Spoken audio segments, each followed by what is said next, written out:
Hello, everyone, and welcome into DoorDash's Battle of the Brands Season 3. My name is Rome, and I'll be one of the casters for you throughout the day. We've also got Vivid, who is going to be an incredible analyst, and we've also got Dream Crazy as well, who's going to be another caster. And whew, these are some incredible things, action we've got going down today. Vivid, how you feeling? I mean, first and foremost, right, PAX West, it's been great. Shout out to Seattle, shout out to PAX, shout out to everybody I've had the opportunity to meet this weekend, including Rome and Dream. I cannot wait to get to work with you guys this weekend. Yeah, and this weekend has just been so electrifying. Personally, one of my first times here at PAX. The vibe has been great, the energy has been great, and I cannot wait to get into the action today because we have a long day of competition ahead of us. Oh yeah, it's going to be awesome. We've got so many cool modes that we're going to be going through all day long. We're going to be doing an obstacle race, free-for-all zone wars, color switch, TDM, demolition derby, as well as prop hunt, and all of these incredible games. It's just going to be so much fun to witness. I got to ask you as our analyst, Vivid, what are you looking forward to the most out of these 6 games? I have such a competitive mindset, you know? When it comes to Fortnite, I love getting into it, right? So for me, I mean, that side of me is going to love to go ahead and watch those zone wars get broken down, but there's also the fun side of me, right? I like to have a little bit of fun sometimes, and in that category, I think I'm looking forward to prop hunt the most. Prop hunt the most. Honestly, I'm just looking forward to the competitive nature because I feel like for some of these players, they just get more and more competitive as the day goes on. And one of the things we were worried about, like, we look at these players, right? We know we have our favorites, but going into today, it could be anyone's game. Oh yeah, for sure. And that's the awesome thing about today is that there's so many awesome players and the different modes that we have. Anyone can shine if they've been putting in the practice. They've been able to play on these maps themselves. So it's really interesting. And we've got awesome brands as well. I mean, we got to talk about it. We've got Jack in the Box, Del Taco, Burger King, KFC, Taco Bell, Popeyes, McDonald's, McDonald's, and last but not least, Little Caesars. All incredible 8 brands going to be coming here to represent all these amazing like, this is just so awesome that DoorDash was able to put this on. I'm so excited to be here. Yeah. And of course, listen, the winner of Battle of the Brands gets to take home the trophy, but that's not it, Dream, right? $15,000 as well as a year. 1 year of DoorDash. Right, like, I mean, can you imagine that? Like, just thinking about how much I have spent on DoorDash, and I'm like, a year's worth? Amazing, plus $15,000 to take home with that trophy. You can't beat it. Yeah, I mean, all these players are definitely going to be battling it out, trying their hardest, getting that $15,000. Not just that. The year's worth of DoorDash is just unspeakable. I'm sitting here thinking about it, and I'm like, wow, every day you could just order up breakfast, lunch, dinner, every single time. Just feeling great. That's going to be so awesome for one of these awesome players. Imagine how much easier life would be, right, if you could just continue gaming because you just had free DoorDash. Like you mentioned, lunch, dinner, everything's just taken care of. Gaming continues. That's like the dream. Right. I mean, you'll definitely stay in your game, right? And I mean, save time, right? Energy, and you could just focus up and do your thing. You can't beat a year's worth of DoorDash here today. And I mean, heading into this competition, I mean, we know from week 1, week 2, Rome, we do have our favorites. We look at Team Taco Bell. We look at Team Jack in the Box, who went undefeated week 1, by the way. Absolutely insane. I cannot wait to see what he does today. Yeah, and that is the thing about the qualifiers, is that the players had their communities backing them, helping them out in these games in order to get these qualification points at this event right now. The difference is you're not going to have your communities with you this time. It's going to be all up to these players to put on an incredible show and try to take home the cake. And that's the interesting thing, right, is that our qualifiers were completely different than what we're actually going to be competing today. Like, you read off all of those game modes. Well, those qualifiers, they were Team Rumble games. They had the community support. But now, these creators, right, they're up there. They're going to be competing by themselves. And different game modes, but we have mentioned it, though. They have had the ability to go ahead and practice some of the maps we're going to be playing today. Yes, most definitely. Practice definitely will take you far. But for the general format that we have here today, there will be a variety of creator islands. And we know, as Rome had mentioned, we will have racing that we'll be starting off with, and followed by the TDM, free-for-all, and a few more surprise islands.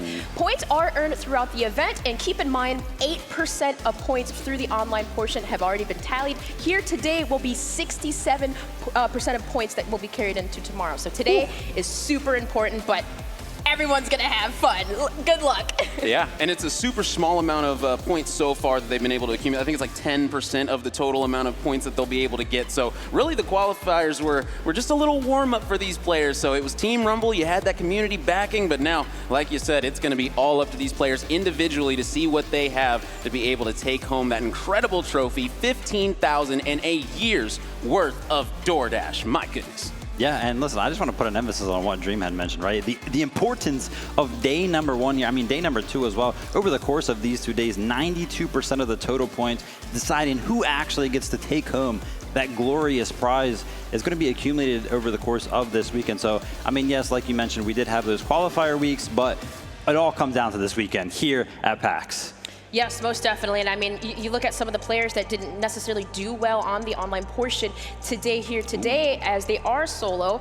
Yes, they have an opportunity to catch up in points. I mean, you're looking at like Team Popeyes, who didn't necessarily have the best in the online portion with Team Rumble, but here today, you have the variety, the obstacle courses, the racing. You just have a variety of game modes that you can take it. It's anyone's game, and I love that, you guys. Yeah, and I think starting off with the obstacle course race is going to be a great way to see exactly how these players have been practicing, because that's something where anyone can win, really. If you've been practicing that obstacle race in private matches by yourself, just trying to get that timer down, just completing it as quick as possible, I mean, that's really the goal, because it's going to be a straight-up race. But the thing is you can't rush through it. That's the tricky part. Is if you try and rush, you might get knocked off the map. You got to come right back on and go back to the last checkpoint. So, you know, they say go fast, but sometimes the turtle beats the hare.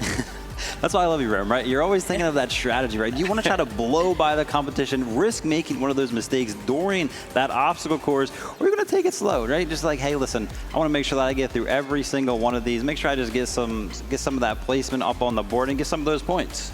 Yes, that's the thing, and you know, you mentioned that, Rome. Like looking at some of these races, it's like you want to be the first one to finish, but you have to evade. You have to be able to go through the map and take the patient turns. Just play patiently. Even if you see somebody pass you, you never know because they could fall, right? They could splash, they could get wet. But you have to be patient and you have to be precise.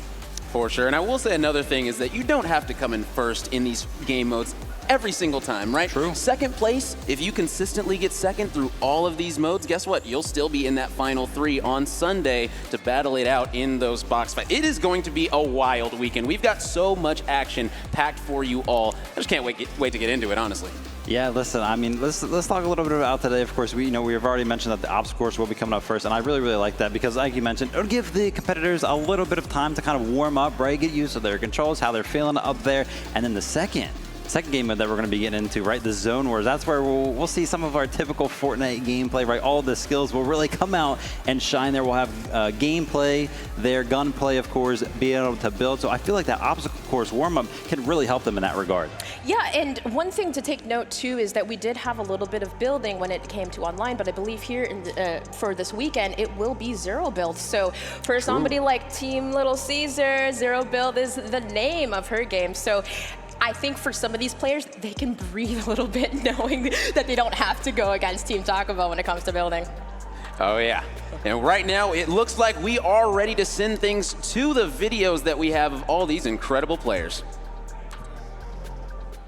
And I'm repping Jack in the Box for DoorDash's Battle of the Brands Season 3. Hi, I'm Baby Nikki, and I'm repping Del Taco in DoorDash's Battle of the Brands Season 3. Hi, I'm King George, and I'm representing Burger King in DoorDash's Battle of the Brand Season 3. Hey, it's Josh Secchi representing KFC for DoorDash's Battle of the Brands Season 3. Hi, my name is Chica and I'm representing Taco Bell for the DoorDash Battle of the Brands on Season 3.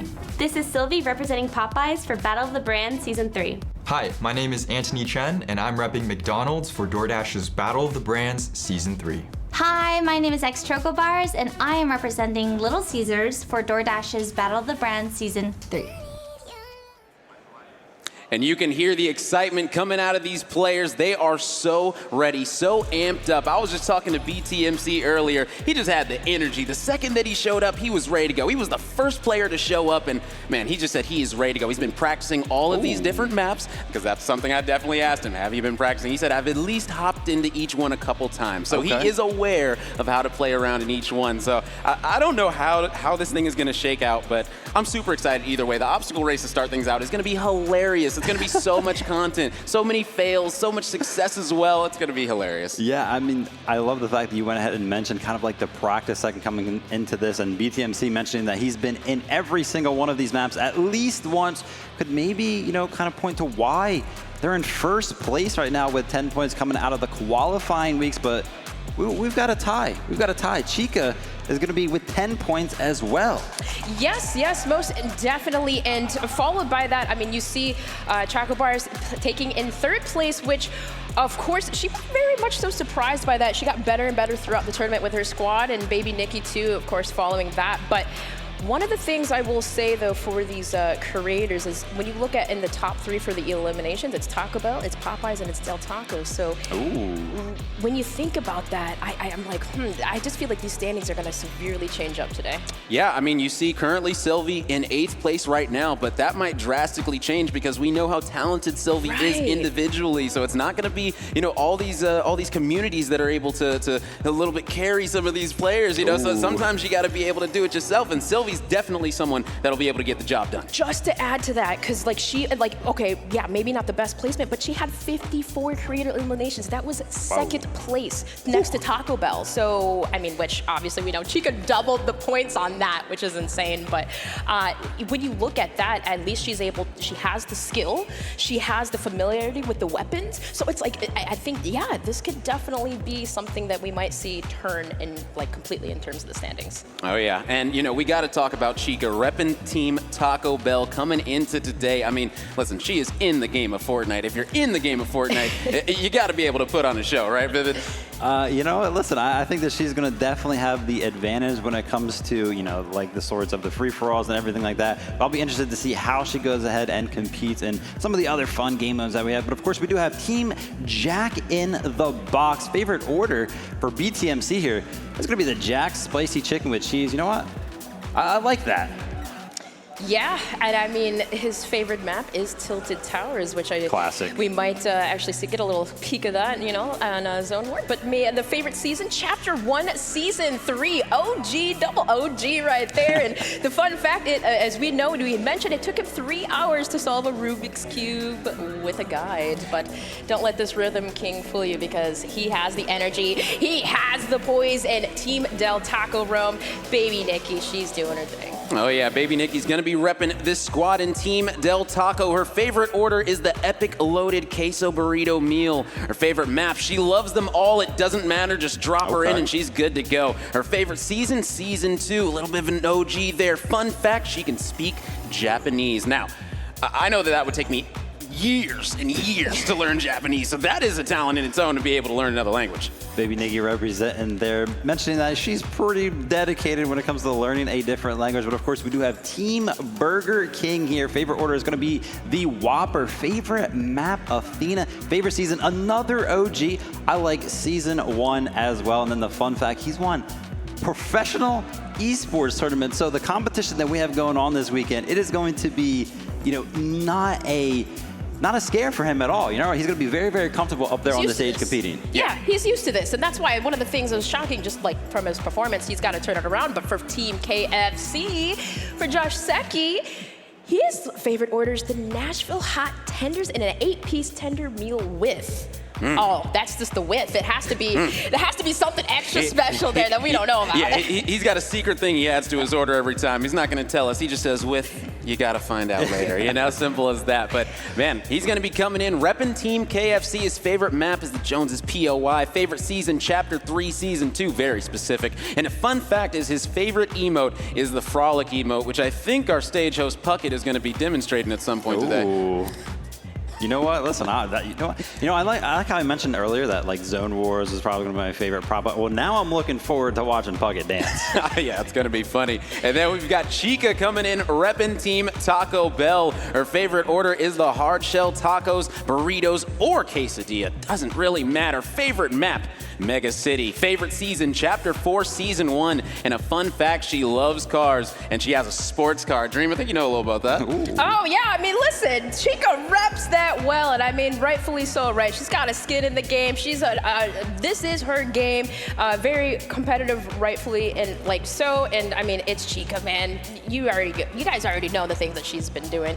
But Team Popeyes, another this weekend player that has completely wiped the floor. Her favorite order is Popeye's chicken sandwich with Cajun fries. Rome, I know that's one of your faves. Oh yeah, I love those Cajun fries, Sylvie. We definitely see eye to eye on that one. And her favorite map is loves them all. Doesn't really matter, just drop her in, good to go. Favorite season, Chapter 3, Season 2. Fun fact, she can do trapeze. Now, I mean, we know that there's an obstacle race up first. Do you think that doing trapeze will translate it all into the race at all today, Vivid? You know, it would be really, really funny to see her go ahead and win that, because that would kind of just play into that very, very well. I mean, I would assume so, right? Like, you got to be used to kind of traversing some of those obstacle courses for sure. Oh, yeah. And then we've got Anthony Chin going to be coming in, repping Team McDonald's. His favorite order is going to be that 6-piece McNugget with a small fry. Favorite map is Tilted Towers. Favorite season is Season 5. And a fun fact is his university published an article about his TikTok account. Dream, that is huge. Wow. Yeah, no, without a doubt. And I mean, we had witnessed one of those interesting ones, right? He was dressed up as a maid, you know, sweeping up the competition. Will he do that today? That's one of my questions. Because for Anthony Chen, he got better and better, but he had a little bit of a fall off in week 1. Started off really strong, but hey, another one that had a flip around in that week 1 was Team Little Caesars.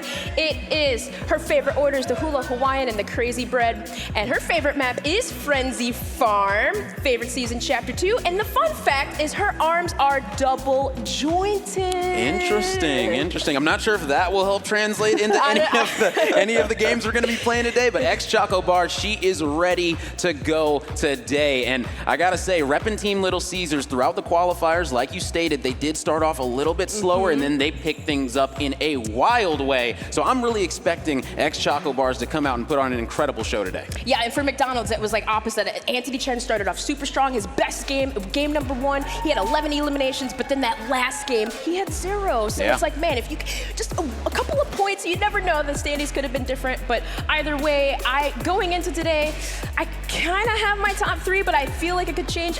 Team Taco Bell, I feel like could take it ultimately, the whole entire thing, but BTMC's Jack in the Box, I don't know. With the practice that he's been putting in, it's hard to say for me, guys. Who do you think's gonna take it? Listen, Rome, I'll be honest, you know what I mean? I think the practice is going to play a big part. Of course, we know Chica is very, very comfortable in, the typical Fortnite style, right? Shooting, building, and everything like that. But some of these, random little fun maps that we have going on throughout the creative portion, it could really help to have that practice in. So maybe the edge does actually go to BTMC. Yeah, and the thing is like a lot of people, they might say, oh, the easy choice is Chica, but then like you stated, you've got to get to those box fights. You've got to qualify, and you do have to play all these mini games in order to get there. So if you haven't practiced the mini games and we're relying on, all of the builds or no builds, whatever it's gonna be, zone wars, all that stuff, that might come back to bite you. So who knows? I really hope that Chica's been putting in the time as well in these creative maps. Yeah, of course. Listen, I mean, it's going to be a fun weekend. Of course, let's not forget that we do have those qualifiers that happen, right? Only 8% of the points actually contributed to the total amount of points that we'll have at the end of this weekend. So it's going to be a big weekend. I want to mention the fact that obviously, of course, we had the competition take place online, right? Which means that our competitors were comfortable at home. But now it's going to be a different setup, right? Up on the stage, a little bit of a different environment. I think that'll play part. Yeah, most definitely. For some players, it could make them or break them, but that pressure makes diamonds, right? So being on stage, maybe like for players like Burger King, maybe that will completely change from that week 1. Exactly, and I mean, when it comes to quick predictions, I mean, I know that I said Chica might be able to find a way to do it. I think she's gonna do it, man. I think she's gonna be able to pull it out. I think she's been practicing enough with these extra modes that she's gonna be able to do it. I'll go ahead and back you, Ram. Listen, I like agreeing with my great friend here. I'll go ahead and pick Chica as well. Well, considering Chica was my pick, which essentially she is, I'm gonna actually go with Jack in the Box's BTMC since he's been putting in the time and he went flawless week 1. Yeah, definitely an incredible player, getting ready to go into all the action. But before we do, we're gonna send things to a very quick break, so don't go anywhere. We'll be right back.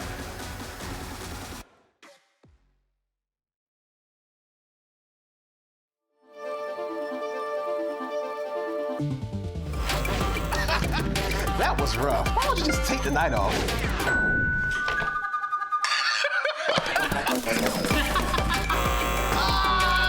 Your game's looking weak. You could use a little help leveling up. Go again.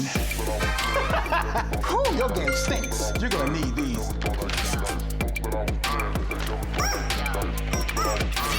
Stay in your game with DoorDash.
Good morning, PAX. Good gamer morning, that is, to you. And good afternoon to everyone else around the world. Welcome into the PAX Arena for DoorDash's Battle of the Brands. I'm your host, Chris Puckett, and if you've been watching over the last 3 seasons, you know DoorDash's Battle of the Brands is where we pick our favorite players, our favorite creators, match them up with our favorite merchants from DoorDash, and pit them against each other on our main stage. Tonight, we have 8 phenomenal players, and we'll be bringing them out one at a time.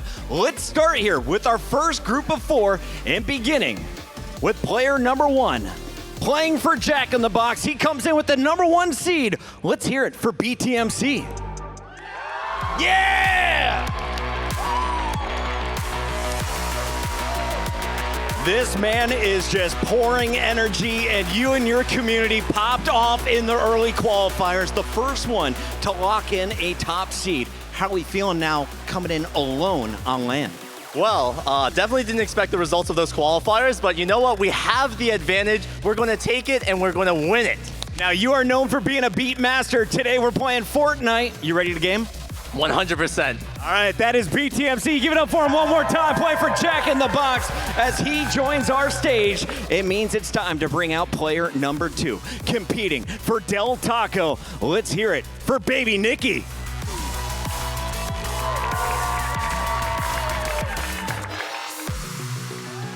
Known for your legendary play, you had your community with you. Now you're coming in with the number 2 seed for this group. What are your thoughts being here in Seattle? It's awesome. The weather's been great, and I'm excited to play amongst some really cool people. All right, well, your first competitor is on the stage. I'll let you go join BTMC. That is baby Nikki and Del Taco. It's time now, though, to bring out a king. And playing for Burger King, there's no one better than this man who goes by the name of King George. George, get out here. Let's say hi to all these people. If you are watching the pre-show, you already know this man has won esports tournaments before. He was one of the early favorites, but the qualifiers didn't go your way. George, how we feeling, though? This is day 1 of LAN.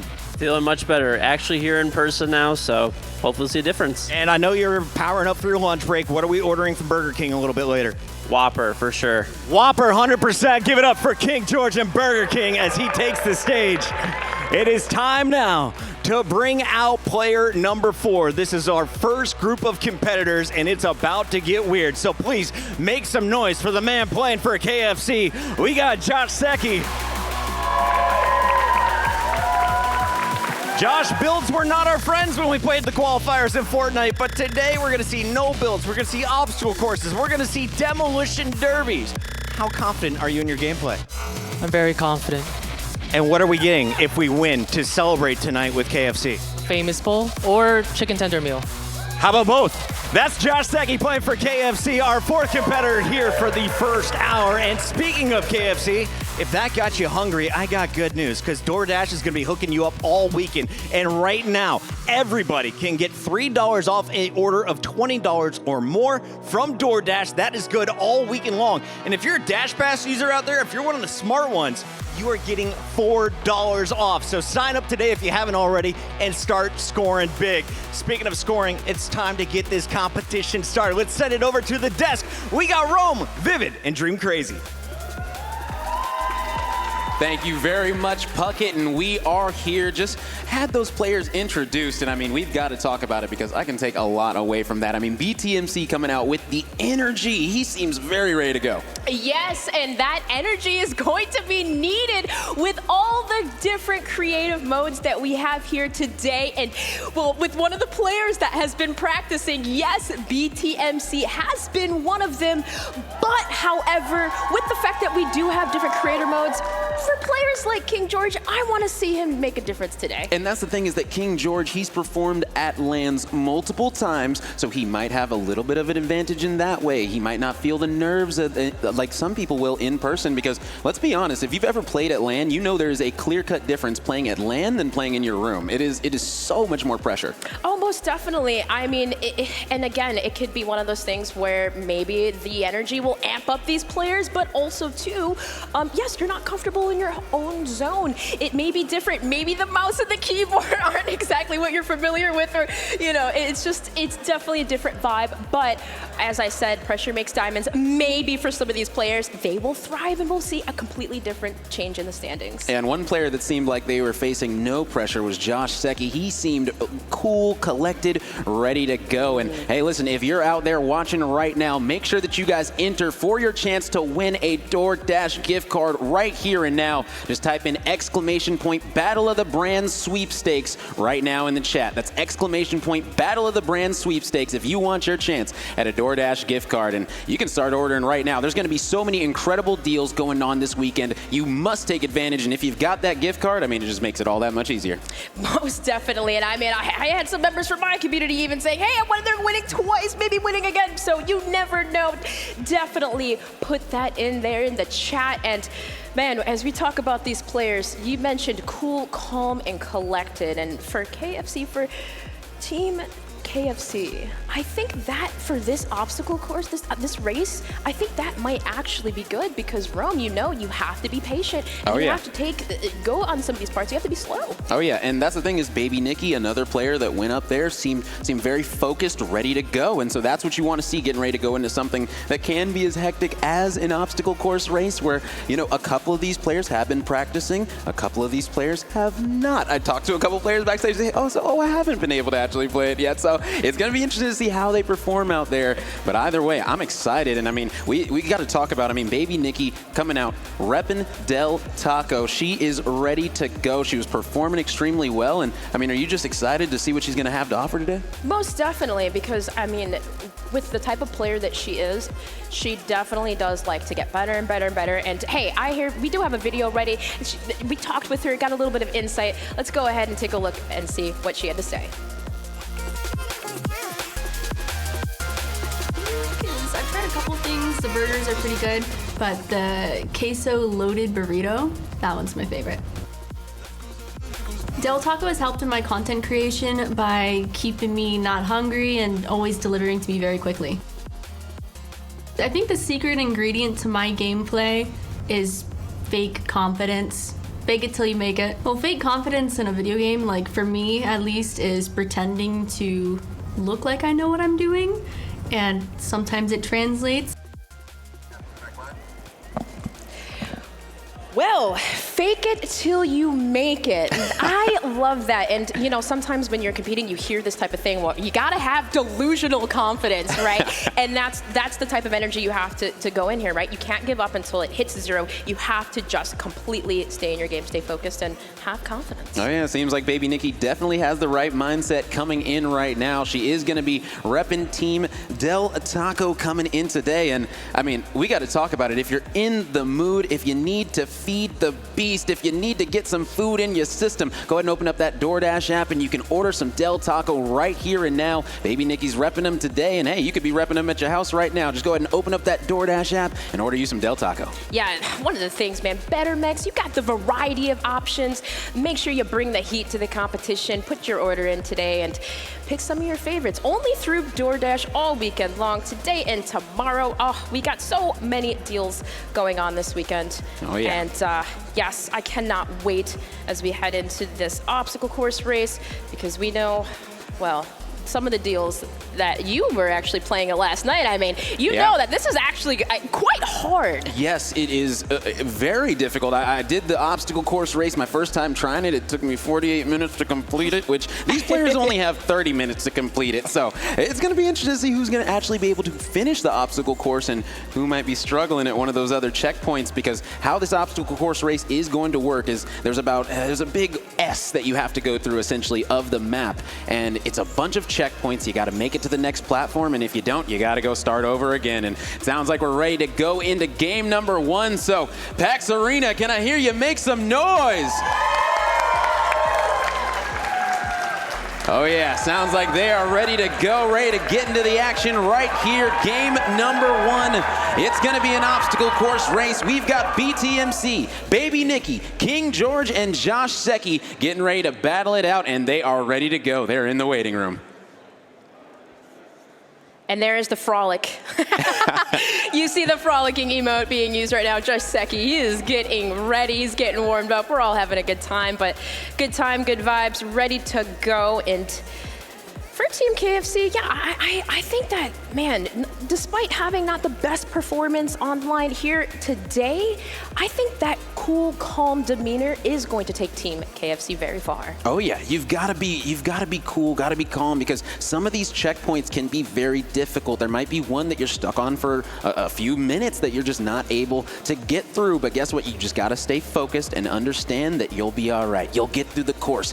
You can see it right now. It is wild. This course is actually insane, man. Playing it is so much fun, though. Oh my gosh, moving platforms, rotating fans, there's water everywhere, so many ways you can't fall in. But if you do, yes, you do have a checkpoint.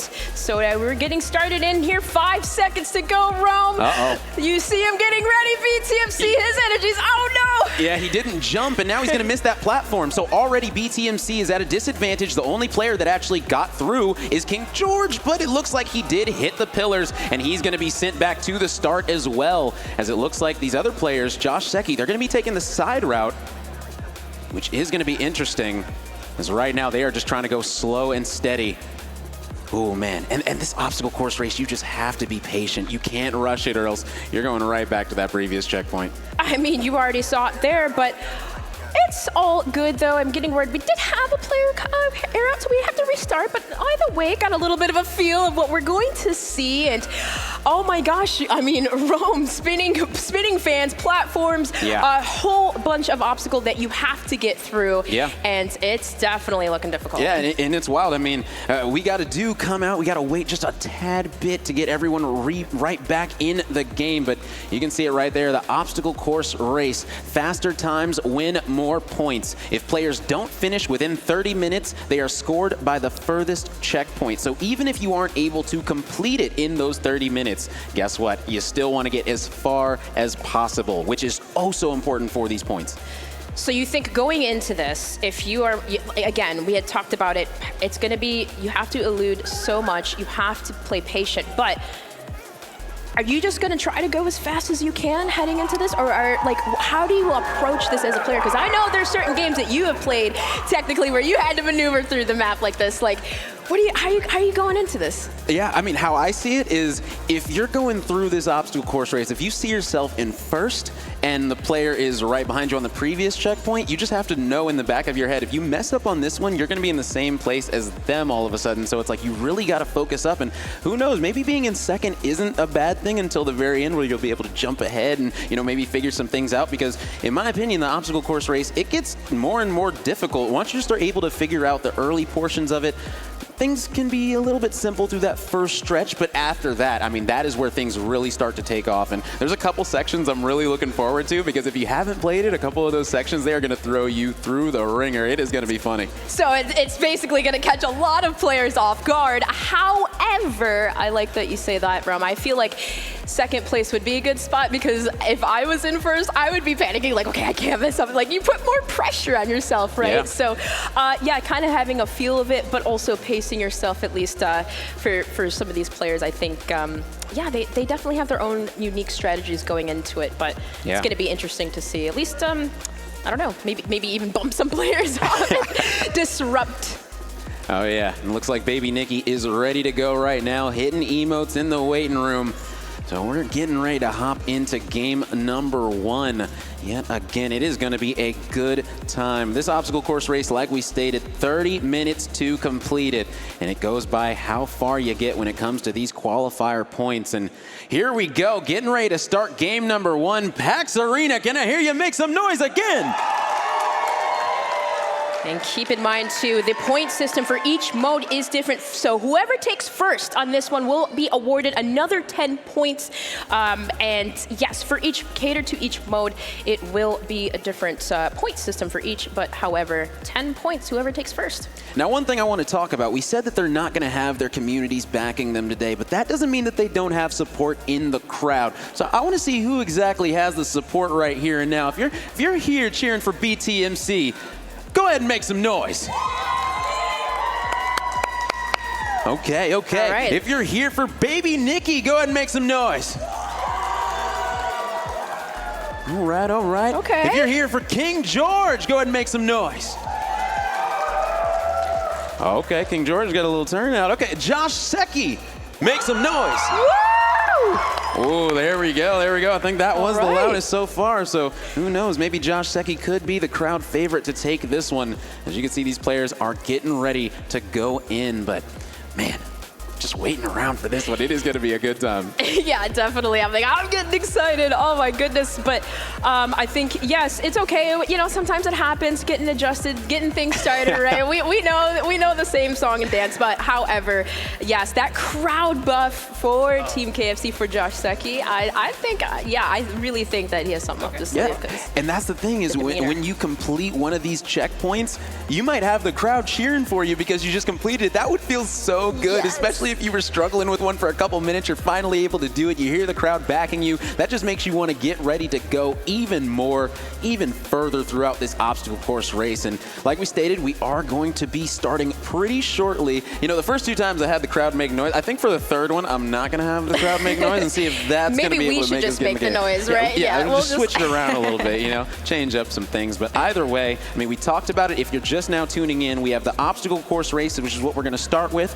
Then we're going to be heading to the free-for-all zone wars. Then we're going to be going to color switch, which is absolutely hilarious. If you haven't played it, go ahead and try it. It's hilarious. Then we're going to be doing TDM. You know it, you love it. Then we're hopping into Demolition Derby, and that right there is going to be a hoot. And then at the end, we've got Prop Hunt. So today, we've got so many incredible mini games, and I don't know. You got to let us know in the chat which one you guys are looking forward to the most. Honestly, I'm looking forward to this obstacle race the most because it is just so difficult. I've had so much fun playing this course over the last week, and now I get to see all these creators play it. I get to see people that are in the game play it and try to master it. I'm just wondering if Chica's going to go through and finish it in 5 minutes. Something wild. That would be insane. That's not what it was looking like when we were kind of talking a little bit. But either way, you never know. That's what I was saying. Like, patience is key. You got to be able to pace yourself. However, I'm looking forward to the prop hunts. I feel like we have the most intricate but the fun game mode starting. I mean, they're all fun. What am I saying? I mean, hold on. I mean, the colors, everything is just going to be crazy today. Oh, yeah. It's going to be a good time. And just another quick reminder, we've got BTMC that is going to be repping Jack in the Box, Baby Nikki that is repping Del Taco, King George repping Team Burger King, and Josh Secchi repping Team KFC for this first race. Now, we do have 8 players total that are going to be competing over this weekend, but for right now, it's just going to be these 4 going up against each other in this race. And then after this, we'll be having another race with the other 4 creators that you guys are all waiting on. Chica repping Taco Bell, Sylvie repping Popeyes, Anthony Chin repping McDonald's, and X Choco Bars repping Little Caesars. So they're just ready. They are sitting back patiently watching. They're going to actually be able to probably learn a thing or two watching this race. I didn't even think about that, but they might be able to say, oh, that's how you beat that checkpoint. Okay, awesome. Well, hey, I learned something. I was going to say, yes, for that second group, at least, hey, I hope they're taking notes, maybe getting a few things jotted in and some strategies implemented, because yes, it's going to be difficult getting through this obstacle course. As you see, there's just so many things to evade, and it's going to be patient. I mean, for BTMC, right, he said he was used as bait during the Team Rumble.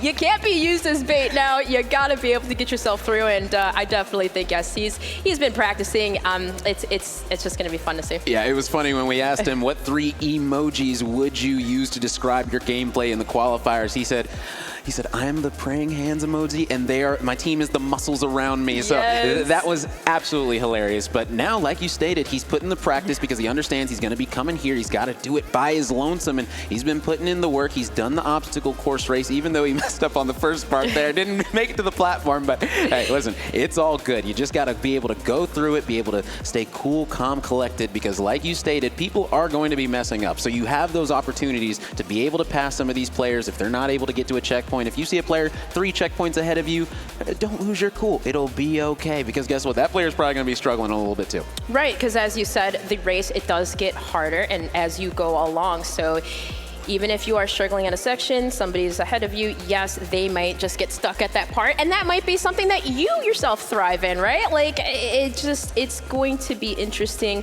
Either way, I cannot wait to get into it. And yes, for these, we do have the 1st and the 2nd seed playing against the 7th and the 8th seed, both from week 1 and week 2. So you see, in terms of seeding, that is exactly how it worked from the online portion playing in the Team Rumble, and it was BTMC able to take 1st, followed by the 2nd seed, and that is in Del Taco.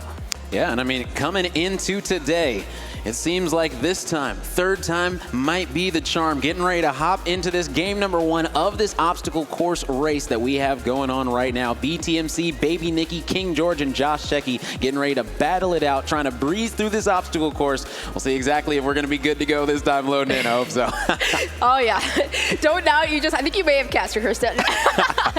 Oh, my gosh. But what a beautiful map. And look at that. Surrounded by water, multiple ways that you can obviously fall in, and you don't want to fall, but hopefully not before reaching that checkpoint. As you stated, each section does have a checkpoint, and Here we go. We've got all 4 players, and everyone's hopping onto that first platform. Here we go. It looks like one player, BTMC, he might be taking the side route on this one. Not going to be risking it going down the middle, just going to stay calm. And that's the thing about some of these checkpoints is that there's multiple ways to be able to clear them. So right now, it looks like BTMC doing a solid job. King George going to be taking the middle route, though. Going to need to hit the jump. Going to be able to. And now he's on to part 2. Yep, and there he, oh no, he missed that. Maybe going for that long jump, not successful, but baby Nikki, a little bit of a speed jumping there. You saw BTMC just hit that section just well and jumping onto the platform. It is Josh Secchi who just missed that. Yeah, and Josh Secchi going to need to restart yet again. Oh my gosh. BTMC doing a nice job of maneuvering. He did say that he's done some practice. He's played on this map a couple times. Now, these ones right here, these ones will send you sky high. These ones are going to be bouncy, so you really got to time it in case you got to go over these obstacles that are going to be moving around, trying to knock you into that water. And it looks so pretty, but that is just not the water you want to be going in. Yes, and I mean, currently right now, BTMC looks to be in the lead, although I did believe he just fell. But either way, those bouncy platforms, as well as those logs, those swinging logs that will hit you off, it seems to be this is the section that he is stuck on. Yeah, and that is a very difficult part. I will say that. You have to be able to get those timings, be able to see when these swinging obstacles are going to be hitting you. You got to be able to either jump over them or jump around them. And if you're not able to, then it's going to be a big struggle. Baby Nikki still going to be on the first part right here. Going to opt to go ahead and go to the middle. She's going to say, never mind. Going to go back over to the side real quick. Just going to take it slow and steady on these lily pads. Just going to be jumping one at a time, keeping it nice and steady. And right now, Josh Secchi going to be struggling on that spinning part in this first section. And that's why we said this obstacle course race, it is a big S. Right now, Josh Secchi's about halfway through the first line that he's got to go. So you got to go down, back, and then down to complete. And right now, they're just trying to go down on the first time. And we're already 2 minutes into this one. And I don't think anyone's finished the first stretch yet. Yes, it just seems to be these logs that keep knocking them out of the way. But the timing, the precision is key. And yes, it is very, very frustrating for these players, as you can see. I mean, even BTMC, how long ago did he get to this section with the bouncing pads and the swinging logs going horizontal? And he's still there, Rome. Yeah, still there. And that's why I said you can be struggling on a part for 2, 3, 4 minutes. So if you see somebody in front of you, it doesn't mean that you're out of it. Any of these players might be able to step up, and BTMC, he did it! Gonna be making it through the second part now. Onto this one. Now there is a pattern to where these blocks are gonna be dropping, so if you're able to know the pattern, then you'll be good to go. But BTMC gonna be having a little blunder right there. King George trying to get the timing on these bounces. Josh Secchi trying to get to the platform, not gonna be able to. And that's the thing, is you gotta avoid those obstacles while trying to land on another obstacle. So it's just so difficult, some of these parts. And maybe Nikki doing a solid job of navigating through this. Here we go, King George gonna be trying again, but like I said, you gotta be able to watch out for these obstacles. And ooh, that was a close one from Josh Secchi, but it looks like BTMC still gonna be in the lead. This one is difficult. This one is difficult, BTMC. The pattern, it's right in front of you. You just got to be able to watch. There's actually only 2 drops in this section right here. So there's only 2 different variations to what goes down. So it's either going to be the rows or it's going to be a little bit checkered. So yeah, if you're able to figure that out, that it's only two patterns, then you might be able to figure it out a little bit quicker. But I don't want to give these players too much info. Right. Yeah, it just seems like with the patterns, yes, the platforms, they alternate, right? So even though like we saw BTMC, it looked like he was about to hop on one that was above water, but however, the pattern switched. So yes, finding that pattern is key. And forward King George, it seems like he was able to clear it. Yes. Now stay on the same section, but there you go. The middle row just completely fell, and yeah, gonna be gonna be an interesting situation because, oh man, there we go. BTMC gonna be falling in, and that means if King George is able to go through this clean, as I say that, falls in the water. But if he goes through clean, he would have been in first, and that's what we're saying. BTMC had the lead for a good solid 2-3 minutes, and then just like that, not able to figure out this part quite yet. It's unfortunate. Because I like going down this second row right here. You just fly through these, and then you need to stop on this one right here. Don't go, don't go, don't go, no. Oh. But that's the pattern. So you go up to the third to last one, and then you wait. Oh, he didn't wait. He's going for it. And there we go. BTMC going to be flying through, and now he's moving obstacles. Oh, man. you're going to be in for a treat on this one because it is hard to time those while they're moving back and forth down that runway, also spinning. It is just so difficult. Yes, as we hit the 5-minute mark almost here, and you see too for Baby Nikki, she was able to catch up, right? A little bit stuck in the beginning, but for how long it took BTMC to do that, he's starting to fly through now. He's avoiding the cannons, but he did fall out right into the slushy puddle. There you go. He's going to start it up, but hey, he just cleared 2 sections. Oh yeah, doing a solid job so far. And I will say he's got a solid lead right now, and if he can keep on figuring this out, he's going to be good to go. You want to be able to get some nice time jumps, not worry too much about those balls. It's going to be pretty hard for them to hit you, and there we go, just like that, clean. BTMC, he's through the first straight line. So with this trajectory, he should be finishing around 17, 18 minutes because he's about a third of the way through. Like I said, you go down, then you come back, and then you go down again. I guess you go sideways a little bit right here, but he's going to be climbing over these blocks. He's got to get to this one. Now, this part right here is oh so difficult. You have to know the strategy or else you are going to be stuck. You got to go to the side, maybe just hop over this one. Here we go. He's going to be climbing over. Good to go. BTMC is making light work of this course right now. Yeah, at that point, take it as each course comes to you. Oh, King George missing that 3rd platform, but BTMC he's got to get to the checkpoint. No! He did not. Oh, no, he missed the checkpoint. Yes, wasn't able to get there, barely didn't get on that platform, and that is going to cost him, which means he is going to have to redo that last section that he did, which isn't too big of a deal, as he still is in that lead. Yeah, and now the part that BTMC was stuck on, you do Team KFC stuck on it right there. And yes, for right now, BTMC's severely in the lead. King George still just barely making it, but yes, now you see KFC. He's got to figure out this pattern now. Almost there. No. Almost able to do it. BTMC right now doing a solid job. He's able to get the lift from the fan, and now this part is very hard because you have to avoid all these poles while sliding on the platforms. So the platforms are going to force you to slide down. You just got to make sure to avoid those poles so you don't get launched off of those platforms. And Josh Secchi still trying to figure out this pattern. Second to last row on the far right. You fly down it, and the third to the last block, you just wait, and then you're good to go. That's the pattern. But like I said, I don't want to give him too much, you know? At this point, it's like, yes, just take it as each course comes to you and here we be go. patient. But it looks like I think he's got it. Oh no, that looked like he had it right there. Yeah, it was so close. Just not able to complete it. BTMC doing a solid job. He's got to wait for that one to come down. He's going to make the jump. He's on the second part. He's halfway through this one, but not able to get there. And you can see the frustration coming out. This obstacle course, it is no joke. You can try so hard. You can feel like you made the jump, and then all of a sudden, the game changed their mind. They said, never mind. Josh Secchi trying to jump to the far one. He said, you know what, I'm going to try to take 2 at a time, trying to catch back up to all these players. That is not going to be the case. So right now, BTMC is in first. It looks like we've got Baby Nikki in second currently. And King George trying to creep his way, trying to solidify that third. Baby Nikki is through, and she is up. Yes. That is huge. I'm over here cheering like that's absolutely insane. But yes, Baby Nikki, who did not have the strongest start, now found her way in second place. And this is, we did see BTMC kind of run through this section right here. Can she do the same? And she's doing just that. Whoa, almost fell off there, but playing the patient game and flying through. You see her catching up to BTMC. Yeah, doing a solid job right now, but oh man, she got a little bit stuck. Is she gonna clear it? Oh my goodness. Oh my goodness, the patience. Now she's just gotta wait for the platform to come all the way back. You know you're not gonna be making that jump. Yeah, don't try, don't attempt, and my gosh, I think, yep, King George, he just made it through here. Now he's gotta avoid the cannons.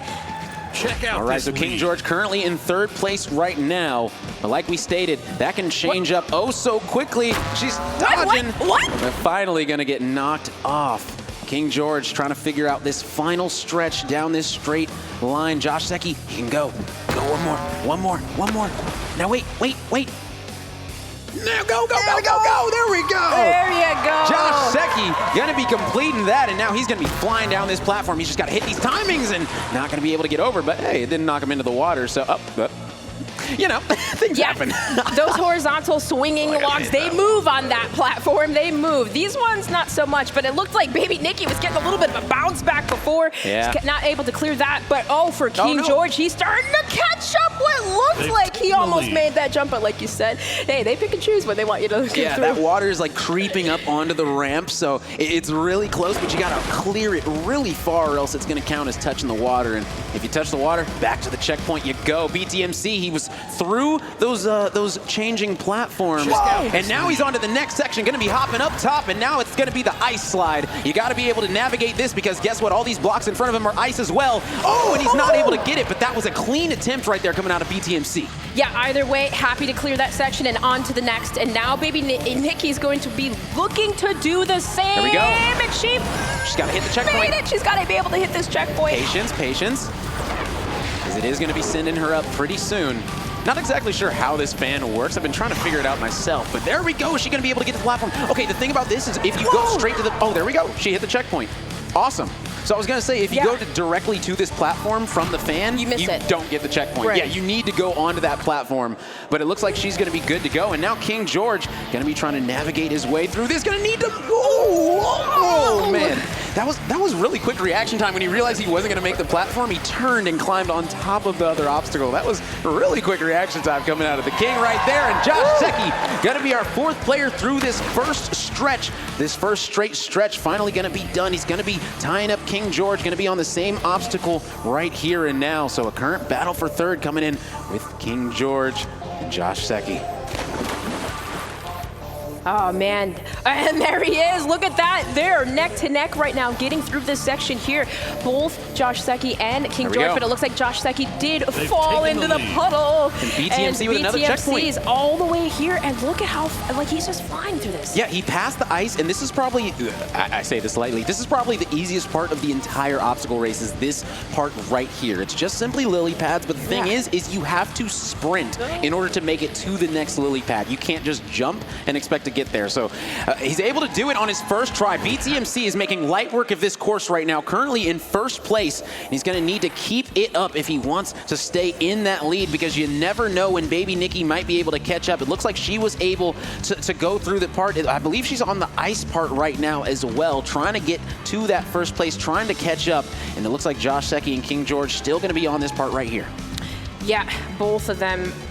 King George is through, King George just got through, it looks like, and yes, baby Nikki did get through the platform part, so yep, all falls here, but either way, still, there's 12 minutes that through. We still have plenty of time. I was about to say, we're almost halfway done. Halfway. And like I said, it's a big S. So if you think about it, this is the first curve of the S that Josh Secchi is on right now. So you definitely want to be about the halfway point through the map right now, which isn't exact. He's a little bit behind schedule, but it's okay. You got plenty of time to be able to come back. At BTMC, he's got to go through this spinning obstacle, which has the spikes on it, and he's going to be able to make it through the first half. Now he's just got to make it through the second half. You got to be able to time these perfectly, and he's going to be able to do it with some jumps and a climb up at the end. BTMC is hyped. Now you got to use these spinners, and this is the thing, when you jump off of these spinners, it gives you like a big momentum boost. Yeah, see how far it sent him. So you got to be able to understand exactly when to jump because that is going to boost you right onto the next part. There we go. Yeah. Can we do it again? Oh, 3 times trying Baby to climb Nikki, up that. very close, and right here, BTMC doing a solid job through this part right here and now. Going to be staying up top on the yellow part, and I like that. If you go down low onto the purple, it is very rough. BTMC actually got the checkpoint though, so he's good to go. Even though it launched him forward into the water, it launched him over the checkpoint, so he is good to go. He is almost done with this course. He might actually complete this sub 15. That would be absolutely impeccable. Yeah, and I mean, setting the tone from the beginning, BTMC did just that, but for some of these sections, though, King George able to get through. Now he's on the rotating platforms, and you have to be able to avoid each pole, but there you go! Almost BTMC able to make it on the spinner, but not before he falls yet again. Still comfortable lead, I believe. Well, baby Nikki's just is catching up. Yeah, baby Nikki going to be trying on this ice slide one more time. This is very difficult. I'm surprised BTMC was able to get through it so quick, but yeah, you got to hit those quick jumps and you really can't stop sprinting. It's a weird timing that you got to really figure out. It does take some time to figure it out, but hey, listen, these players, they'll definitely be able to do that here and now. Very close. King George able to get through those first set of obstacles, but you got to make it all the way to the next platform.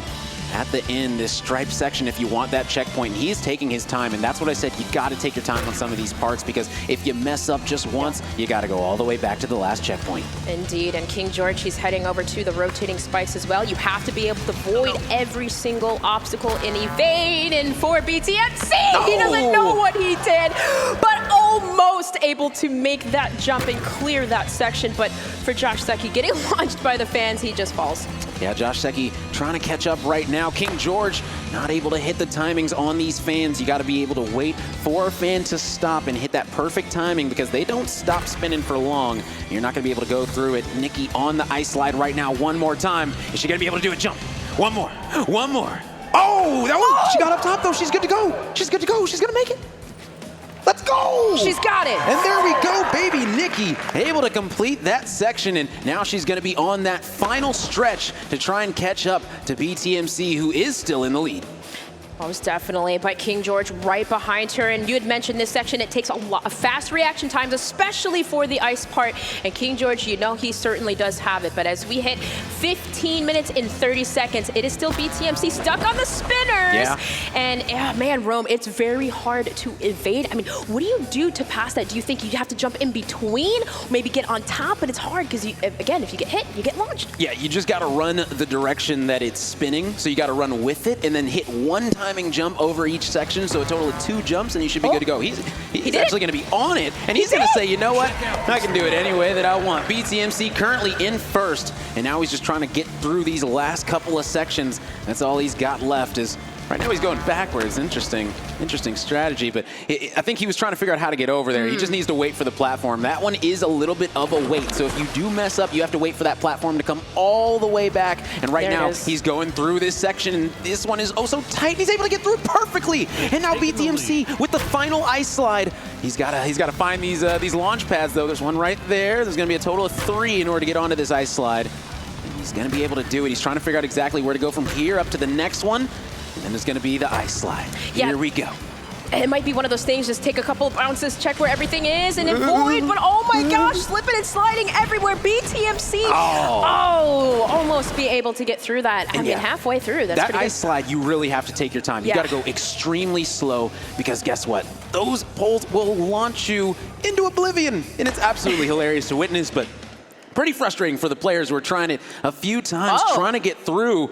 Josh Secchi trying something a little bit different, still struggling on this part, not being able to get to that fan, to get to that next checkpoint. Baby Nikki, things worked out for her. She got launched to the next checkpoint, and hey, listen, players are always going to be happy about that. Most definitely. I mean, you see on the hand over her mouth, she was even surprised a little bit, but either way, I mean, being able to clear that, and I believe it was just 2 minutes from the ice section, so now catching up here, you see King George taking that ice slide and bouncing on up. This is that section that everyone was kind of stuck on. Oh yeah, and this section right here can be difficult. It looks like King George doing a solid job. He gets there, not able to get another jump. Unfortunate. BTMC trying to slide down still. Now, my strategy on the ice slides is just walk backwards. If you just move your, arrow backwards, I'm a player controller, but if you move your arrow backwards on the ice slide, you'll essentially be walking in place, so you can go very, very slowly down the ice slide and not try to rush through it, because on that second ice slide, there's way more obstacles to get around, so you really have to be patient on that one, but patience will for sure pay off. As BTMC, it looks like he actually got through that part, and now he's on to the next bouncing section. Let's see. Oh, he didn't get past it. Yeah, I was going to say, let's see here, but he has to get through it again to get to the bouncy section, but he has his own strategy to avoid all the poles, and there we go. He clears it. There's the first one, but falls in again. So it might be one of those things when you get to the first platform, just jump up and then maybe bounce on it twice. Yeah, just get a feel for how the bounces are going to be working. Exactly, as Josh Secchi overshoots it just by a tad. Not going to be able to get on the platform, but still, he got through that first part of the S. He's about halfway through the course right now at the 18-minute mark. Going to need to pick it up just a tad bit, but BTMC, we said he might get it sub 15, and we're at 19 minutes right now. He's still at that second ice slide trying to figure it out, and baby Nikki is right on his heels.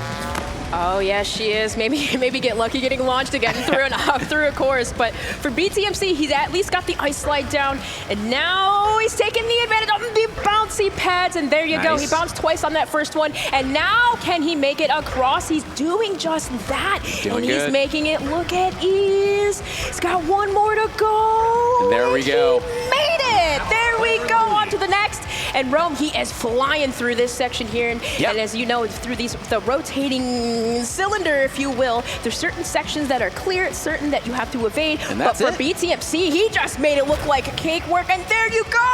Gonna be finishing 37 for BTMC, the first one to finish for Jack in the Box. You hear the crowd going crazy. You see the smile on BTMC's face. He said he was going to come in and win it, and so far, he has lived up to those words right now. Coming in first place, 19 minutes, 37 seconds. An incredible time for sure coming out of BTMC. Now, baby Nikki, let's see if she can get through this, because, yes, Nice. it looks like, well, I guess every time it comes to this, yes. Getting through 20 minutes now, but you have to wait for that platform, so she's going to hang out for just a second. And for Team KFC, for Josh Secchi, he's having a little bit of struggle, but King George also still stuck on this ice slide, and this part is just so difficult. Here we go. But here we go. Oh, he's doing great. Oh! A little bit of a caster curse. Little caster curse. Now, I will say, this section right here that Baby Nikki is on, I personally struggled with this for about 15 minutes the first time that I played it. It was so difficult to get past, but finally was able to squeeze on by those pillars that really do. The hitboxes on them, it seems like they're so much bigger than the actual pillar is, but either way, Nikki trying to get through it, but ends up hitting one pillar. And once you hit one pillar, I mean, it's pretty much going to be over. You're pretty much going to go into the water, almost guaranteed. It's going to be pretty difficult to get through that section without hitting anything. Josh Secchi doing a solid job. He got past that next checkpoint. He's going through these platforms. He's only got a little bit left to do. He's got to make it over to this middle section. Oh! Josh Secchi with the clutches, though. The clutch climb up, and that's going to be massive for him. He's just got to take his time on this one. And on the very last block, you got to run. You can't do this slow jump. You got to do that fast run on that final block. And it looks like he's done it. Josh Secchi through the next section, making a comeback, trying to do this, trying to catch King George. King George is not that far in front of Josh Secchi right now. Josh Secchi might be able to catch him and take that third place. Yeah, most definitely. And for baby Nikki now, she's past maybe this ice part, and there she goes onto the ice slide. At least that pillar part, the one that you were stuck on, she's through. Can she make it through here? Yeah, did a solid job, and now these parts are going to be bouncy. She's got to make it there, though. And that's the thing, is you got to use that momentum from the ice at the end to be able to get onto that first bouncy platform. And like you stated, if you jump twice on that first platform, it definitely helps you regain a little bit from going sliding down something to all of a sudden bouncing super high. So, you know, it's interesting seeing it. And right now she's doing a solid job going through all the obstacles. And now it's just all about the platforms. Got to get on one, able to do it. She bounces up and she's good to go. I think she's finding her footing. There we go. Yep, make it 3, make it 2. But either way, slow it down in those moments. And for King George here, he's finally through that ice slide, which is huge. Yeah, he's through that. And baby Nikki, can she clear this section? Here now we go. She got through. Yeah, this is like the final run. This is definitely one of the easier parts of the course. It's just about staying up top on these cylinders. I'm caster cursing everybody today. It is what it is. You got to deal with it. That's another obstacle these players have to get through. All right, I got BTMC through. Let me see if I can get baby Nikki. Come on now, through the rotating cylinder. Baby Nikki on the verge of securing the finale. 23 minutes. Can she do it? Yeah! She did it! 23:07 for baby Nikki, clearing the stage. And you see the sportsmanship coming out. BTMC giving her a little congrats, high five. It's all love right now, but who knows how things will shape up on Sunday tomorrow when we start really getting into the nitty-gritty of who's going to be walking away with some cash and the first place prize of $15,000 and a year's worth of DoorDash.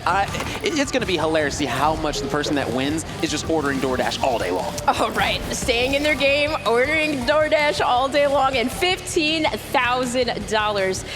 Absolutely insane. But here, we still have some time left. Both BTMC and baby Nikki have completed. And now King George trying to get through these platforms and trying to get through all these obstacles. This is one of the more tougher parts, but those spinning the spinners. The spinners, they always get you. Yeah, Josh Secchi currently trying to get through that first ice slide. King George right now trying to find his way around these obstacles. Able to get on top of one, gonna be using that to hop to the next, might be able to hop to the next, and might be good to go. It's just gonna be one more spinning section before that next checkpoint. You've gotta be able to get there, and he does! There we go. King George doing a solid job getting to that checkpoint now. Trying to secure this third place finish. He's gonna need to get through a couple more. Yeah, it looked like he was trying to jump right there on the middle, try to avoid all of those pillars that will knock you off, and unfortunately unsuccessful. But this seems to be the toughest part for all, is that ice slide, getting onto those platforms. And for Josh Secchi, can he do it? That's the big question. He's got to go through. He's got to be cool, calm, collected. We talked about it before, and he's almost able to get through. He's just got to hit these timings on the jumps. He's able to climb. Oh, but he falls right off. Oh, so close for Josh Secchi. King George going to be going into the water as well. Going to need to reset at this checkpoint right here. But I feel like King George is starting to figure this one out. And we said it, King George has that LAN experience. He's played in front of a live crowd numerous times and even won championships in front of live crowds. So, I mean, listen, if anyone's going to be cool, calm, and collected under pressure, it's going to be King George. Unfortunately, can't run through that. Yeah, like I said, those hitboxes are just a little bit bigger than they look. So definitely going to be needing to go around on that section for King George. But either way, doing a solid job of figuring this one out, taking it nice and easy right now. Going to be hopping a little bit too far there. And Josh Secchi still has a chance to come back and get that third place finish. Now, we got to be honest, time is starting to become a thing. I looked at that clock. They have 30 minutes to complete it. Right now, we're about to be at the 26-minute mark, so about 4 minutes remaining for these players.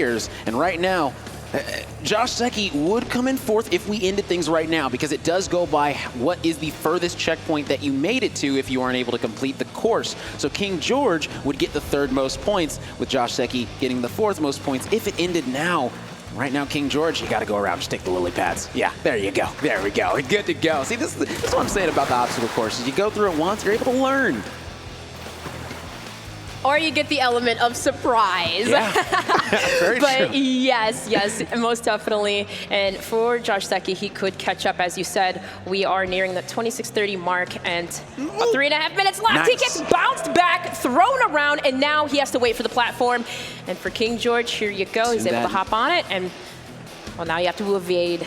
Oh yeah, and it is so difficult to get through this section because those pillars, they are no joke, to say the least. They are taking names, and right now the name is King George. There we go. It's tough. It's like you have to build some type of momentum and just coast throughout those cubes. But yes, King George getting hit back by each pole. The big totem poles, if you will. They're just as annoying. And yes, man, so close. And Josh is doing a solid job right now. He's trying to figure out that section, trying to figure out how that ice slide exactly is going to work. But you can see every single time that he goes down, he's changing things up just a tad bit, going a little bit slower, trying to be more methodical with it, as King George just needs to avoid these pillars. And I stated it, man, I was struggling on that pillar section. So King George, I feel you, buddy. I've been there. Yeah, I would be raging. I would have already walked away. It's definitely difficult and frustrating. And yes, it's like you said, Rome, you have to figure out the pattern. You have to be able to evade each pillar, each pole. And for King George, he made it through onto the next. And now it's to that second ice slide. But the thing is you got to be, you got to watch out. You got to take those other bouncies up to that ice slide, which is right now what Josh Secchi's trying to complete is this first ice slide, able to get onto that first section, running, get into that second one, not able to get to the third though. And now only 2 minutes left, Dream. Only 2 minutes left here, and as it is, King George is in third, and we do have Josh Secchi in fourth, so unless he can severely coast through this really fast, maybe build up some momentum. Almost. And for King George, he's at least figured out the platform bouncies. Now he's just going to be able to get through this ice slide, and he's bouncing through everything. Let's just jump over him. Yeah, definitely an interesting strategy right here and now. He's got 1 minute and 20 seconds left to complete this course. Not able to get the second bounce onto it, so he's got to repeat that ice slide, and now it is coming down to the final minute. and that is where all the pressure, whether you're used to lands or not, that pressure is going to be getting to you once you realize you got less than a minute to complete it. Oh, and Josh Secchi almost had that momentum, that speed to carry him through, but for King George, here you go, sidestepping. 1 minute left here we have, and nice. First bounce through, second. He's able to do it slow and steady, solid and easy. He's getting through it clean. Things are looking good. King George, you're almost there. And there we go, down to the final stretch for King George. And he's only got a little bit left. There's only a few more seconds, and I don't know if he's gonna be able to get there in time. He's just got to be able to run through this, and can he do it? Yeah, he's most definitely can. 30 seconds. 30 seconds left. King George trying to evade the cylinders, everything, every obstacle coming in his way. He's making it through Rome. Can he clear it here? You got 20 seconds left. It's gonna be so close, but I think he's gonna do it. He's just gotta hit that pad. No! And now he's gotta fly through this. King George, you were so close. You just need to hit that last pad. And now with only 10 seconds remaining, you gotta go, you gotta sprint. Oh man, this is gonna be down to the wire. 5 seconds, 4, 3, I don't think he's gonna make it, Dream. No, it was so close. And that's it there, but just look at that. He might still be trying to complete the course. Oh yeah. And either way, and there we go. Good We did job. complete it. A little bit over 30 minutes, and that's where we're going to be cutting it. We are giving all these players 30 minutes to complete it, so shout out to the 3 players able to complete it. Josh Secchi was giving it his all. Things just weren't working out, but that's the great thing is we have so many modes that we're going to be going through today. Guess what? If the obstacle course race wasn't your cup of tea, who knows? Maybe the other 5 will be, so you can't count Josh Secchi out today just yet. most definitely. But hey, congratulations to BTMC's Jack in the Box, who was awarded another 10 points for that first place dub. And also too, I mean, through the season 3 of DoorDash's Battle of the Brands, he has been undefeated. Yeah, has not taken a loss yet. Was able to win 9 in a row. I believe it was like a total of like 14 or 15 games in a row between all the finals and everything going on. So he's just undefeated. He's on a tear, and he doesn't lose yet again right here. I mean, BTMC is really putting on right now. And it seems like we do have a video ready coming in from King George himself. My favorite order from Burger King has to be the Whopper. I've had it since I was a kid, and it's always been my personal favorite. How has Burger King helped me in my content creation? Well, hey, if I'm gaming and I'm hungry, it's nice. You can just order Burger King on DoorDash, and it's at my house in like 10, 15 minutes, and I have food. I don't have to cook or do anything else, so nice and convenient. The secret ingredient for me is, obviously it's good to have good mechanics and stuff like that, but I think the important thing is figuring out what is your opponent doing, whether it's an AI or whether it's another person or whatever it is, figuring out what that other opponent is doing and how to beat them. Every video game that you play is kind of like a little game of chess, right? So you're trying to beat your opponent, not necessarily what you see in front of you, their next move that they're gonna take. Man, you see it right there. King George, cool, calm, collected, ready to go. Loves that Whopper. It seems like he's having a good time repping Burger King right now. Yes, most definitely. And hey, he said his favorite was the Whopper. And with the weekend exclusive deals through DoorDash with Burger King, you can get a free Whopper on an order $20 or more. So you heard it from the King. You get a free one if you spend $20 or more. So be sure to get your orders in because we have exclusive deals going on all weekend long. And be sure to get your order in. Oh yeah, it's gonna be a good time. Shout out to Burger King. Shout out to the King himself, King George, able to essentially complete it. I'll give him credit for it. 30-17, okay. Yeah, it was real close. You know, we'll go ahead. It though. Yeah, we'll say, okay, you got it, King George. You know, doing okay right now. He's probably feeling all right. He was struggling through that part, but able to complete it still. That really shows the grit and the grind that these players have to have, that will to be able to finish it. Yes, the grit, the grind, and the shine. But hey, let's go ahead and head over to Puckett and see what he's got to say. Thank you so much, Roman Dream, and awesome casting there for the first hour. Now, audience, shout out to all of you. You're here bright and early, and this is just day 1 of our DoorDash Battle of the Brands. And you saw our first 4 competitors, but we have 4 more to round out your 8 finalists. Let's bring out our first competitor playing for Taco Bell. She has a character in-game. It's the Fortnite icon, Chica. Chica, it's been all smiles. I was petting your dog in the green room, nothing but confidence, and you just look comfortable right now. How are you feeling being here in Seattle? I'm scared because of the first map. I'm not very confident that I'm going to pass this. When it comes to Zone Wars, I think you're the favorite, but what's going on in obstacle course is not your thing?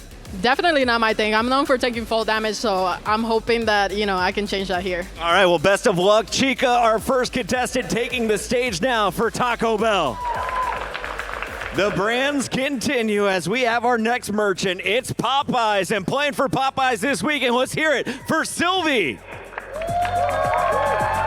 Known for the IGL content, she has been crushing it, of course, in-game as well. And Sylvie, we are playing for Popeyes today. What are you looking forward to most? Are you looking forward to the Zone Wars, the Destruction Derby, or this obstacle course you're playing first? Definitely not the obstacle course. That looks so scary. I'm not ready for it. Whatever's the easiest. And for anyone who's been sleeping on Popeyes, they haven't had it yet, what item do they need to pick up today before they go home? The spicy chicken sandwich is the best thing ever. Get it right now, and DoorDash can bring it to you. Sylvie will let you get on this stage. That is Popeyes, and they are ready to roll. Coming in, though, we got to bring up our next contestant. This is going to be a player representing McDonald's. You might have seen him on TikTok or on our qualifier number 2. Let's hear it for Anthony Chen. The All-American jersey. I love it. How are we feeling with the Golden Arches today? I'm feeling good, feeling confident. I think we're going to put on a good show here. Now, I found out something really fun. You are BTMC's roommate, yeah? And the man just went flawless through his run. Did you practice with him at all? I wish I did. I wish you did too, but I'm excited to see what you got for us today. Give it up one more time. That is Anthony Chen playing for McDonald's. And last but not least, here for our second heat of the obstacle course, we got to bring out the one and only Choco Bars. The most positive community on the planet throughout the qualifier. Your stream kept growing in numbers, and the fan support hasn't stopped there. What do you want to say to everyone who has been behind you and the team Little Caesars? I'm gonna win this thing! Yeah! Choco Bars is ready. I'll let you take this stage. And speaking of Little Caesars, if you want to get yourself set up with the hot and ready, we got it ready to go. If you get online using DoorDash today, spend $25 or more, and we will give you $5 off. That's happening today and tomorrow, thanks to DoorDash and Little Caesars. Enough from me, though. We got our players on stage, so let's send it over to our casters. Rome, Dream, I hit myself with cards. Take it away. Well, he's hitting himself with cards. We're over here just, getting excited, jumping around, hitting each other. But my goodness, Rome heading into the second heat. That first one was so exciting to watch, but as we get these second group of players here, I'm excited because, you heard it from Taco Bell, from Chica, who was, again, our first seeded player. She's worried. Yeah, she straight up said, listen, the obstacle course race, it just might not be what I'm going to be jiving with, but at the end of the day, you're going to have to complete it. I think she's going to be a little bit better than she's anticipating herself right now. That's exactly what I said. I'm like, maybe that's like a front a little bit. You know what I'm saying? I understand the fall damage, totally true. But I don't know. I feel like the determination, the competitive nature that she has is just going to come out, and she's like, nah, I'm winning this. And Puckett just dropped some interesting knowledge. BTMC was able to complete it so quickly, and Anthony Chen, his roommate, hasn't been able to practice yet, so this is going to be his first time going through it. It's going to be interesting. He's smiling over there. He's ready to go.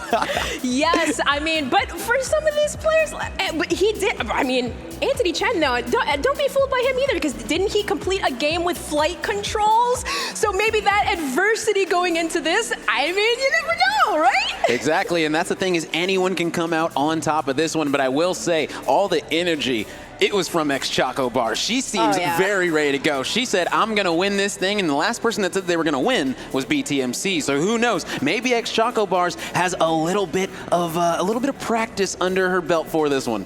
Yeah, she was one of those players, right? She was sending out applications to her community to get people in for that Team Rumble, but going in here solo, yes, that confidence is key. Fake it till you make it, the wise words of Baby Nikki. Yeah, you never know. You could take it here. You might surprise yourself for Team Little Caesars, for Choco Bars. She was surprised on her qualifying spot. So, hey, I can't wait to get into it, Rome. Heat number 2 is about to start here as the players do get settled in. Oh, yeah. And all these players are just getting ready. But the thing is, we saw who had the support in the first round. I want to see who's got the support in the crowd for this round. If you're here supporting Chica, make some noise. All right, all right. If you're here supporting Sylvie, make some noise.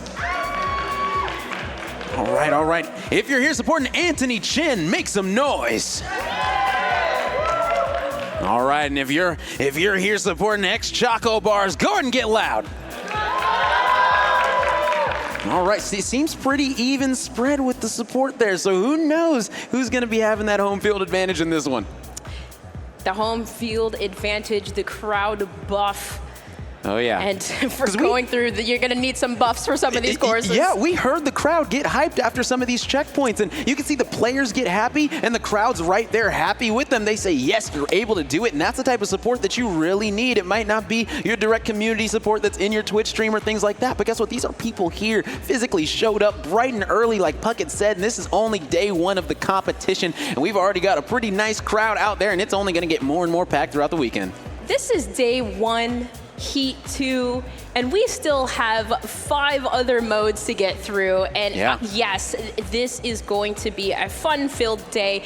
And yes, as you mentioned, each time you see a player pass that course, that extra crowd buff will definitely push them further. And man, I love the energy that Choco Bars is bringing in today because again, it doesn't matter. You're on a land setting. You're here. You are representing your merchant. It's going to be awesome, and that energy, you need it. Oh, yeah. Shout out to these merchants. I mean, Choco Bars gonna be repping Little Caesars coming into today. You know, Little Caesars, the slogan is hot and ready. She seems very ready based off of that quick interview with Puckett. She is hyped up, ready to roll. That's the energy we love to see. Want to see these players hyped up, but also you got to watch out for some of the cool, calm, collected players because those might be some of the players that have been practicing the most. Maybe Sylvie might come out and really turn some heads. I said it in the qualifiers. She was one of the players that really impressed me individually with her own skill level, and I think if she's able to translate it into some of these mini games, that she's going to be good to go. Yeah, and I mean, despite having only getting 2 points and being in that lower half, regardless in terms of her creator eliminations, yes, she was in 2nd. Yeah. So she knows the game, she knows how to maneuver, she can be tactical. How are you going to apply that here? Yeah, got the little dances going on there. Maybe we can get a couple. I want to see Puckett frolic around here. Where is he at? Yeah, I want to see some people hit some more emotes. Does the crowd want to hit some emotes right now? If you're hitting an emote, go ahead and make yourself known. Oh, there we go. We got a couple in the back. There we go. I see you. Man, we love the crowd here at PAX, man. It's always a good time. Shout out to everyone at PAX West. Shout out to DoorDash for putting on the Battle of the Brand Season 3. There we go. Get him on camera. Oh, yeah. Having a good time. Yes, definitely. Have war filing in and seeing what's going on over here, but the anticipation, I mean, you look on these players, they're getting ready. And for this second heat too, they had a little bit to, you know, I wouldn't say practice, but to watch, to kind of get some information on how they want to attack this course and single it through. But 1937 was the time essentially to beat. I mean, if you're looking at to beat a score, can one of these players complete that? That was Jack in the Box's BTMC. He completed it in 19 minutes and 37 seconds. And like we stated, even if a player in this heat hasn't played it before, they just got to watch it. So they just got to see exactly how to go through every single part of this obstacle course. So some of these players, fast learners. I mean, we talked about BTMC, able to solve a Rubik's Cube with a guide. Immediately. Like, if you give me a guide, I'm still going to be spinning that thing. It's going to be so many colors, I'm not going to know what to do with it. But guess what? He's good to go. Yeah, you have to have some patience. And although I do have a lot of patience, not with the Rubik's Cube. Nope. Man, I'm definitely going to be trying to figure that one out for a minute. But either way, all of these players, rightfully so, just have unique abilities, strategies, and they can do, I feel like they're just very versatile. Every player in their own right, and both on all sides. I feel like they're just very versatile. Oh, yeah. And I think that, they can adapt to anything. Oh, yeah. And listen, okay, we are going to need some help from the audience, not just right now supporting these players. Okay, tomorrow on Championship Sunday, we are going to be having 40 players that are going to be loading up into into the Battle Royale going up against these players right here. So if you want that chance, you can go ahead and go to the registration desk way back there. I believe it's back there. You'll be able to sign up if you want to compete tomorrow against some of these awesome creators. So make sure you sign up quickly because those spots will go quick. Yes, an opportunity, of course, to play with some of these creators, but also help them elevate their game, and the opportunity to win DoorDash merch. I mean, I have to say, this is very comfortable, Rome. I mean, I'm repping this. I'm wearing this at home. I mean, it's so comfy. Oh yeah, you know, even the zip-up hoodie, super comfortable. And listen, it's a great way to go and have some fun. You get some merch as well. I mean, not only that, I mean, I got the shirt as well underneath it. Hey. You know, I'm feeling good. They got me merched out right now, and I'm loving it. That's what I'm wearing tomorrow. But no, also too, there is a wonderful DoorDash booth here at PAX West, so be sure to check it out. They're having merch, selling merch, all bunch of cool stuff, maybe even a water bottle, so help you stay in your game, and as well as giveaways right all weekend long, deals, everything. There's so much going on, Rum. Oh, precisely. And like we stated, we are going to be having 6 different game modes today before we get into things tomorrow. So those 6 game modes we're going to be playing today are going to be the obstacle course race that you just saw. We're going to be doing a free-for-all zone wars after that. Then we're going to be heading into color switch, which is essentially Simon Says. So that is going to be hilarious to watch. TDM after that. Then we've got some Demolition Derby, which is just a bunch of monster truck cars going head-to-head and battling it out. That's going to be awesome. And then we've got Prop Hunt, which is the battle of the inanimate objects. It is going to be hilarious to witness that. Oh, most definitely. And one thing that's awesome about that color switch too is like there's going to be 2 maps of color switch. So you will see one just in human form, and then the other one, the second of color switch, will be in vehicles. So that is going to be so fun to watch. I cannot wait. And hopefully we should be loading up here soon, Rome. This second heat is about to begin, and I cannot wait to get into it. Yeah. Will Popeyes maybe steal a win? Or Anthony Chen? You never know. Yeah, will we see another sub 20-minute finish? That right now is going to be the goal for these players. 19:37 is that time to beat for them right here and now. So it is going to be awesome to see who's going to be able to get out to that early lead. We saw BTMC get into the early lead, and he held on to it. And now these 4 players are ready to go. We're ready to start this game number 1 of this heat. It's time to load on in. Be ready, the race is about All right, hopefully none of these players fall off that platform right in the beginning, but we know it's key. And here we go, off to the races. Anthony Chen makes the first jump, and there we go. Everyone's good to go on that first platform. And now the big question to start things off is, are you going to go to the side or are you going to keep it down the middle? And it looks like we've got 2 on the side, 2 in the middle, and the players in the middle struggling a little bit, also on the outside struggling, but it looks like 2 players did get through. Chica decided to go on the side, and she is clean through that first obstacle. Most definitely, and some of those harder routes too in the beginning, Rome, if you choose to take the harder route, you get through it faster, right? Yeah. Especially with that moving platform. So yes, being able to just play patient, and Anthony Chen gets launched onto the next section. Look at him go, Rome. Oh my goodness, he might have faked everyone out. He said he has no practice. I don't know. He's in the lead right now, doing a solid job, just needing to get through those bounces. And like you stated, I mean, sometimes these obstacles, they can help launch you to the next platform. So he was able to get that checkpoint. I'm sure he's feeling good about that. Most definitely, and similar to how we had saw that Heat 1, although some of these players might have a slow start, they still have opportunities to catch up because we know it does get harder as it goes along. So although Anthony Chen was able to get launched in that next section, struggling just a little bit, but Chocolate Bars gets launched back. Oh no, the horizontal pillar knocks her out. Chica doing a solid job maneuvering these right now. It looks like she's going to be clean through, just needing to get around this last one, and she's able to do it. Chica securing that number 1 spot, and right here is where you got to have that patience. You got to understand the pattern of how those blocks are going to be dropping. And that's the thing, is that Chica did watch the previous heat, so she might be able to know the pattern for it now. And that's where we said, you got to learn. Oh, and she didn't wait. See, that's the row you got to wait on right there. Yes, that is indeed, because it switches up on you. You think it's going to be there, and then it changes. So, oh gosh, patience is key. It's only a minute and a half in about, but either way, these players, yes, this is the part that we saw the first heat players get stuck on, and Anthony Chen's bouncing in. You gotta wait a second. There it goes, almost. Yeah, so close. And I think Chica actually made it through. I believe that she was able to get through to the next section, which would be huge if she's able to take that lead right here and now, because once you turn the corner on that S, man, that is just such a big momentum boost. You're going to feel so great about being able to do it. Sylvie going to be struggling on these rotating obstacles right now, as those things are spinning around and taking no mercy, giving no mercy whatsoever. Anthony Chen able to get through that previous part, but now that runway, he's got to go down it and be smooth. Yes, you almost hope for, well, with what happened with Team McDonald's being able to be launched into the next section, you almost hope that would happen for Chica. Nice. She just flew through that one, able to pass the obstacle course, and we know these horizontal pillars, they actually do move with the platform, so we'll see if she can evade that. For Sylvie, she wasn't able to evade that and falls right into the puddle. Yeah, Sylvie's trying right now, but Anthony Chen, he is solid, and he is in first place right here and now.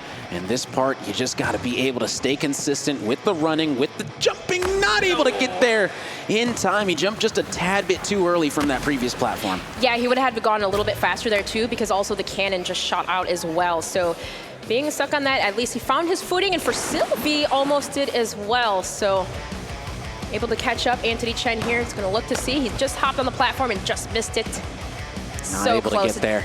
So close to hitting that first turn in this obstacle course race. It seems like Choco Bars, she was able to get past that previous part. Now she's on to the high bouncing section. She's barely getting through this one. Anthony Chen looks like he's clean through, and he's going to be turning that corner on the S. Going to be the first one.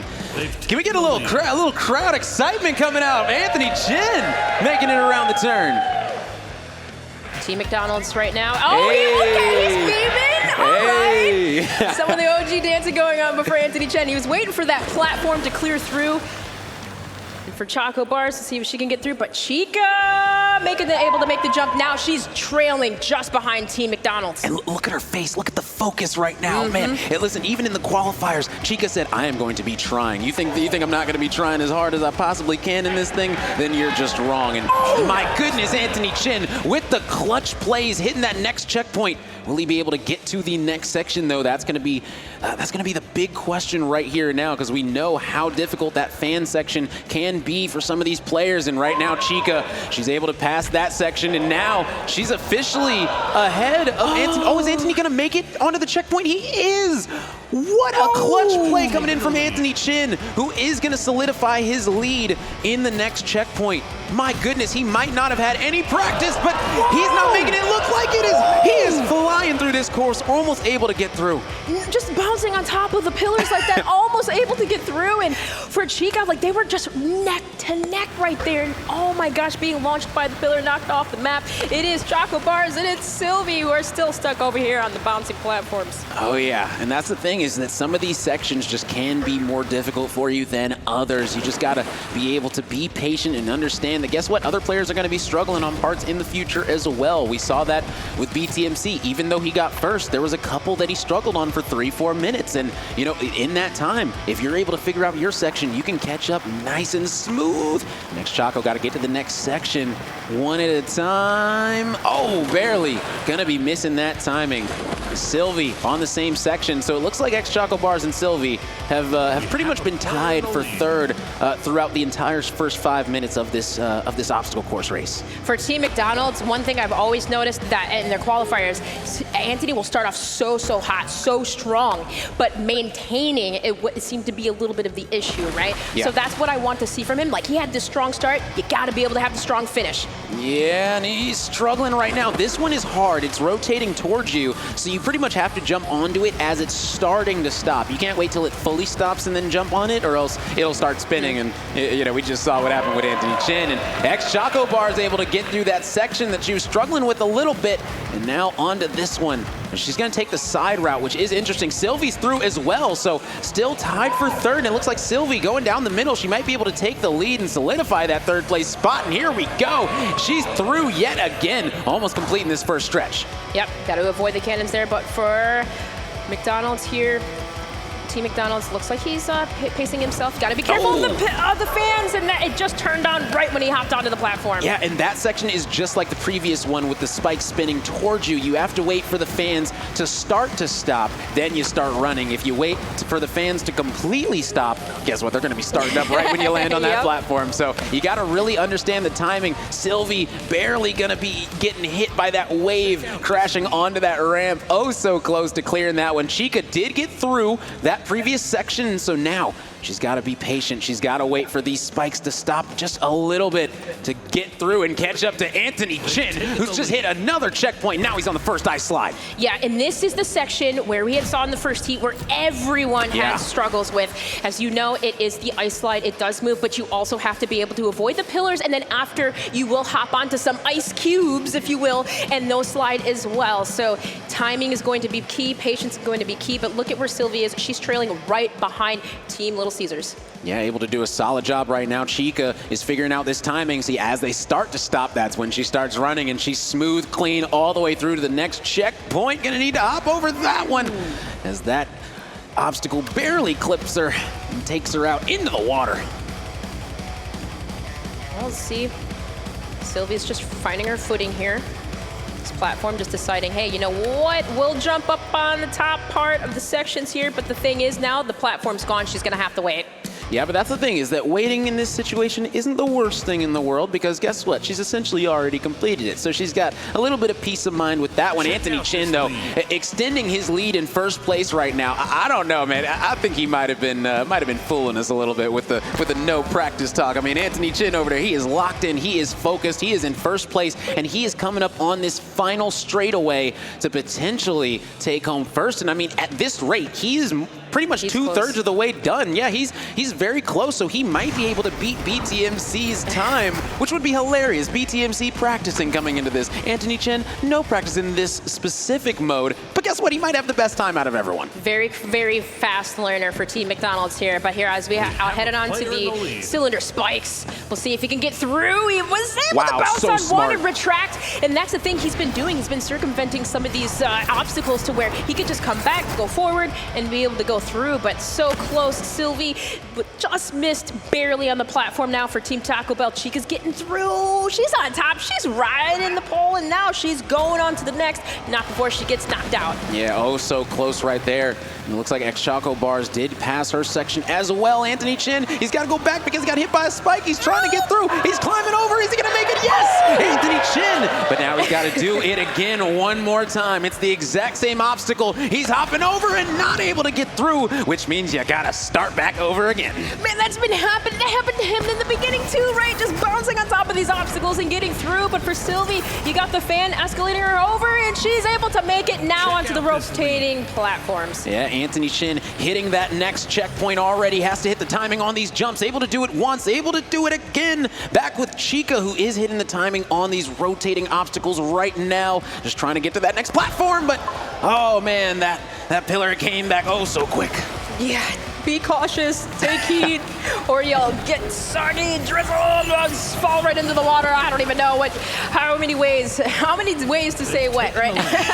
Oh my gosh, but for Team McDonald's here, Anthony Chin, he is almost there, 10 minutes and 18 seconds. And keep in mind, it was 19:37. Yeah. That was the time essentially to beat, well, if you want to beat the time. Yeah, I mean, he's right now on pace to be sub 15, and which would be absolutely impeccable. Look at this, the talent coming out of Anthony Chin right now. It's all on display. Oh my goodness, the focus coming out of Anthony right now, and he's get to the next section again. Anthony Chin is really turning some heads right now. He really is, and I mean, whether he was taking notes or not, whether he played it or not, he is adapting to these crazy obstacles here. And oh man, with these horizontal rotating pillars are quite annoying. Either you get on top of them in the middle, or you somehow get launched into the next section. But for Anthony Chin, that happened twice now, and now he is getting through, coasting by, taking his time, but not before he gets knocked out.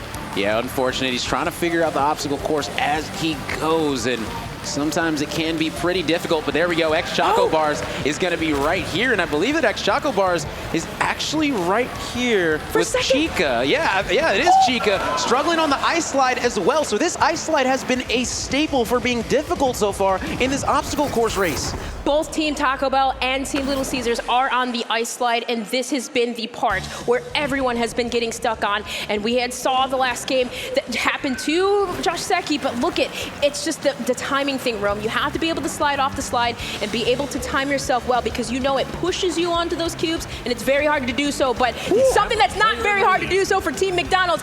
He is almost there into the last section. Yeah, and Anthony Chin, he started off so hot in the qualifiers as well. To see him starting off hot here in the first game of the day, I mean, it's awesome that he's able to put on such an awesome show in this final straightaway. He's doing a solid job right now as Sylvie trying to catch up to these third place players.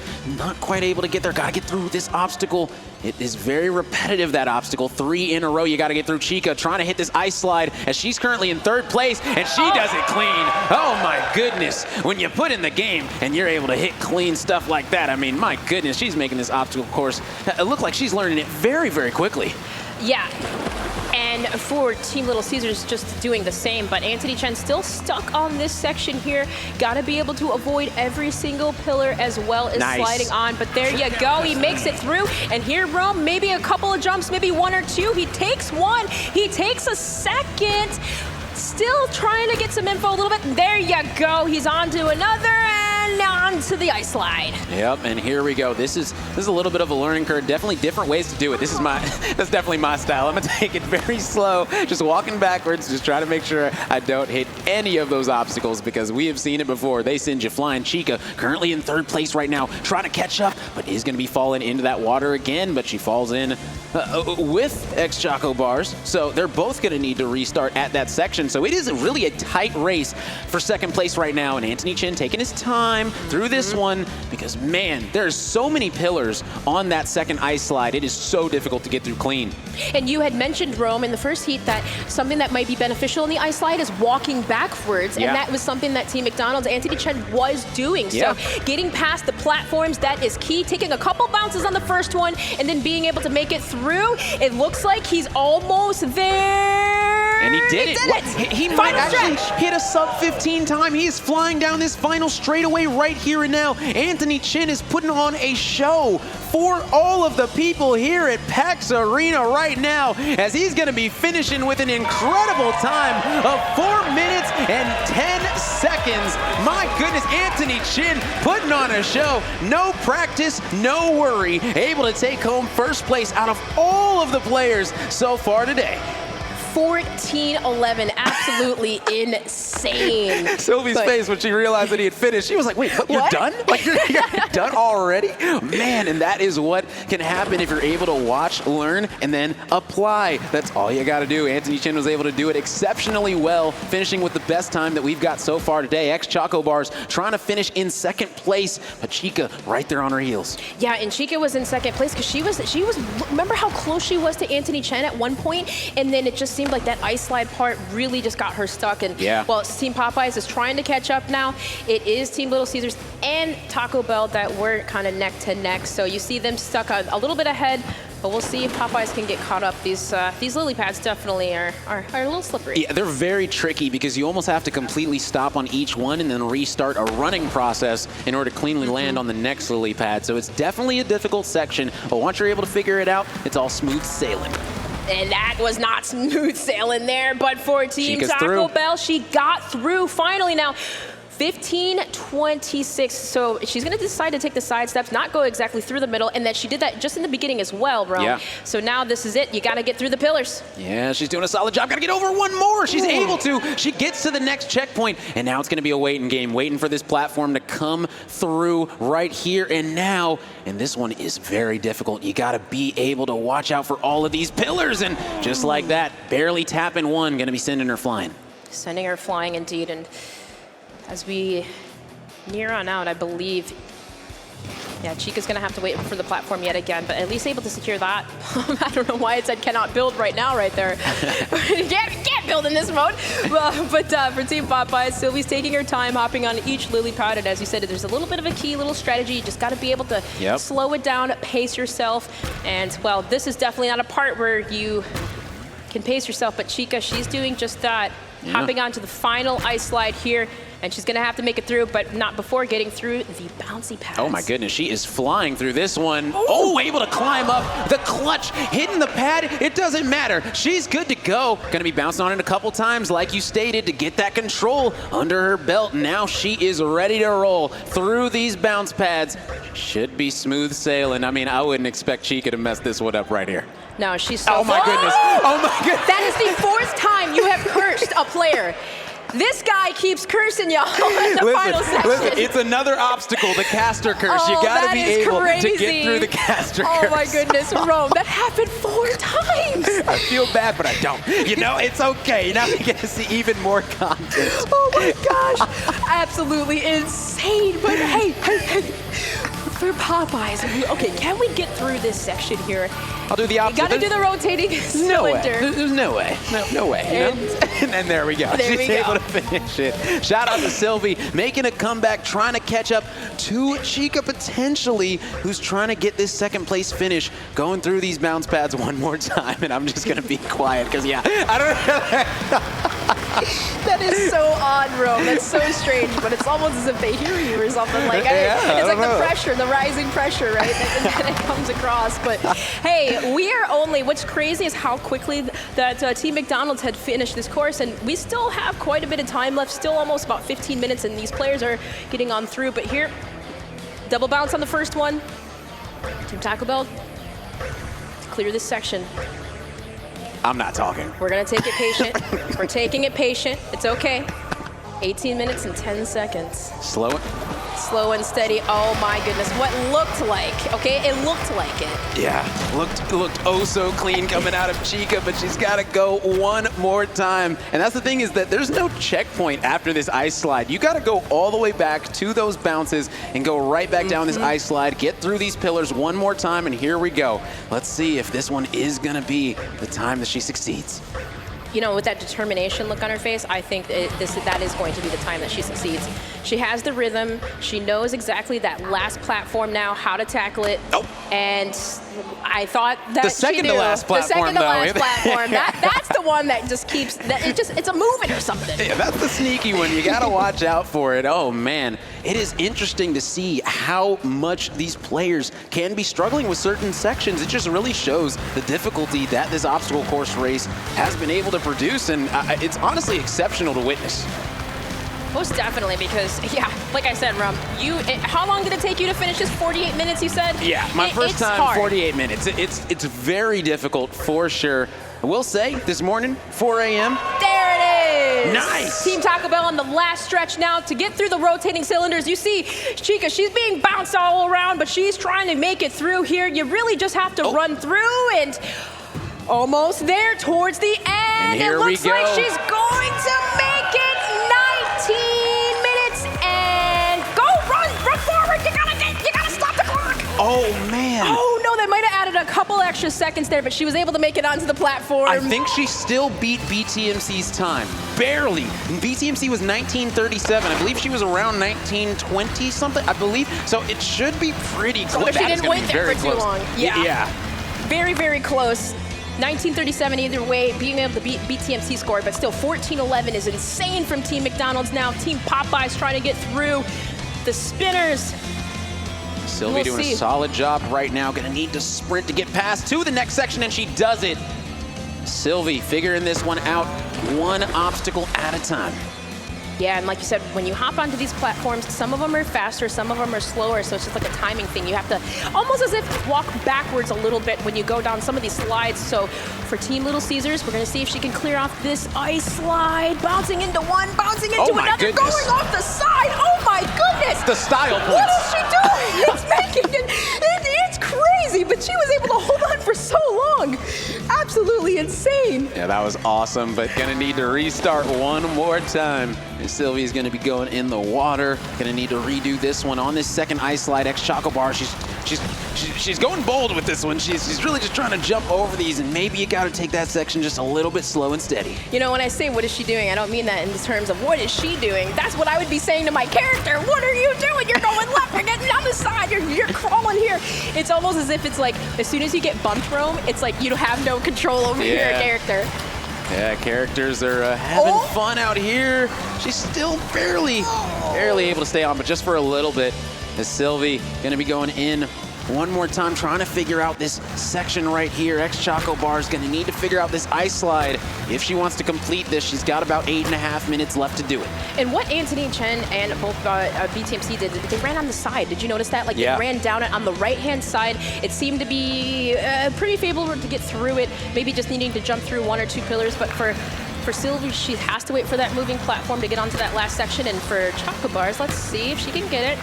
Sylvie was able to make it through that part that was a little bit difficult for her. And that's the thing, is once you get past a part that's difficult for you, you feel so much better. It's a breath of fresh air that you're able to come into this next section refreshed and just able to reset, figuring it out and understanding that if you have that determination, you will end up finishing that section.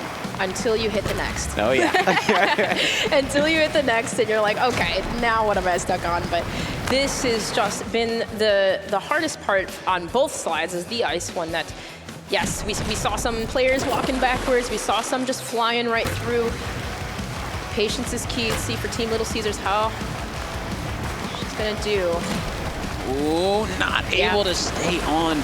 And that's why I said sometimes I just like walking backwards on the ice slide. Yeah. If you really just want to take it super slow, you can just walk backwards and go around those pillars without really having to worry too much about hitting them. But at the end, it's going to be that jump, that final jump to get onto those bounce pads, which can be difficult. And Chocobars, you can see the frustration on her face, not able to get past the part. Sylvie hitting some emotes while waiting for the platform, and now going to try to get through this section one more time, but yet again going to be hitting a pillar.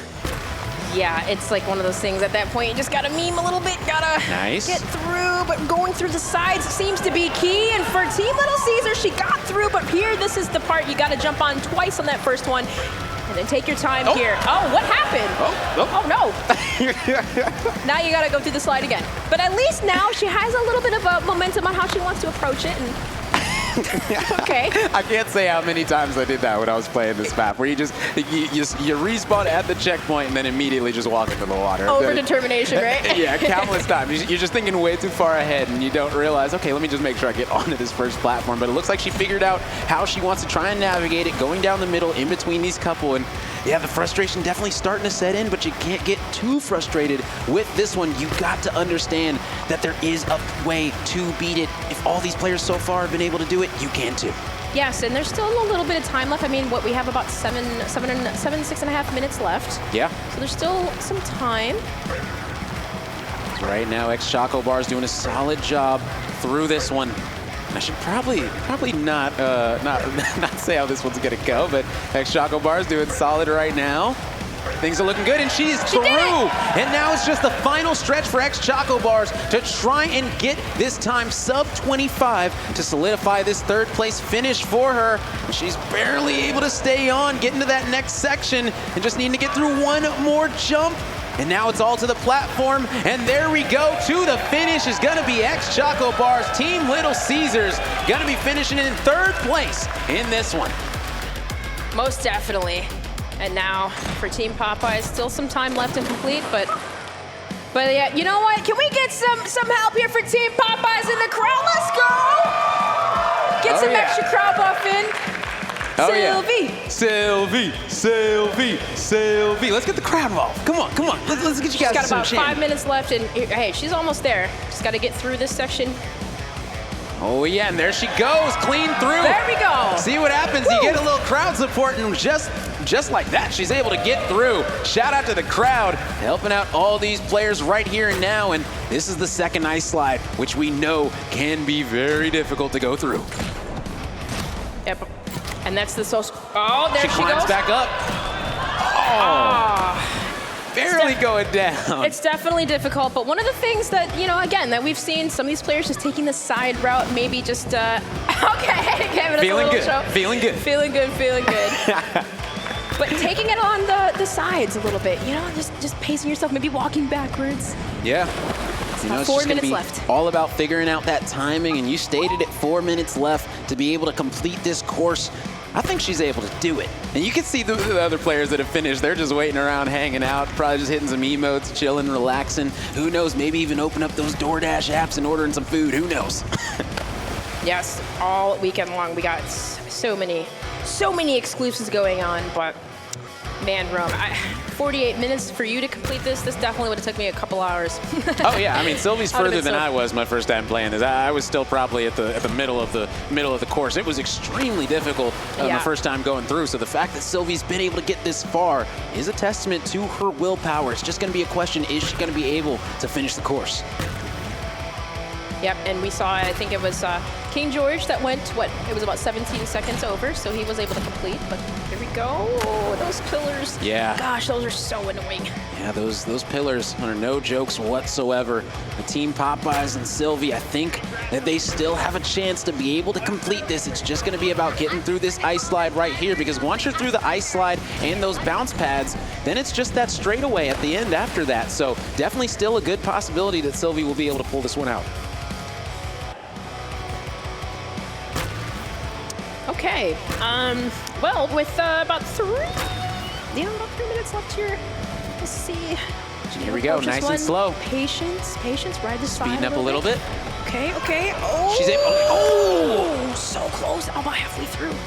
Yeah, very close, but you can tell she's figuring it out, and that's what you got to be able to do, is each time you try it, as long as you learn something, you come back even better. So let's see how she's going to be able to apply what she just learned into this run right here and now. As you can see, she's doing the walk backwards stretch, trying to get up, and is she going to be able to? Yes, she stays on, and now slow and steady. Sylvie doing a solid job of navigating through these pillars, and just like that, going to be sliding right into one. And yeah, if you find yourself in some trouble on that ice slide, if you just walk backwards, you essentially won't be moving. So it does definitely help you to be able to go super slow on that one. But at the very end, you got to speed up in order to get to that bounce pad. Most definitely. And I mean, hey, Rome, this is only the first game mode. We still have 5 other modes to go. Nice. Oh, nice. And now it's all about hitting the bounces. Here we go. And shout out to Sylvie getting through the ice slide section onto these bouncing pads and not able to get it. And so unfortunately, gonna have to redo that ice slide part. But the thing is, she figured it out. Like we stated, she came back better the previous time, and I'm sure she's gonna come back even stronger this time. Yeah, and that's the thing. Once you get it through it once, then you kind of have an idea of how you want to maneuver it. So it's just like you just have to build up that pattern, that repetition, and then it's almost like it's like muscle memory, as it would. But here we got 1 minute left to complete. Can Sylvie do it? This is the last section. Well, the second to last section. And right now, she's doing a solid job going down the sides, able to get through. And here we go. Like we stated, she's learning that's exactly what you want to see out of these players, is figuring it out obstacle by obstacle. Now slowly but surely, she was making her way through, and now with only 30 seconds left, this is going to need to be a very fast run coming in from Sylvie. See if she can do it. Essentially at this part, just fly through. She's got the rhythm down. Nice, she's got the pattern. Got the pattern, there you go. Now on the first, the second bounce, and then make it through. Yeah, here we go. Shout out Sylvie. Can we get a little bit of a crowd noise behind Sylvie right now? Oh, so close. And that is gonna be doing it as we do hit the 30-minute mark. So man, Anthony Chin gonna be coming in first place out of all the 8 players that we had go through this obstacle course with an incredibly low time. I believe it was 14 minutes. That is absolutely incredible coming out of Anthony Chin. And then we've got Chica, who was able to take second, Choco Bars getting third, Sylvie coming up in fourth. But guess what? These players, they've got plenty of chances to get even more qualifier points. Yes, most definitely. And I mean, if we're going by the standings too, looking at it right now, I mean, I believe that would be Jack in the Box in first place with 20 points, and then Chica getting 6 from that last game mode, I believe, and being at 16. So, or excuse me, 18. So yeah, this is going to be interesting, but we know we do have someone in the lead as we head into this next game mode. Yeah, and that's going to be a good feeling for them. I mean, this is the thing that I'm looking at too, is Anthony Chin. He started off so hot in the qualifiers, so the fact that he came out and was able to get first out of all the 8 players coming into today with no practice, that is absolutely awesome. And it's time to send it over to Puckett, who's waiting with an interview. Thank you so much, Rome and Dream. And PAX Arena, make some noise for yourselves. And of course, Chica, who completed the obstacle course. You didn't feel good about it coming in, but you got the job done. Second fastest in your heat. How we feeling? I'm feeling confident. I thought that I was going to get dead last, so second, I'll take second. Representing for Taco Bell really well. You came in with 10 points after the qualifiers. I think this is now an 8-point performance. I'll get the official numbers here from the admins. But after watching everyone go through that obstacle course, who do you think is going to be your competition here this weekend? Ooh, I'm not sure yet. I think I need to see them play some Zone Wars and some TDM to see which one is going to be the hardest one to beat. And we do have Zone Wars coming up next. So do you have any tips for anyone who's trying to get better at Zone Wars? Do you feel very confident coming into this game mode? Yes, I feel very confident. I play a lot of creative. Spend like your entire life in creative. There you have it. Last but not least, this one coming from my friends at DoorDash. What is the secret ingredient in Chica's gameplay? I don't think I have a secret ingredient. Maybe like not taking anything too serious and just having fun with it and ordering Taco Bell. Ordering Taco Bell, what was that? Ordering Taco Bell Nacho Bell Grande. Nacho Bell Grandes. Get your DoorDash orders in right now. We got to go to commercial break. When we come back, all 8 competitors, that's right, all 8 players playing in our Zone Wars. You don't want to miss it.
Whew, your game stinks.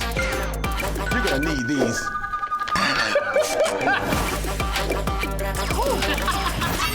Stay in your game with DoorDash. In the water, gonna need to redo this one on this second ice slide. X Choco Bar, she's going bold with this one. She's really just trying. Gotta take that section just a little bit slow and steady. You know. Whopper, build your Whopper. Barbecue, bacon, more cheese, no shocker. However you like to top your Whopper, you know what we'll say. At BK, have it your way. The best fast food taco in America is the Del Taco. Any questions? Say hello to the best fast food taco in America. And say hello to Del Taco Better Mix. Popeye's new sweet and spicy wings don't make sense. Marinated and tossed in a blend of chili, garlic, and ginger, as sweet as they are spicy. Nice catch, Butterfingers. Just like my Nana. We don't make sense. We make chicken. Love that chicken from Popeyes.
Welcome back, one and all, to PAX Arena. We are live in Seattle with DoorDash's Battle of the Brands, and we just went through our first waves of competition. The obstacle courses are done, but we have plenty more in store for these competitors to face off on. And we've got a special opportunity for everyone who is out in the crowd here in Seattle today. If you would like to participate against our players, you can get involved in the action. I have 32 spots remaining, so sign up right now. It's going down between 2 and 4 o'clock tomorrow. You can sign up with our admins in the back. With that said, heat number 1 is done. It's time to get into game number 2, and I've got 2 brand new beautiful faces to bring you the action. We got Monster D-Face and Kelly Link.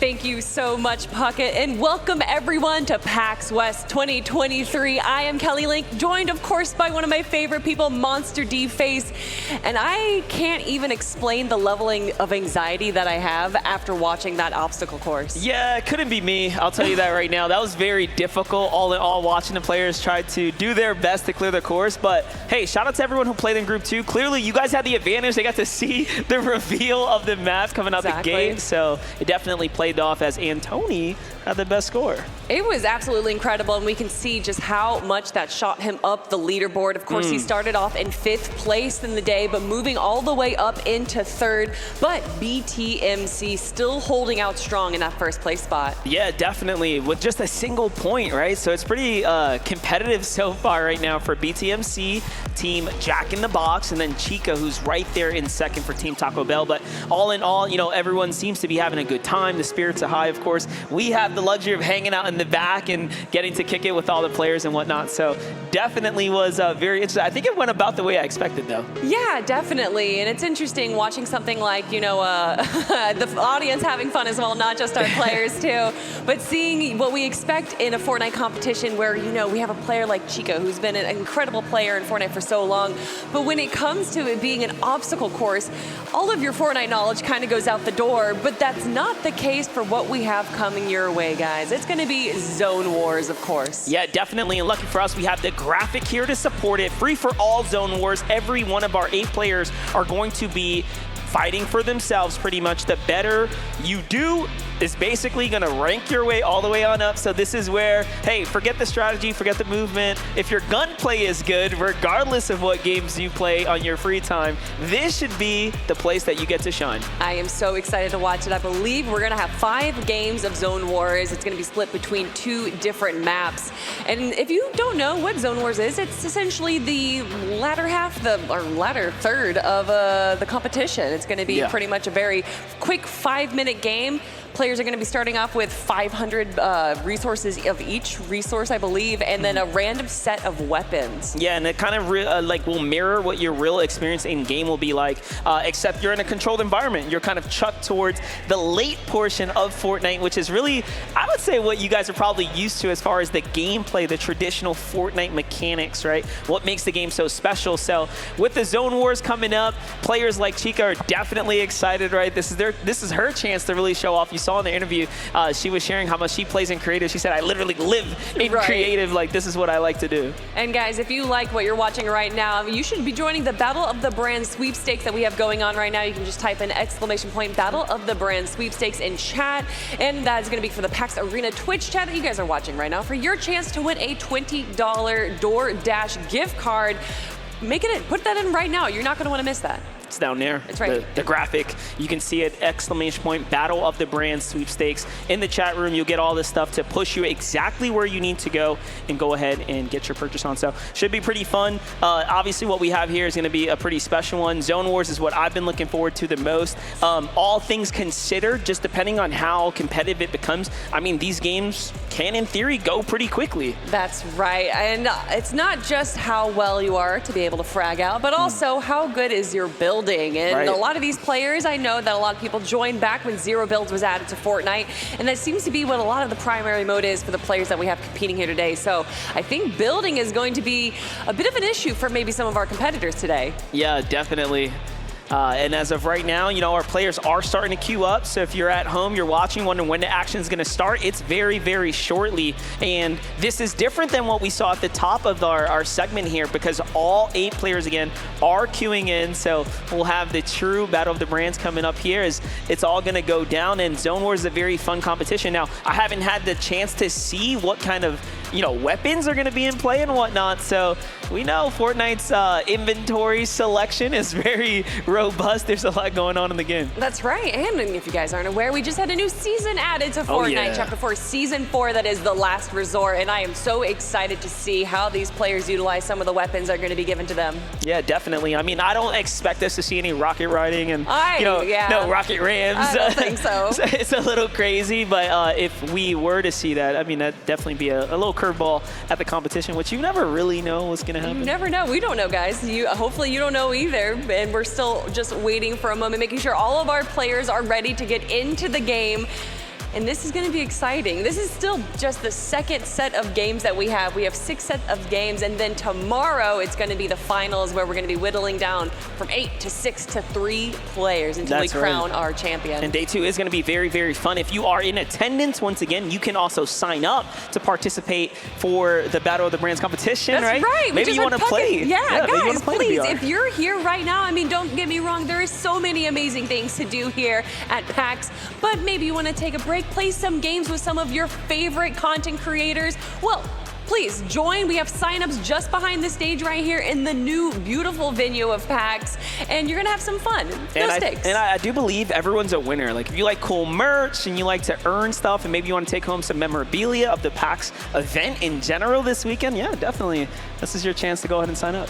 I love it. I love all of our players here too. I love the outfits that they were given here. Of course, Burger King being represented by King George himself. We have all of the incredible players decked out, representing each of their merchants. Yeah, it's super unique, the visuals, the look. So, maybe they saved a little extra merch for us, right? Just so we can go ahead and bring some home. I know I got this sweet DoorDash sweater, so I'm happy about that. Shout out to Chris Puckett. I actually stole his white sweater because it just looks so dope. It does. It looks really good. And everything looks good right now. We got the hats right here. Of course, the DoorDash water bottles too.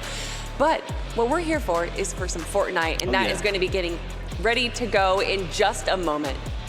Yeah, a lot of action happening here shortly. Again, this is just the kickoff of the day 1, of course, or it's really day 2, I guess, of the PAX show in general, right? It's been a competition weekend, a lot of fun stuff happening here, but for Fortnite, this is our specialty to come and have some fun. So you saw the standings, though, up at the top, like we mentioned. It's 18 and then a 17 point for second place, so very close. And let's actually take a look at that second place player that we have right now. Chica has something to say. My favorite order from Taco Bell is Nacho Bell Grande, easy on the sour cream, but I'm really liking the chalupas. I think just keeping me full while I'm playing video games and me not having to like get off my chair, kind of just DoorDash some Taco Bell and stay in the game.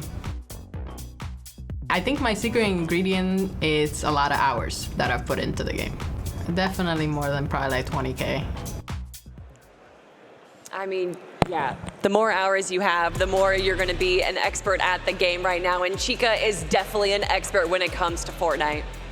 Yeah, and you can see that she is absolutely ready. I mean, the keyboard is turned vertical. That's how you know, right? In the zone. Like, that's when you know. The harsher the degree of the keyboard, the more try-hard you're going to be right now. But when I think of try-hard, I also have to look to BTMC. That's what everyone's been saying, that he's been the one putting in the hours, practicing for this competition specifically. But there you have it. That right there is a horizontal or vertical keyboard. Yeah, for sure. But to kind of harp on our competitors, I mean, the biggest climb we've seen so far, like we mentioned, was Antony. He had that moment, right? That comeback opportunity here just in the first game, and all of a sudden he went from somewhere outside of the top 3 well into the top 3, and Chica's really showing it off here. I think she recognizes that we were definitely shouting out the her setup right there, so looking pretty comfortable. But what we're going to be happening right now, just to keep you guys in the loop, we're going to make sure that we are queuing in all the players, running back one more time, give them a quick chance so that everyone can participate. Once again, it's not just the trophy on the line or the big cash, it's the bragging rights. It's the time to have fun here and represent for your team that you're on. And I love it. I love watching the players in the green room right before we went on, everyone being like, oh, you stole my strats, and everyone chatting, having fun. That's really what this is all about, representing our favorite brands and representing our favorite players here too. So I love it. I want to see exactly how well. I know that there's a lot of high expectations onto Chica here, but also, I mean, we can't ignore Baby Nikki, Antony, Chocobars, Sylvie, and there's just so many incredible players. Yeah, definitely. I think Chocobars was surprised herself that she was able to clear that course, coming in almost missing the time there, as it was just 30 minutes to clear the course. You see King George also absolutely ready for the competition. Headset off, right? He's like, no, I'm rocking earbuds. I want to be comfy. I respect it. I respect it. I mean, that's a big thing about being a competitive player, is being like comfortable in your own setting right there. And what we saw also, Choco repping the Chica there. She has the vertical keyboard. Obviously, if you want to be a competitive player, that seems to be kind of a standard for pros. Yeah, not for me though. I'm rocking just the very basic. Put my stuff sideways. I want it to look neat. I think as I've gotten older, I'm like more... Carpal tunnel's an issue. You don't want that. And I care more about how it looks, not necessarily how I perform, so. Oh, yeah. No, I'm always worried about my wrist. I can't do that anymore. I've been gaming for about 30 years now. You can't. Gosh. Yeah, no, if I put my keyboard like that, it would be done. It'd throw out an elbow, you know. This doesn't come with health insurance, so it'd be pretty tough. But let's have some fun, guys. We have get $5 off an order. You can see down on the bottom, but an order of $22 plus from Taco Bell on DoorDash. And terms may apply, 9/2 through 9/3. That is this weekend, guys, right? Today and tomorrow, if you want to get those $5 off, get that order in right now through Taco Bell. It's absolutely incredible. And obviously, talking about Taco Bell, we got to talk about Chica. Yeah, she wants that, what she said, the Nacho Grande. You know, she knows exactly what she likes to eat, of course, in order there. So some fun stuff as, again, we're having all types of content rolling out this weekend, the interviews, the fun recorded segments, just really getting to peer into the creators and the players that we have here. Yeah, what's your secret sauce? That's what Puggett's been asking everyone. Oh, man, me, listen, I like to keep it chill. I sit back. I'm a very low overhead, low maintenance. My secret sauce is, if it stresses me out, I want nothing to do with it. Oh, okay. So, you know, that's how I like it. Oh, see, mine's the opposite. I think I'm just on a slow level of anxiety constantly, so that keeps me going. It's like the fuel to my, speaking of fuel, everyone, it looks like our players are ready to go for game number 1 of Zone Wars. Let's jump into the action. I love this. So you really get to actually have an option. You have a say in what weapon you're going to pick. So you can see you can really start to utilize instead of your loadout, but immediately out the gate, of course, this is what we thought was going to happen, right? Chica was going to start building. Yeah, Baby Nikki finally joining in the builds, but Chica, 15 seconds before anyone even left their cubicle, was able to start getting that high, because as we say in Fortnite, high ground wins games, and Chica is prepared for that. Now that was kind of crazy and unexpected. Sylvie actually catches the first elimination. You can do all the building you want, but at the end of the day, gunplay is what matters, and you step to Sylvie, she finds herself a nice free point right there. The wide shot shows us Chica also picks up an elimination on the outskirts. All right, the zone already closing in, and she is taking some great long-range shots right there where we see from the AR, and that's not just an AR, that's a legendary AR, so we know the damage is going to be absolutely incredible, and she gets another elimination onto Sylvie. Yeah, big eliminations happening here. Baby Nikki's got a little building going on herself. That's a surprise. I didn't know she had that in her. There, look, the slide mechanic and everything. Okay, but Chica's gonna know better than to sit on the backside of zone, so she moves to the front, right? Puts herself in the most advantageous position, and it should be free pickings from here on out. I love the confidence too. I think a lot of these players would kind of ignore the heals. Actually, no, it looks like everyone's gonna be picking up some heals, but you know once you get into combat in this zone wars, it's gonna be a very quick elimination. So to think that you have an opportunity to heal yourself, oh, almost gets the shot. Baby Nikki getting down low, but it is going to be an elimination onto her. Yeah, it was Antoni who was there to actually find that elim. So Chica does all the building, but Antoni hits his shot first, and he's going to find himself some points. And now Chica with the quick work here at the box. I think she will clear this one without getting touched a single time. Look at that smile. You know she knew it. Eliminations. You could see her emotions when she was playing the obstacle course, and she was saying, this is it. I know what I'm doing in Fortnite. I put hours into this, too many hours. That's the look. That's the look of someone who finds pleasure in other people's pain, right there. Chica has that evil grin on. She's like, yeah, I got the lead here. And we are already getting into game number 2. Once again, Chica immediately ramping up, trying to get the high ground, finds a position against an unsuspecting player, but not able to get the elimination just yet. Chica trying to work on the highlight reel here of the weekend, absolutely. Another pull up there, big 70 tag. She's got the advantage. Still 8 players alive right now, though, do mind you. No one has been taken out just yet. Yeah, it's actually a bit of a slower paced game than what we had from game number 1 here, but a good shot onto the player down below her, and she takes down Baby Nikki.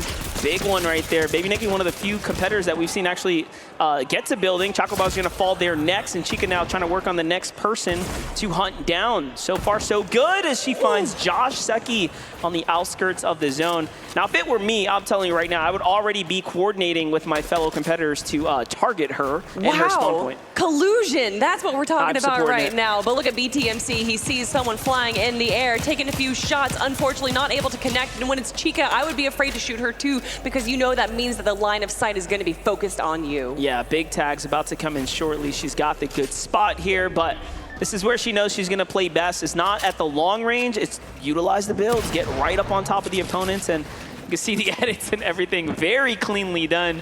She starts to piece up. Is this Josh Secchi on the run right now? This is bullying. This is just bullying right now. Another elimination, 7 total between the 2 games, and she's not done yet. It's now going to be down to a 1v1, and she's slowly, like a shark, coming into the water, going for Antoni. Yep, there it is. So Antoni was hiding there at the structure down low. He has been able to throw some walls down, but not enough to put the protection here. Big 70, and the attacks are getting traded, but you can see it's becoming a little bit more difficult for Chica than it was game 1, as everyone's starting to, I think, get a little comfortable, right? Yeah, no, Antoni holding up a good fight, but not good enough as Chica wins her 2nd game. You can hear our players right now are yelling to gang up on Chica. You predicted it, MDF. It looks like the strategy, the meta of the tournament is evolving. Yeah, it's BTFC. He's not having it. He's like, come on, guys. We on this side of the table need to work together at this point. It's the Battle of the Brands. We're having fun here right now. And so far, Team Taco Bell is crushing here, so looking very good. Ooh, okay, Antoni building up, to learning, evolving as we watch the game go on. And then, of course, Chocobar's here, taking a bit more of a sneaky approach. Unfortunately, a player's right behind her. Who's going to win the best of this? And it is going to be Chocobar's. Nice. Chocobar's is really playing well here. 3 points already earned just off eliminations. Again, wins are cool, but at the end of the day, it's all about those elims. That's how you're going to rack up the majority of the points. So unless you do that, I mean, you will be slipping behind. So seen Baby Nikki make it to end games, but she definitely has to find a couple more tags here. She wants to succeed. She had some good shots, but wasn't able to solidify that elimination there. But it looks like 2 players are distracted. She's able to grab the elimination onto Sylvie and then get some good builds coming in to protect herself. Yeah, very impressed with this as she starts clawing her way up for high ground here. She's got the structures to work with on the outskirts, and Chica doesn't recognize the angles that are put on her. And already she does find a couple elims in this game, but the early tags here. Now, if you are unlucky and you actually don't get to spawn with those shields, which this time Chica's not. She has all the slurpfish there to work with, but you can end up in a position where you aren't able to heal, so. Yeah, boxing up right now. She knows that no one's going to be too much higher than her, so, No, she's fine. Okay. There was a moment there. There was a moment. Baby Nikki also doing a pretty good job. I would pop one of those fish as well to just get as much shield as you possibly can. Taking some good shots and takes down Josh Secchi. She's like, fish? No, I got siphon. Kelly, give me a second. She finds the siphon. It's one-on-one, Chica versus Baby Nikki. Two of our stronger builders right now in the competition here. But anything can happen, right? It's about getting those tags. That's true. Chica slowly but surely making her way down, but they are not going to make it easy for her. Every time a build is broken, it is once again built again, but she is slowly encroaching in onto the territory. I like that. The cone in the box onto Baby Nikki. And Baby Nikki recognizes, and yeah, that was good.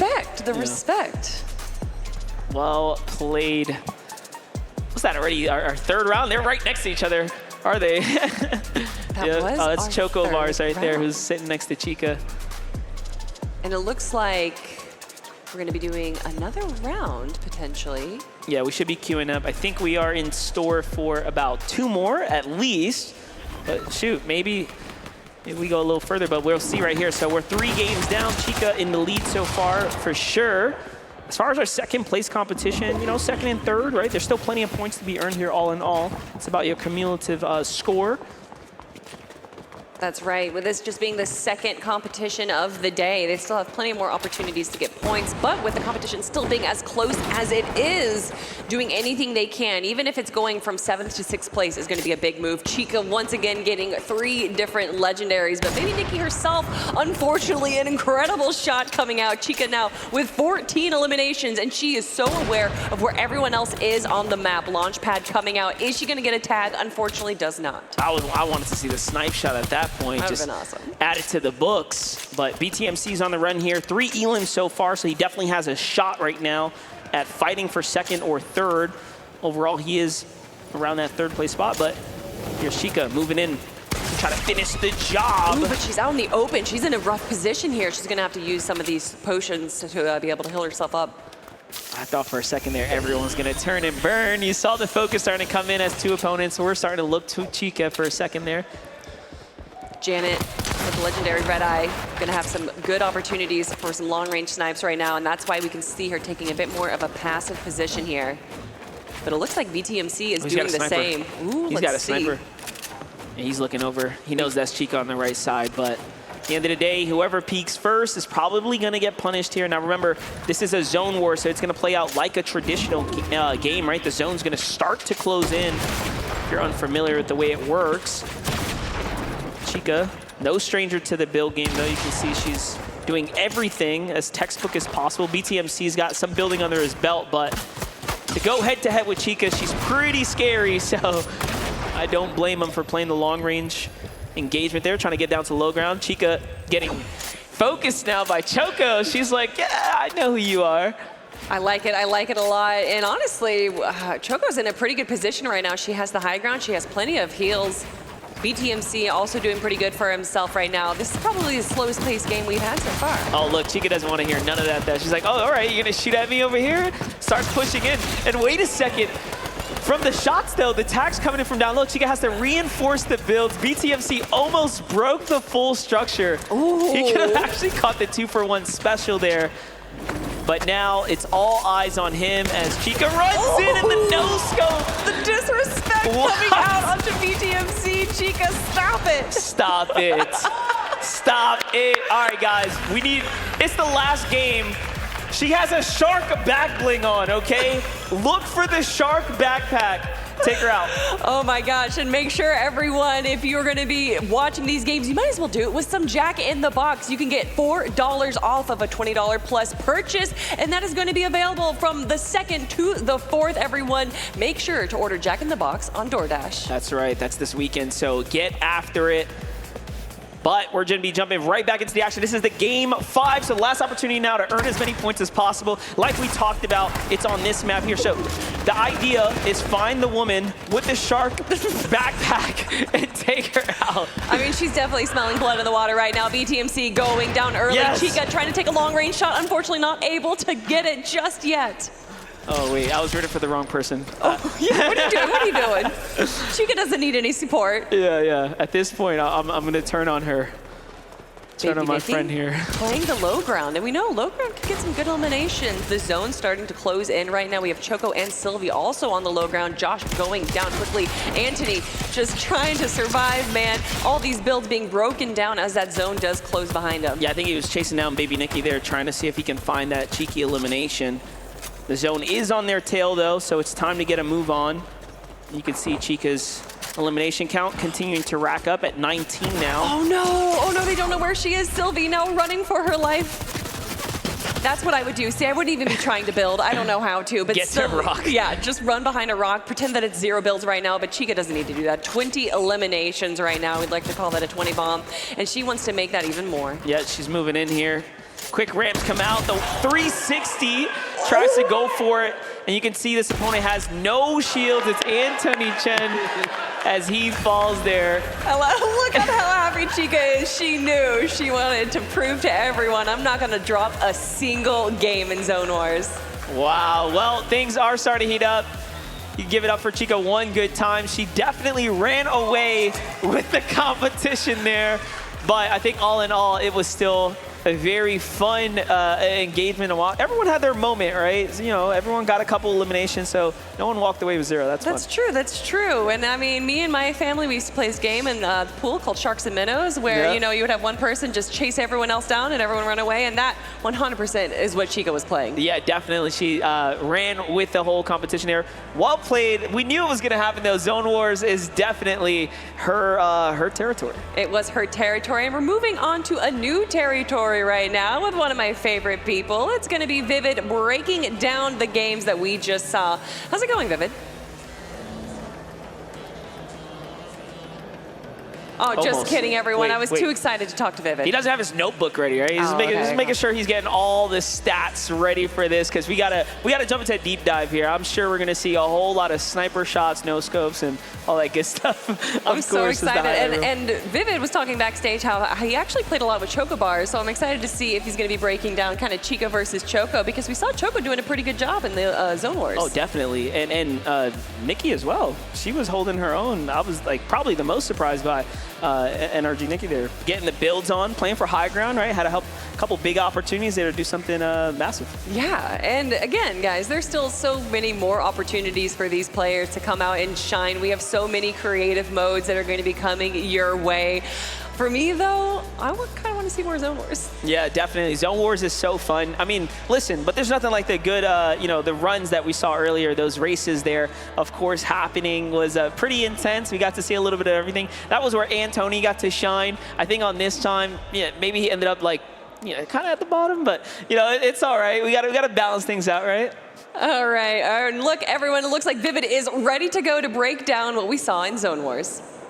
Thank you, Kelly. Hey, I found my notebook, and listen, the one name written in my notebook, it's going to be Chica. I mean, she absolutely dominated the Zone Wars. I want to go ahead and quickly break down how she was actually able to do that. We came into the competition today knowing very well that Chica's very experienced when it comes to Fortnite, and I mean, it showed in every single one of those games, winning every single one, got 20+ eliminations throughout. Absolutely incredible stuff. I actually want to go ahead and point out this right here. If we go back and slow it down just a little bit, because you might have missed it, the mechanics. I mean, she's just able to go ahead and bob and weave throughout the box. She's very, very well versed in the box fight. I want to take a pause here on the keyboard. I mean, if we go ahead and check this out, the vertical keyboard, we've seen it from many competitive players before, but this is what I wanted to focus on.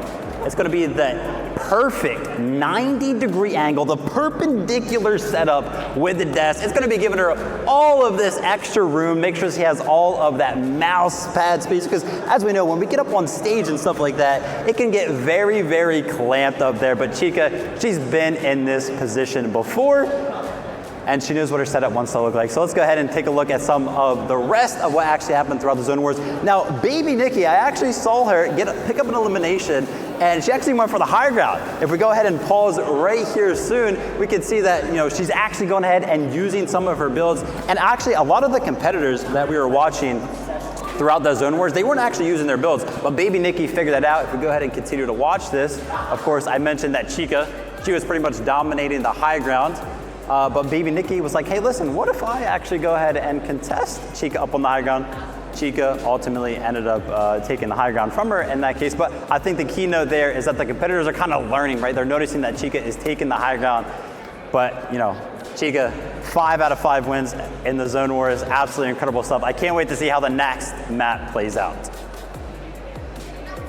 Thank you so much, Vivid. Cheeky Chica coming out right now, taking 5 out of 5 games. This is no longer a race for first. Everyone is fighting for that second and third place. Yeah, don't worry. I already made the call. We're going to just take builds back out. We wanted to just make sure, test the theory, feel out the water. It's pretty hot when Chica's jumping in there, so definitely got to cool off, jump out for a second. If we put Chica in an environment with builds and weapons, well, we see what's going to happen. Yeah, definitely. I mean, that's definitely something that's going to be happening, and she's hungry for more, and maybe you guys are hungry watching. Well, guess what? You get a free 10-piece McNugget with your order of $15 at McDonald's, only applicable for today and tomorrow, so make sure to get those orders in from McDonald's. That's right. It's going to be a very jam-packed weekend, one that you can enjoy a ton of food with, so make sure you get in there. You see the hashtags down there. You can absolutely enjoy in the festivities with us. And why not enjoy McDonald's right now after Anthony's incredible run through the obstacle course right there, celebrating not just McDonald's, not just Anthony, but also yourself. Oh yeah, a lot of fun happening here. So that was just game number 2, though, of the overall, action that's happening. Up next, I think we have, a color game. It's gonna get pretty crazy. We got another one of those wacky, wild ones happening there. That's right. We got color switch coming up, and then we have TDM Demo Derby, which I'm the most excited for, honestly. I'm interested to see how exactly that's gonna be playing out. And then to end everything off, it's gonna be Prop Hunt, a classic. Good old prop hunt. That's always a fun one, right? Because you get to see, again, back to that wacky type of strategy play, right? That's the thing about Fortnite, and especially the creative mode. The game is just ever evolving now. So much that you can do at any given time. That is right. And it gives a lot of opportunities for people that might not be the best at fragging out. An opportunity, maybe they're better at sneaking. Maybe they're better at, pretending to be a prop. Yeah, for sure. I mean, there's a lot happening here, of course, and, we got the action on the stage, too. Oh, well, let's check it out. Look at the audience right now having a great time, enjoying themselves here at PAX West 2023 for Battle of the Brands featuring Fortnite. It has been quite a journey for our players, our competitors right now, having the qualifying rounds for the last 2 weeks, and now coming into the competition, a 2-day competition where they are going through the gauntlet. Yeah, we see some of y'all waving back at us. You guys can come and play on the weekend. Tomorrow is actually a complete open sign-up where you can fight against those folks on this stage. So that's kind of part of the fun here. It's not just about, celebrating, of course, our players and the competition we're having here for all that cash, but you can actually, have your own little say in it. Yeah, I mean, what better way to cap off PAX on a Sunday, although I guess it's open until Monday. So, an intermission by playing some Fortnite with some of your favorite creators and players. For sure. And if you sign up, there's going to be some free goodies that we're going to give away as well. So very cool stuff. Still some spots open if you want to participate. And the goal is really just hunt them down, right? Yeah. Maybe the players are being nice by not teaming on Chica, but you can totally do that in BR.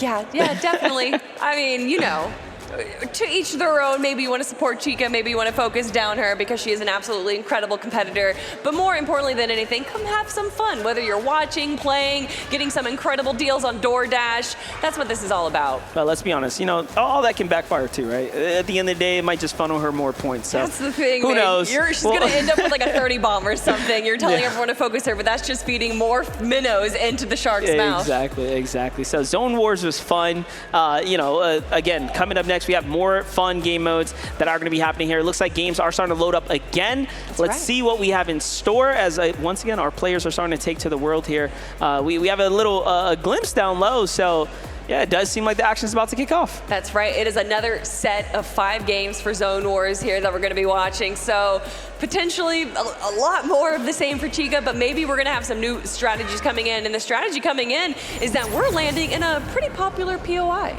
Yeah, this looks like good old Tilted Towers, right? So very, very much familiar. I'd say this is probably the most popular Fortnite POI of ever of all time. So I think 3 of the players that are competing right now have put Tilted Towers as their favorite POI. Chica getting elimination, but then also receiving a good amount of damage. Now that's pretty cool. Like, I'm always most interested in like, okay, what weapons are available? She has Boogie Bombs. Boogie Bombs! And there's pizza and impulses. So this is a very fun, festive, weapon loadout here. So Boogie Bombs coming into play is going to be awesome.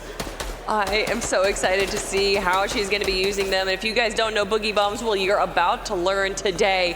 BTMC, though, just trying to find a good position for himself, is going to take a few shots, but boxes up pretty quickly. Yeah, definitely. He's trying to work his way up to the top of these buildings. So with all these structures in place, I mean, these games are definitely going to go a little bit longer, right? You have more places to hide. The zone, moves a little bit slower, so you do have a lot to work with. Sylvae is playing on the outskirts here. She does have a sniper in hand. Actually, her loadout's not the greatest. No shotgun. Yeah. She's got 2 rifles and an AR. Yeah, I love the variety that you get. So there is a level of RNG when it comes to the Zone Wars here. Joseki with a pretty decent close range build. That seems to be why he's sticking to the indoors. And King George, he's just having a little bit of a nap right now. Yeah, King George's like, all right, I can't eat these fish, but I can eat these shield fish. Okay, that works. He's gonna get his HP right back up. So Joseki finds a player right in front of him, starts to open fire, and it's Sylvie. Sylvie's so hurt. With 12 she eats the pizza, HP, and you can hear it from our players. He yells, how? She just gets away with a sliver of health, but you need to be looking up, not down, because that's where Chica is aiming her gun. Now, those pizza slices are very strong, too. They're gonna give you 25 shield and health, and Baby Nikki falls there. It's just a little bit of a blender situation. Chica finds the boogie and makes her opponents dance. This is just evil. She gets caught back, and Joseki is here. He boogies both of them. Oh no. I thought we were playing Zone Wars, not a dance party right now. Chica able to get out of that. An absolutely wild game 1 for her second set of Zone Wars. All right, here it is though. She does have another boogie bomb. Sylvie unfortunately couldn't time her entrance there. She tried to go for the no scope, and that was the problem with her loadout. It's just not the greatest shotgun. If she can pick one up, it'd be great, but all in all, Chica's waiting for her. Oh no. She's got the old boogie bomb ready, and there it is. Waits for her to come out.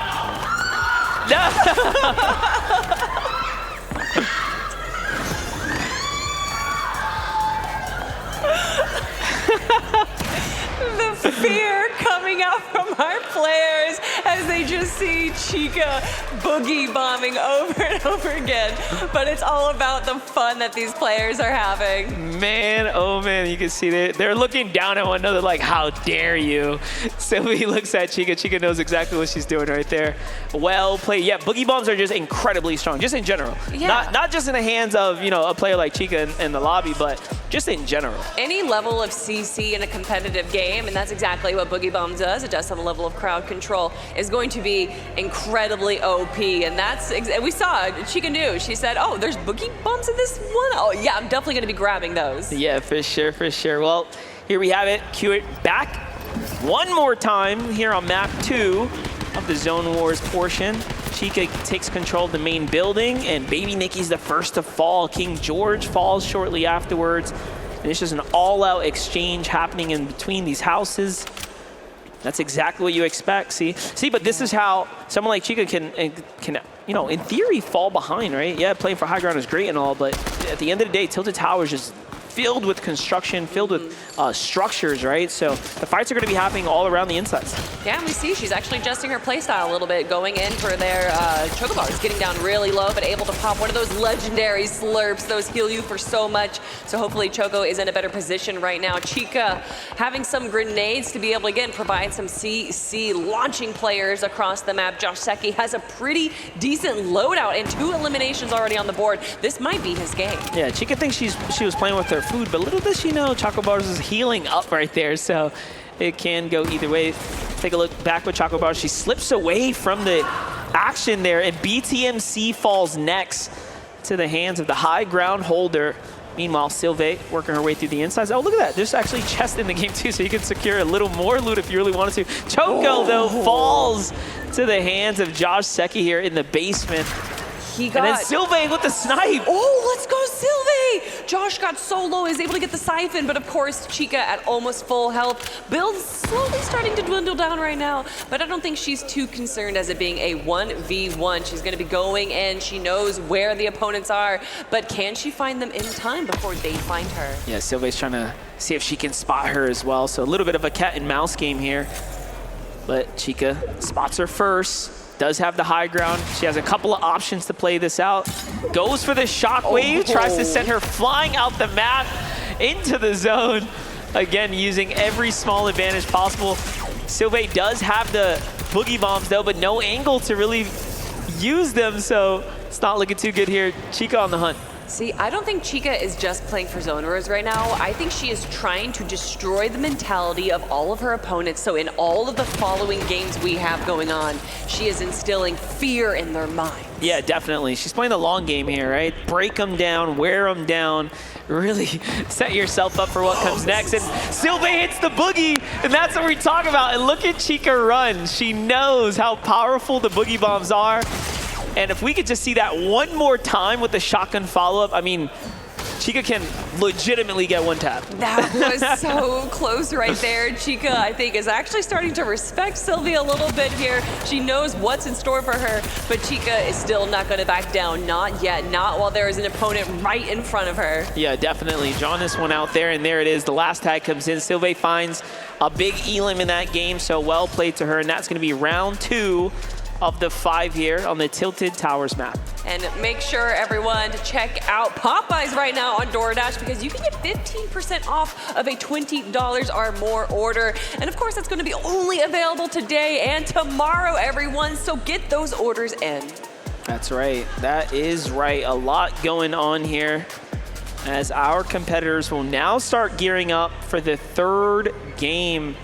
And once again, your loadout gets completely randomized, but you do have the option to loot through the buildings. We just discovered that, and hey, you never know. You can find yourself some boogie bombs, maybe some big heals, because you're not guaranteed any. Once again, Chica taking the top of the tower here. She knows that she doesn't have to do too much hunting because she already has a bit of a loadout. And it looks like BTMC has taken a few pages from her book right there, having kind of a positional awareness of where everyone else is on the map. Is going to give you just a little bit of an advantage. Yeah, I call that the greed, though. He saw a chest up there, and he's like, yeah, I want to spawn in and chase this one down. Okay, see what he could get from it. Chica playing a little more textbook, trying to see if she can find an opportunity as the builds start to open up here. I'm loving the outfit from Baby Nikki here. She's a warrior. Also, BTMC is pretty sweet. This galaxy, this never-ending depth of space and time. Yeah, that skin was a very, very rare one released, dude, like 4 or 5 years ago. Oh so like, my gosh. you only had a small window of time to actually grab that one. So one thing's for sure, he's been playing since the earlier days of Fortnite. Josh Secchi with the harpoon gun, the Clay Classic, as I love to call him. That's a fun one. That's definitely a fun one. Oh, King George gets into a little bit of a gun battle down low, and in the end, Chica comes in and cleans up house. Oh, and then she gets all of those legendary guns. She actually had a pretty mediocre loadout to start, but that doesn't matter when other players have all the guns you want. That's right. Finds herself some great upgrades there. There is a launch pad on that roof, so you see the pad comes out. Players are going to start to reposition. There's 4 opponents left in the lobby. Chica's going to get tagged right there, down to just 74 HP, has to pop this legendary slurp juice and shockwave on out. See, now that is great usage of her utility there.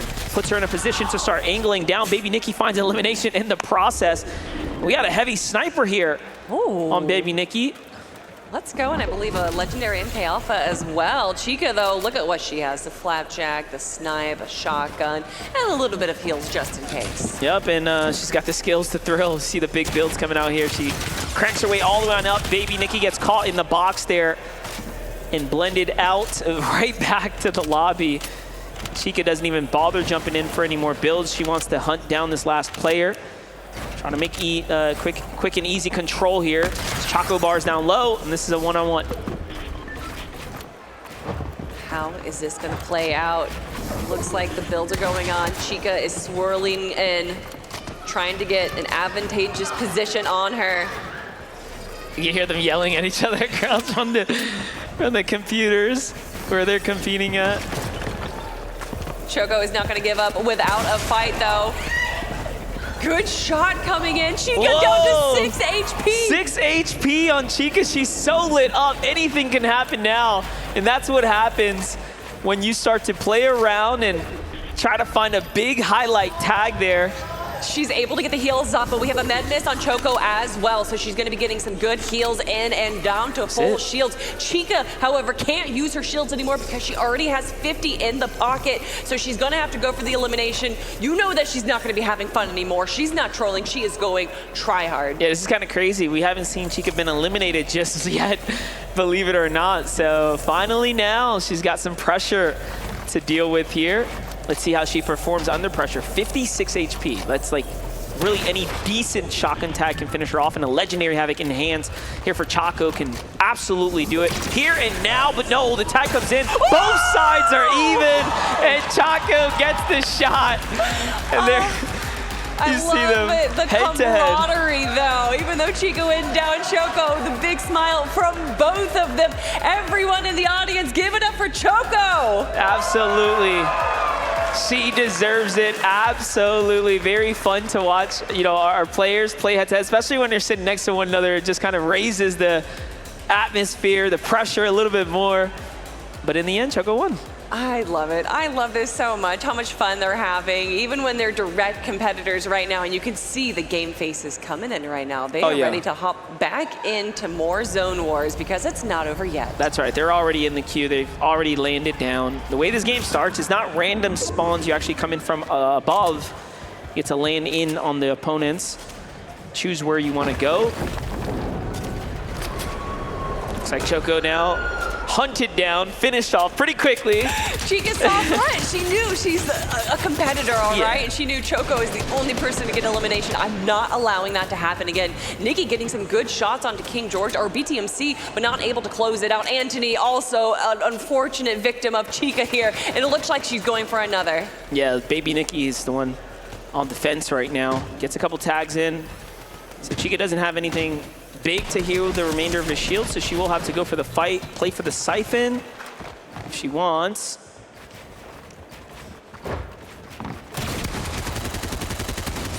Now they're running baby Nikki, legendary Slur, BTMC down low. Okay, he's got 3 Elim so far, pretty good. Here comes Chica. Yeah, what even is the second most amount of eliminations? Yeah, so far it looks like 3 is about the average for everyone else here who's in the competition. Huge tag and the finish onto BTMC. No opportunities left for him now. The points continue to funnel upwards. That's okay, though. He had a few eliminations. Oh, he's had his moments. That's what matters. Baby Nikki with 2 eliminations as well. But Chica hears her. She knows exactly where they are. This is free pickings. Chica, though, taking a bit of damage, but she is able to take down baby Nikki for the win. Great. And it was a great job, too, by baby Nikki. She got to trade off some huge tags there. A big 80 in exchange, so it could have gone either which way. And baby Nikki was smart, too. Holds up the walls there, preemptively trying to, you know, defend herself. It's pretty good. It was pretty good. Very aware. One more game of Zone Wars for these players before we move on to Color Switch. So one more opportunity for Chica to show just how dominant she is. Yeah, it's really has been her day so far, but hey, she was taken out at least a single time, so she won't be walking away undefeated completely. Yeah, she's not infallible. She, you know, there was definitely a moment there where she was kind of playing with her food a little bit and it ended up biting her. But obviously with 16 eliminations, it didn't do too much damage. Let's watch it here. Baby Nikki trying to play for the high ground right now, but of course she's going to get fought for it. It's a completely different player here. Jump over to Chica right now. More shots coming in. A couple tags from left and right sides. Big shot, unfortunately a miss there. Chica actually taking a few tags long range herself, and she's gonna have to rotate away. Choco grabbing an elimination for herself. Josh Secchi with 4 eliminations, taking down Anthony. 5 now for Josh. gonna bring him way on up, Kelly. Yeah, he might be the second place player right now out of everyone that is competing. Chica, though, she is going for it today. She is W-keying all the way in this second set of Zone Wars. BTMC just trying to find a position, actually putting himself in a bit of a risk. Josh Secchi decides to stay indoors. It seems a little bit safer here. This is a great chance for Josh Secchi to pick up some big points overall. Because again, your general performance from the first Zone War and the second one is going to conclude how you do pretty much for this segment here. So once again, Chica exposes herself ever so slightly, and everyone guns for her. But we have a little bit of a peeking coming from here. Choco on the corner, trying to just find any kind of clean shot she can take. Josh Secchi is just trying to tear down the builds with that flapjack. Yeah, Choco was thinking about it. She's like, wait, this shot's down low. Do I want to go down here? I guess she does. She saw it was right underneath her, and she catches Josh Secchi completely off guard and gets the full elimination. That's going to bring her on up to 3, tied with BTMC here. So, yeah, there's a run right now for third for sure. With a few shockwave grenades and some decent weapons on his loadout, he has an opportunity here. Choco actually beating out Chica for the high builds, but you know that Chica is going to respond insane. Oh, she's trying to catch that boogie bomb again, and she finds the one she's looking for, boxes her up, makes them both dance, and she's probably gonna do it. It's a dance party in the build here. Oh, a ramp comes out though. Someone managed to put one down. Oh, another one coming out. So close. Who is gonna be able to return and get the shot quickly? Oh no, it looks like Choco's actually able to get a shot onto Chica. She tries to flash with a big tag here. Now the pressure's on. She couldn't get the edit fast enough there. She's getting low on builds too. No more heals. Trying to make it a close one. BTMC's like, oh, what's happening up here? Let me go on up. Finds a tag onto Chica. And now she's desperately hurt and no builds. Oh my gosh.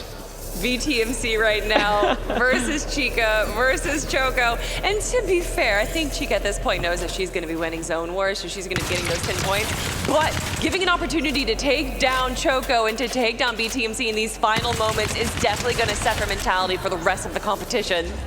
Great job right there. Pressures from above. She sees the big pots too. She can go ahead and play for those right now. BTMC still does have builds.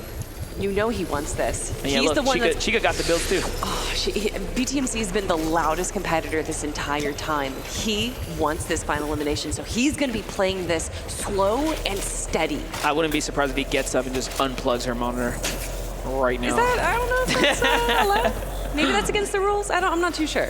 At this point, who knows? But Chica's coming down for the big fight. BTMC gets tagged first, and the box up in finish. And he goes down. In the end, it is Chica who runs away with 9 out of the 10 games so far. That was incredible and devastating. The final game of Zone Wars, and I don't think we need to really tabulate any scores to find out who's first. No, first is pretty clear, but second and third might be a close run for the money, to be fair. That's right. Because again, it's how you performed in those first 2 Zone Wars, so it really does depend. And it's not just Zone Wars. We saw that Chica actually wasn't in first place after the race that we had earlier on, and there's still more opportunities for some wacky games that we have coming your way, everyone. But what else we have coming your way is the one and only Vivid with some more analytical breakdown. Surprise, surprise. Chica once again dominated map number 2. For me though, as you know, Monster D-Face and Kelly mentioned, Tilted Tower is an OG map. Chica's been here before. She knows what it's all about. And of course, in this version of Zone Wars, they actually flew in, and Chica knew exactly where she wanted to land every single game on top of the highest tower actually in Tilted Towers. Every single one of her games. We saw her up there, whether she landed up there, whether she actually ended up taking it away later. She loved being on top of that building, which is why she found success in pretty much every single one of those Zone War rounds. Of course, we had a bunch of highlights from the second round of Zone Wars on the second map, so let's go ahead and watch some of those unfold. First and foremost, I gotta give a big shout out to Sylvie, because right here, one shot was the difference. And you know, listen, I know we have prop hunt later, but Sylvie was like, you know what, hold up. Let me actually hide right here as Josh is gonna run right by. So Sylvie already practicing the hide and seek techniques in the Zone Wars. Love to see that. I'm sure she's gonna do great in the prop hunt later on. Let's continue to watch some of the Chica domination. And Kelly was actually screaming when she saw that the boogie bombs were in the inventory, and I think this is going to be why, right? Chica absolutely dominating with them, leaving her opponents in a stance where they're just dancing, and this is pretty much what a lot of those games were out. Those boogie bombs are very, very strong in Fortnite. Of course, we had a dance party throughout all of them, and Chica was just running away with it, playing with her food in some of the cases, as well as Sylvie. Of course, we saw her earlier on hiding, ended up getting second place in that game, and you can see the emotion coming out of our competitors as well, which is what I really love to see. I feel like we saw a lot more emotion in the Zone Wars than we actually saw in the obstacle course, so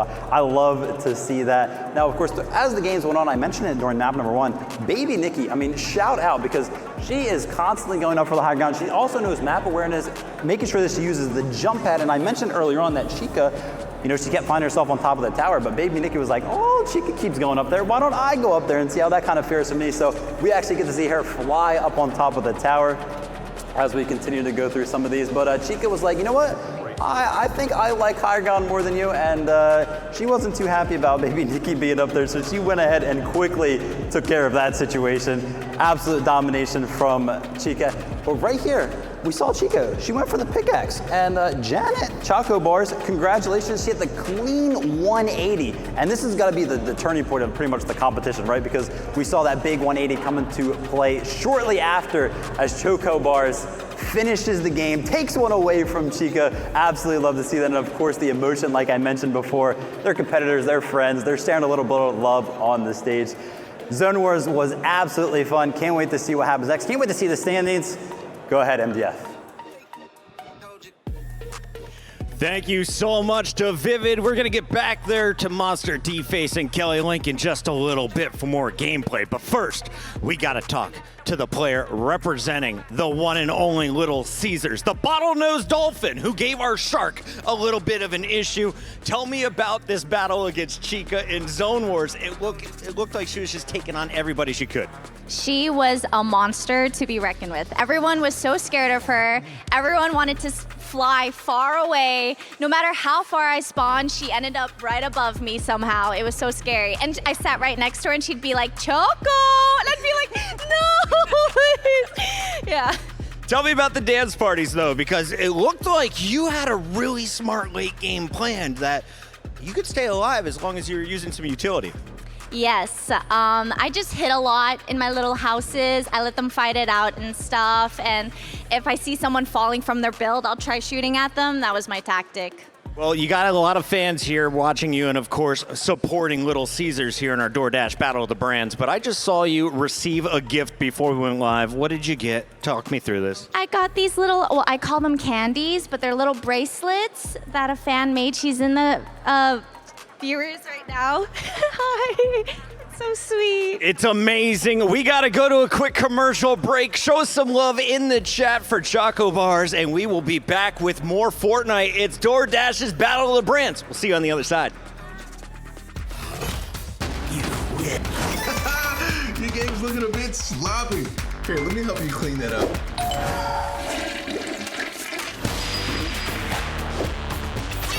Stay in your game with DoorDash.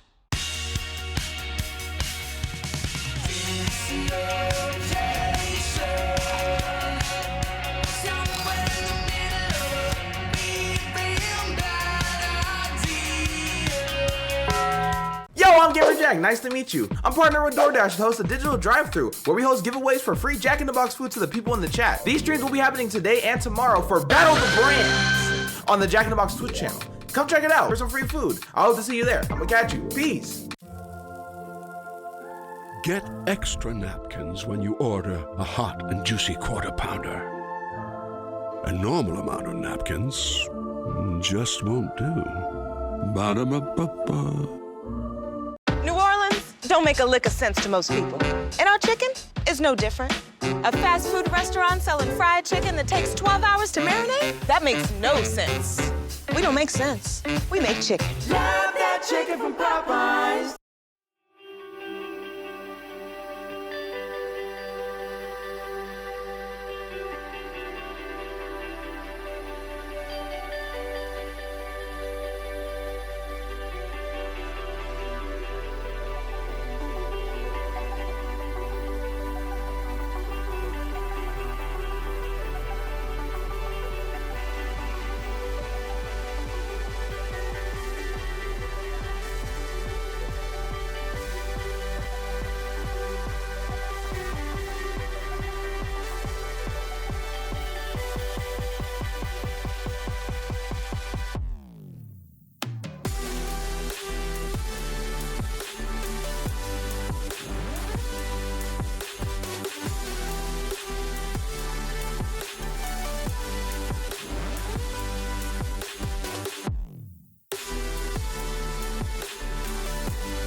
Welcome back, everybody. It is day one of DoorDash's Battle of the Brands, and we aren't even halfway through. Things are just getting heated up.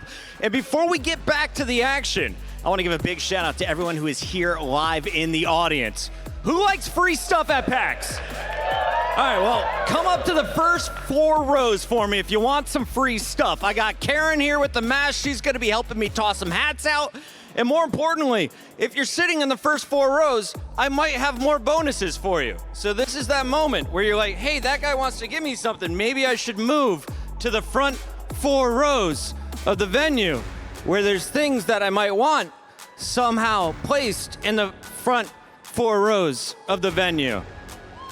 All right, now I talked to the producers and he said, Puckett, you get 1 Oprah moment. So this is my Oprah moment, everybody. If you do me a favor, take your right hand like this, wiggle it in the air. Now stick it straight between your legs, grab that chair. Is there a card? If you have a card, you are a winner. Feel free to move chairs, by the way. I see you scrounging around back there. We got a card, we got a card. Now here's how it's gonna work. We got cards 1 through 20. I got 20 prizes for everybody out here. We're gonna start on the low end and we are gonna build to number 20 for the grand prize at the end of the night. It's random when I decide to give them out, so stay here in the venue and stay locked in for DoorDash's Battle of the Brands. Give yourselves a round of applause for hanging out with me. I am Puckett, and I am done here on the stage. It's time for game number 3. Let's send it over to Roman Dream.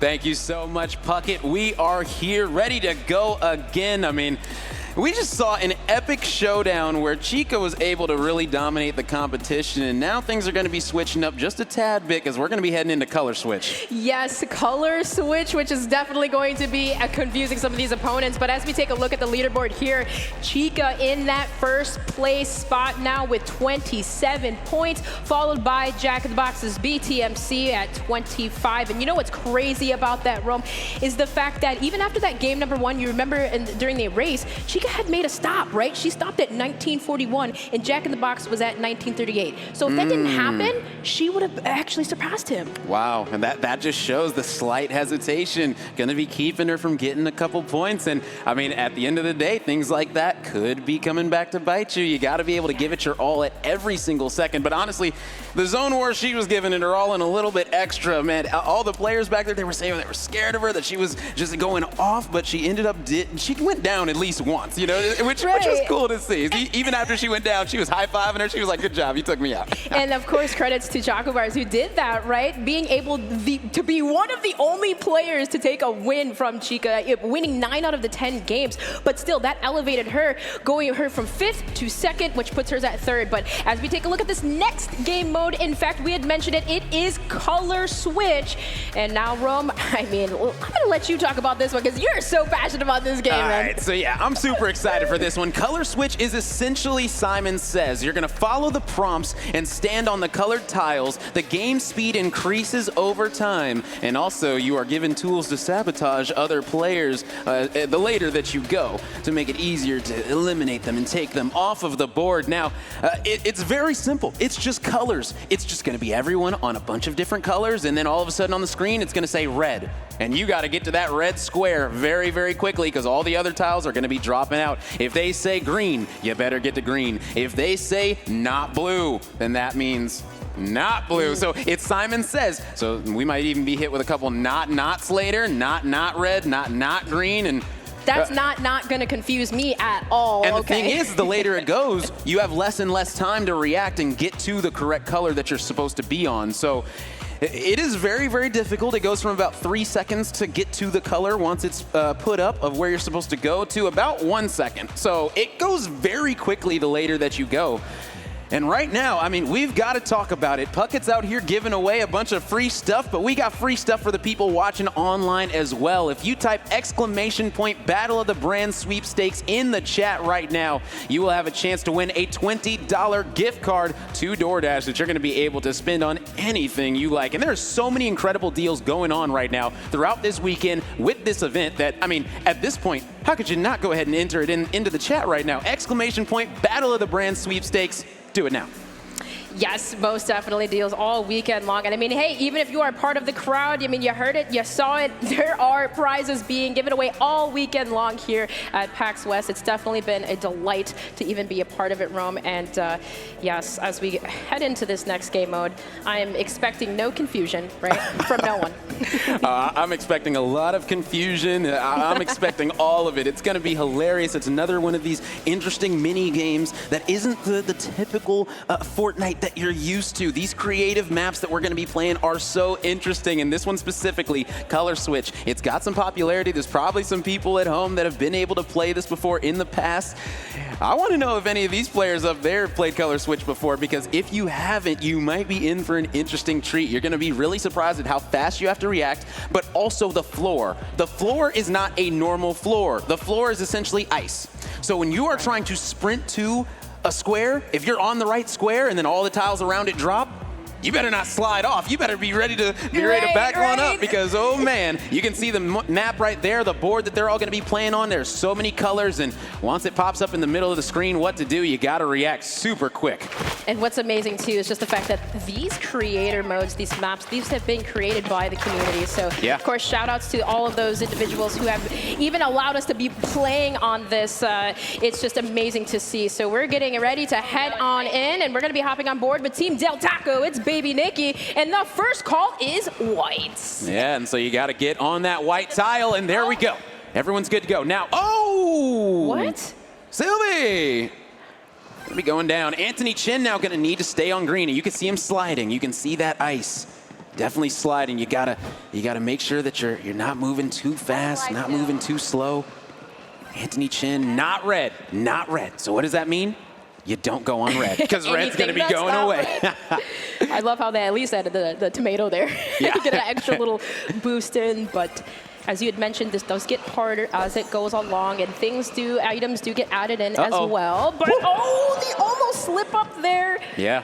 But able to hang on. Yeah, you're able to climb up onto the edges. So you can see these players starting to figure it out slowly but surely, especially with that sliding on the floor. But here we go. We've got the grapples. They're going to be coming out. Oh, man, not going to be able to get anything with it yet. You got to get to orange. And if they're on the same tile, this could be interesting how this works out. Oh, Baby Nikki barely able to stay up, but no, just like that, taken out. And I believe that is going to be it.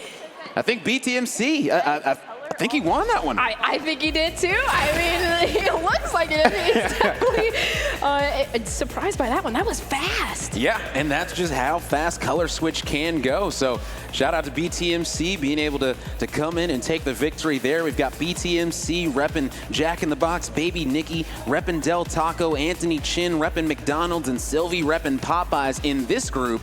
So here we go. We're going to see how this one goes one more time. So that was game number 1. And now we're going to be changing things up. So we're going to be changing maps completely. That was a very quick mini game that we had, and we're going to be instantly moving on. Yeah, I blinked. But I will say, though, as soon as that grapple hook came into play, that's where everything just completely fell apart. Oh, yeah, that was chaos instantly. I think these players realized that and took full advantage of the situation, and it looks like BTMC ended up coming out on top. That was the quickest qualifier points that we've seen so far today. Definitely. Well, we still do have another map. Now, this time, we are going to be switching it up, and now we will be in vehicles. Yeah, and that's where things can really start to get interesting because you have to stay in the vehicle for that vehicle. You can't like hop out the vehicle. You can for like a millisecond, but then you got to get right back in. And the second those tiles drop, it automatically puts you back into the car. So, if your car is going off the map and you're feeling like you're chilling on the board, no, you're going to get put right back in that car that's going into the water. You definitely can't have a scenario where you drop right in the beginning. That was, I'm not sure if there was something that exactly happened to Sylvie, but that's definitely a way to redeem yourself, on this next map coming up here. Oh yeah, and that's the thing is you got to be able to stay focused, stay cool, calm, collected. We've been preaching it all day long, but patience is so key right here to be able to keep that level head and understand the situation that you're in and not get too amped up, not get too low. You just got to stay right at that perfect pace. Yes, and that's the point. Like, I mean, I feel like once that color switch starts to heat up, it's like, tiles start falling, but it's like you see red, and then now you get not red, or like, something that's going to completely confuse you. But that grapple hook play there, and then, it was just amazing to see how quickly how everyone just fell. Yeah, very, very quick for sure. You can see BTMC, he is feeling good right now, repping Jack in the Box. Having a grand old time out here after picking up that win. And when you think about it, the only time that he's taken an L today so far was Zone Wars. Other than that, BTMC's been looking pretty clean throughout this entire tournament, so shout out to him. Yeah, most definitely. I mean, sitting in second place right now with 25 points. And again, you have to think that deficit could have been much higher for Team Taco Bell. Just a couple of seconds to secure the second place spot in the racing format. But however, we are going to be heading into the next game very shortly here, and a color switch map number 2 will be underway. Yeah, that's the cool thing is that there's different variations of color switch. So the first time we saw the them without the vehicles. This time, we're going to see them tossed into some vehicles. So it's going to be very interesting how these players are going to adapt, what the changes are going to be. Are there going to be different strategies? Is there going to be a lot of car accidents, if you will, out there on the map? It's going to be interesting. Maybe, definitely not. If I was one of those players, definitely not fight for the same tile. I would want to be away from everybody as possible, maybe. I mean, and that's the other thing is that, like, you don't really know what car you're going to be getting when you come into this. So if you got a big old semi-truck, you might as well just go ahead and park on that tile because it's going to be pretty hard for someone else to put their car onto that same tile. But if you're on that little motorcycle, you know, who knows? Maybe one of those big cars can just push you off the edge. So there are slight advantages and disadvantages to each car, but at the end of the day, everyone's going to be having a grand old time up there. Most definitely. Grand old time, and here we are on our third game mode. We still have a couple to get through today, but yes, as we head into this, the strategies, the everything that has been happening here this weekend, these players have definitely been bringing the competition. Oh yeah, for sure, and we're not done all whatsoever. I mean, it's going to be so much action between today, the rest of the day, tomorrow. Tomorrow is where all the hype is going to get even more elevated. It's going to be crazy. The intensity is going to go even higher, and now we're going to be hopping right into this game as these players are flying in right now. And the square colors are 9x9 because it would be very difficult to park one of those cars on one of these single slots. Oh yeah, and baby Nikki, she's got the motorcycle in hand. Sylvie's got the purple Supra in hand, and well, Anthony Chen. Gonna be getting to white. Here we go, we've started. You can see right now that that motorcycle struggling, getting bullied a little bit over there. It's baby Nikki just trying to find her way around the truck. So now they're gonna have to head to yellow. But uh-oh, there's gonna be a couple cars trying to take you out and bump you away. This baby Nikki is gonna be able to hang on. She hopped off of the motorcycle just for a second, but got right back on. So everyone's still good. At least, she's very mobile, right? Like, she squeezed on through and did exactly what she needed to do. But now, as we head over to the blue side, I mean, look at Anthony Chen all the way over there in the north spot. And oh no, baby Nikki lost her vehicle. She's the first rumor to drop. Yeah, and that opens up the door for BTMC to potentially take home another first place in color switch, as everyone's going to be spread out on this yellow one. But like we stated, it gets harder and harder, and the game speeds up even quicker. And when you got to go 0 to 100 real quick in some of these situations, it is very, very difficult. But Anthony Chen able to get to the white. Everyone's still good. Complete chaos is what you're saying. Oh, yeah. Definitely chaos here, but this is Sylvie. Keep in mind that we are spectating right now. Going to the green, I mean, everyone's pretty much spread out too.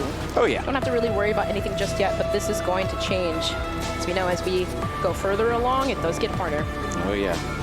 It's much, much faster, but for now, they're gonna have a little bit of time to be able to get to each one, and they're still taking the spread out game. They're not gonna be grouping up, trying to fight for the same tile space.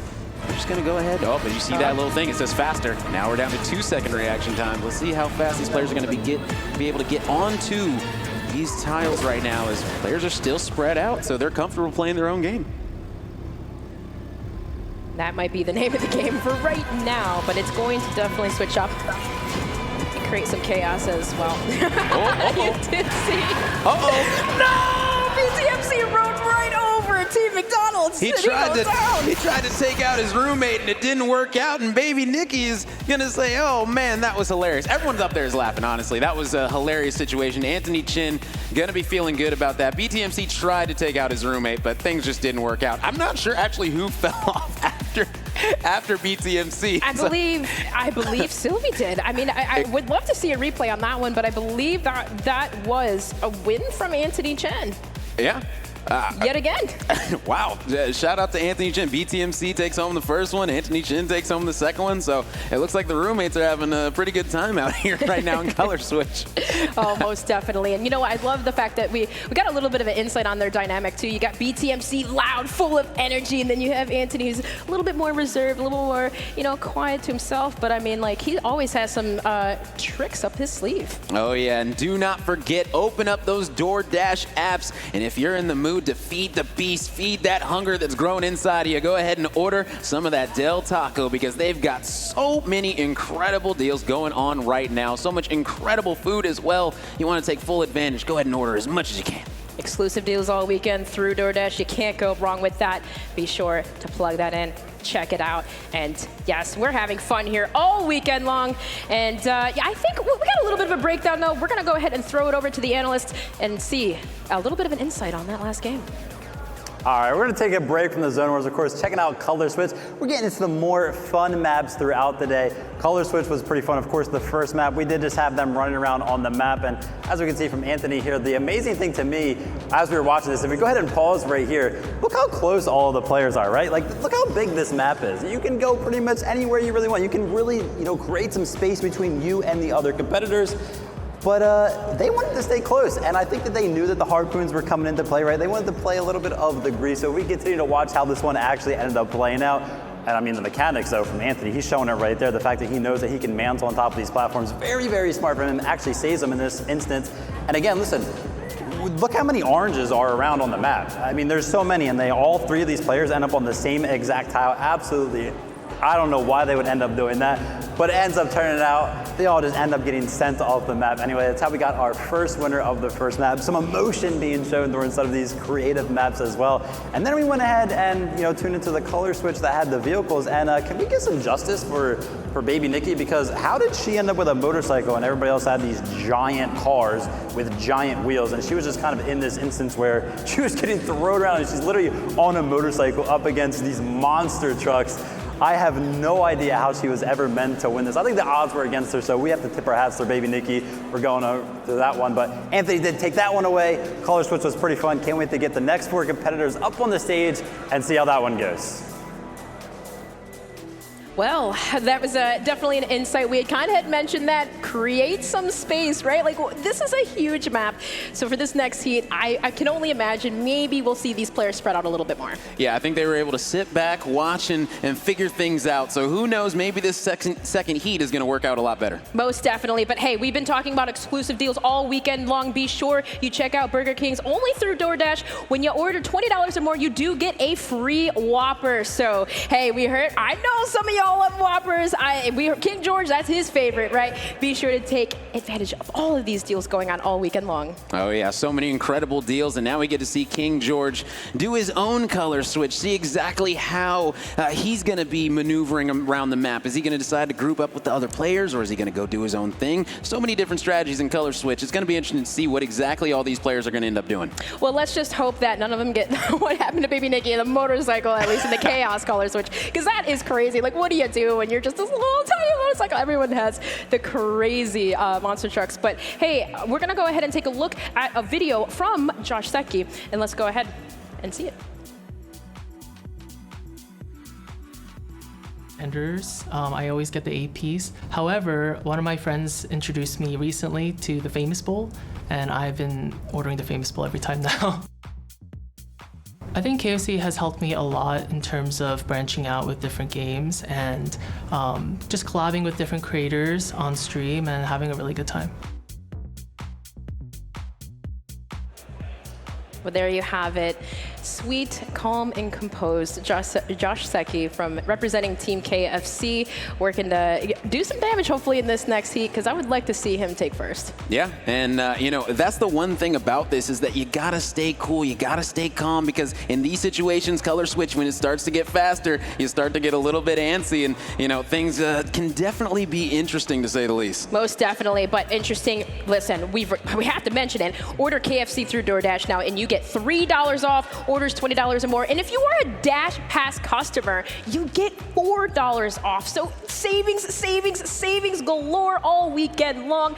Be sure to check it out, because it's only happening this weekend here. Oh yeah, $3 and $4 off if you've got the Dash Pass. And that is so key, man. If you don't got the Dash Pass, what are you doing at this point, man? Shout out to DoorDash putting on an incredible event, Battle of the Brands Season 3. We are here getting ready to hop into our second rounds of Color Switch, where we're going to be seeing Chica going up against ex-Choco Bars, Josh Secchi, and King George. It is going to be a showdown, to say the least. Most definitely. And I mean, we saw how Chica dominated the last game mode. Absolutely insane, walking away with 40 elims. And I mean, next to that, it was 7 from Choco Bar. So I don't know. She has her number this weekend, I feel like. But as we head into this next game, I believe we got word it's getting ready here. So the players, they've got smiles on their face. You know, maybe some strategies from that first game. Just watching, maybe we'll see some players spread out. But yeah, maybe they're realizing, okay, once these grapples start to come in, I got to spread out because it could be where I meet my demise. Is right now these players are going to be hopping on in. It's 8 different colors. 8 colors out there, I believe. 8 or 7. One of the 2. It's close. Caster math is difficult. It can be sometimes, yeah. Like, especially on the fly, and you just, you know what, it sounds right. 87, maybe 87. At this point, it looks like 87 to me. But either way, we're going to hop in here and, well, this time around, we got 5 seconds, and then I wanted to get to that fast point where it's so fast that it's just like you can't do nothing but just react. Yeah, where it starts saying not red, and then you're like, wait, does that mean that I need to go on red or I don't need to go on red? What does not mean?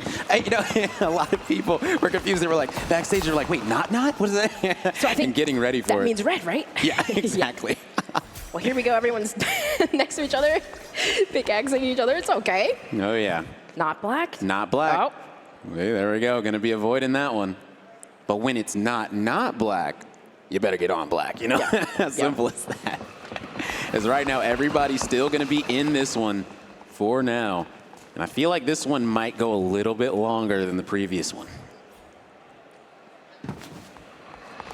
At this point, yeah, I would be separating a little bit, but oh my gosh, Choco Bars, no! Not able to get there in time. Unfortunate for sure. Wait, everybody fell. King George, the round wins. winner. I guess everyone wasn't able to get to orange. King George wins, and that's our game. That's game number 1, just like that. Let's go! King George with the first win on his belt. Not sure, but you know what? He was one of the players that was separated from everyone else. Yes. I said I thought this game was going to go a little bit longer, and the caster curse immediately came in. That is wild. As everyone falls, and King George going to be walking away with the victory, and I know he's going to be feeling really good about that one. Reppin' Burger King coming out here. I know he's probably going to take advantage of that free Whopper eventually, man. Oh, for sure.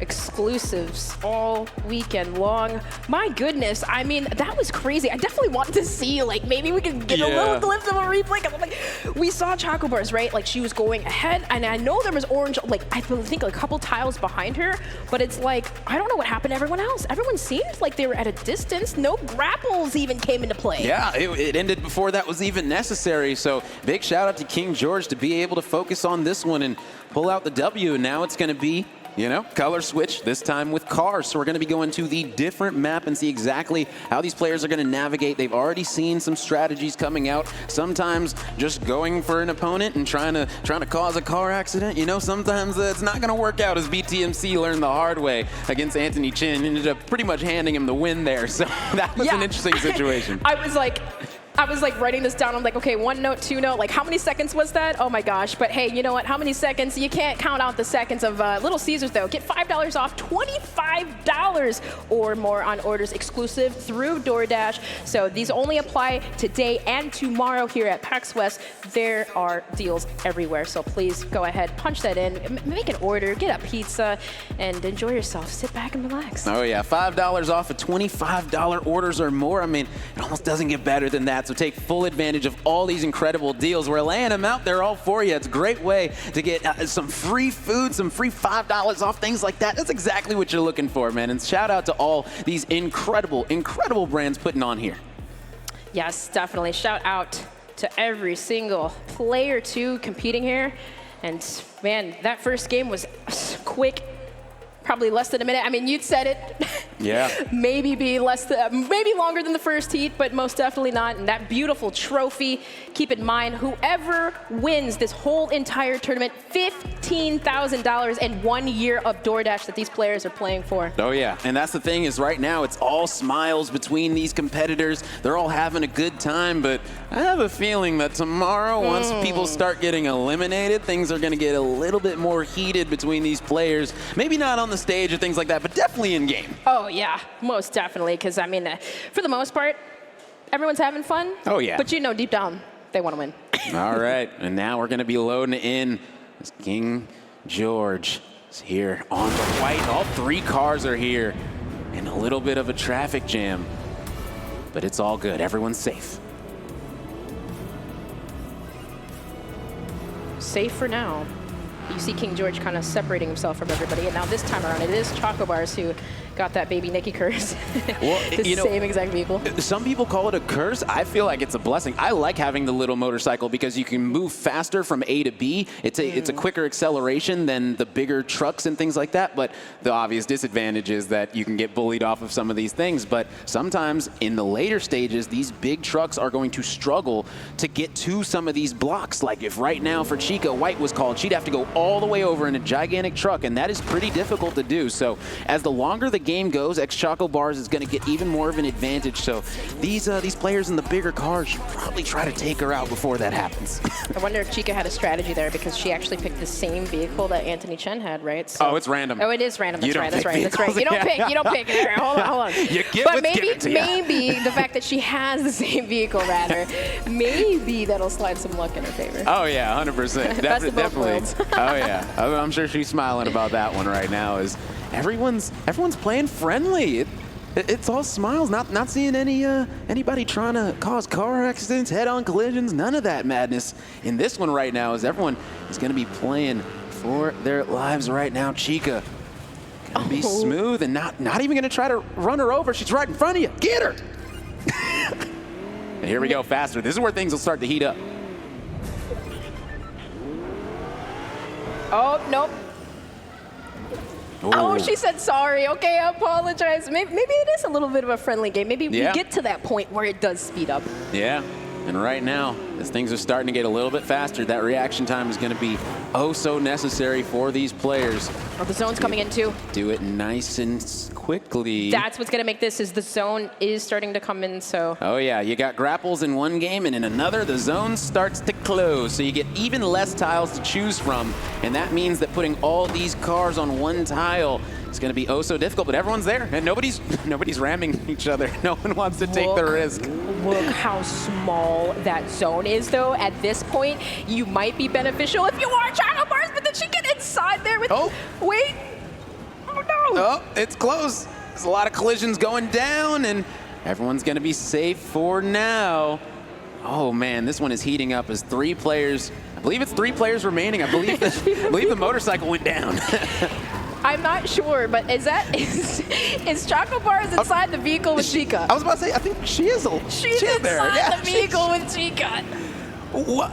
So, okay. Please break this down. Okay, so you are able to get into the passenger seat of some of these vehicles as well. So I guess she's just hopping in to go along for the ride. I mean, listen, I'm not mad at the strategy. You know, if you can get in the car with Chica, go ahead and do it and try to survive as long as possible. But that is the one thing, is that eventually it's going to be very hard for these players. But oh no, King George going to be going down.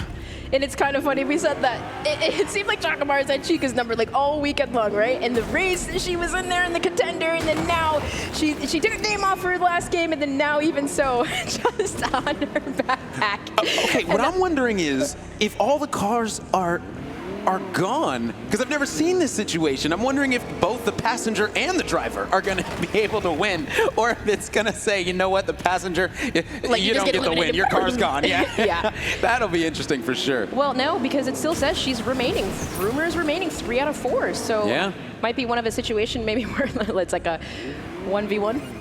Maybe, because right now, I mean, trying to figure this one out, and there it is. Josh Secchi gonna be going down, gets eliminated, and now sitting together in a car is gonna be Chica and Choco Bars, and I have no idea how this is even gonna end at this point. I don't know, but this is literally brilliant. I mean, she's just hanging out. She could just, you know, let Chica backpack her to a win. Maybe they both win. Yeah, exactly, and Chica's gonna need some fast reaction time for the both of them right now. She's the driver. Choco Bars has put down the mouse and keyboard, and she's just relaxing, having a good time in the back of the pickup, you know? So this is an interesting situation. We're just going to keep this going right now. Got word from production, but there's the mess up, and they end up going out and... wait, no, she drove off the edge. That was genius. If you're going to be in my car, I'm going to send you off the edge and hop out of the driver's seat. Let's go! Chica with an incredible play to come and take the victory in game number 2. She said, get off my car, man. Get out of my trunk, man. Simple as that. Oh, man, that was hilarious. And I was literally, like, I was going to ask that, like, is it a situation where they both have to get out, or maybe Chica just get out and throw the vehicle off? Whoever hits the water first, like, who knows? That's why I mean, like, maybe a pickaxe battle, I don't know. Like, that's crazy. But that was honestly big brain. So funny to that even was see. so big brain. Shout out to Chica, able to just say, you know what? If you're going to be in the car with me, I will use the momentum to make the car go off of the edge of the map and just hop out and watch you go down with it. That was genius right there. You talk about big brain plays on the fly. That right there is the definition of it.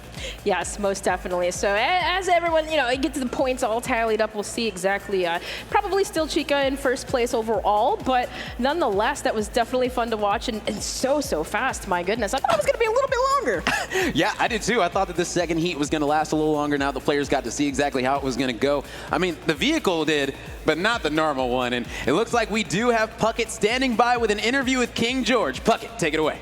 Thank you, Rome. That's right. I am here with King George from Burger King, the man who pointed to orange. Talk to me about this last game mode. Have you ever played it before today?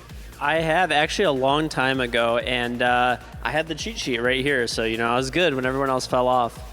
It was pretty awesome to watch you in the early rounds, but that last round was the most chaotic, and I have to ask you about it because all of you players up here on the stage, you can talk to each other through the mics. So what were the comms like when Chica and Chaco were in the same truck? We were all just really confused. I actually didn't realize what was happening until I got eliminated, and then I was like, oh, they're in the same truck. It's pretty crazy stuff. Right now, you're about in the middle of the pack. We've got a few events left here on day number 1. How are we feeling about Burger King's odds of facing on top of this podium? We're gonna have a late night clutch. Late night clutch brought to you by DoorDash. We got to go to a quick commercial break. When we come back, we got more Fortnite. Don't go anywhere. This is DoorDash's Battle of the Brands.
Whew, your game stinks.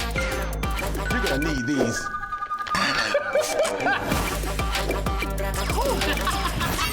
Stay in your game with DoorDash. KFC chicken nuggets? Chicken nuggets? KFC chicken nuggets! Chicken nuggets! KFC chicken nuggets! Chicken nuggets? It's dinner time. Get KFC original recipe chicken nuggets. 10 pieces for just $5. Whopper, build your Whopper. Barbecue, bacon, more cheese, no shocker. However you like to top your Whopper, you know what we'll say.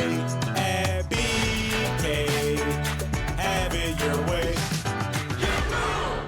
The best fast food taco in America is the Del Taco. Any questions? Say hello to the best fast food taco in America. And say hello to Del Taco Better Mix. Popeye's new sweet and spicy wings don't make sense. Marinated and tossed in a blend of chili, garlic, and ginger, as sweet as they are spicy. Nice catch, Butterfingers. Just like my Nana. We don't make sense. We make chicken. Love that chicken from Popeyes.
Welcome back in live from Seattle. This is DoorDash's Battle of the Brands, and I got some bucket hats. You want one, my man? I got you. How about you? But my little guy in the front has been loud all day. We love it, Mom. Thanks for coming out as well. As you have seen, we have brought in 8 of your favorite merchants, as well as 8 of your favorite players. We've paired them up into ultimate teams. But now, we're taking it to the next level.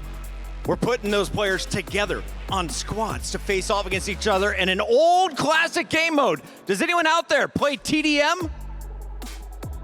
There's 3 people. Okay, more of you need to get in on that action because you're gonna enjoy watching it right now. I guarantee it. We also have sign-ups still. There are a few positions in the battle bus remaining for tomorrow. So if you want to play against my 8 creators, all you gotta do, head on over to the admin in the back and sign up today. With that said, let's not hold the show any longer. Let's get it started right now as we send it back to the desk. We got Monster D-Face and Kelly Link for the next round. Thank you so much, Pocket, and welcome back, everyone, to DoorDash's Battle of the Brands. I'm Kelly Link, joined once again by Monster D-Face, and at the top end, it's a pretty close competition. Yeah, definitely.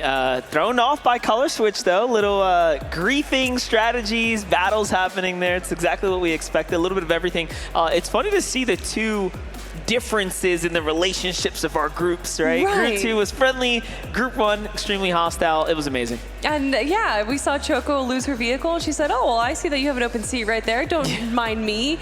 And it looked for a moment, we were kind of backstage wondering, well, how's this going to play out? What's exactly going to happen? And leave it to Chica to have the ultimate strat.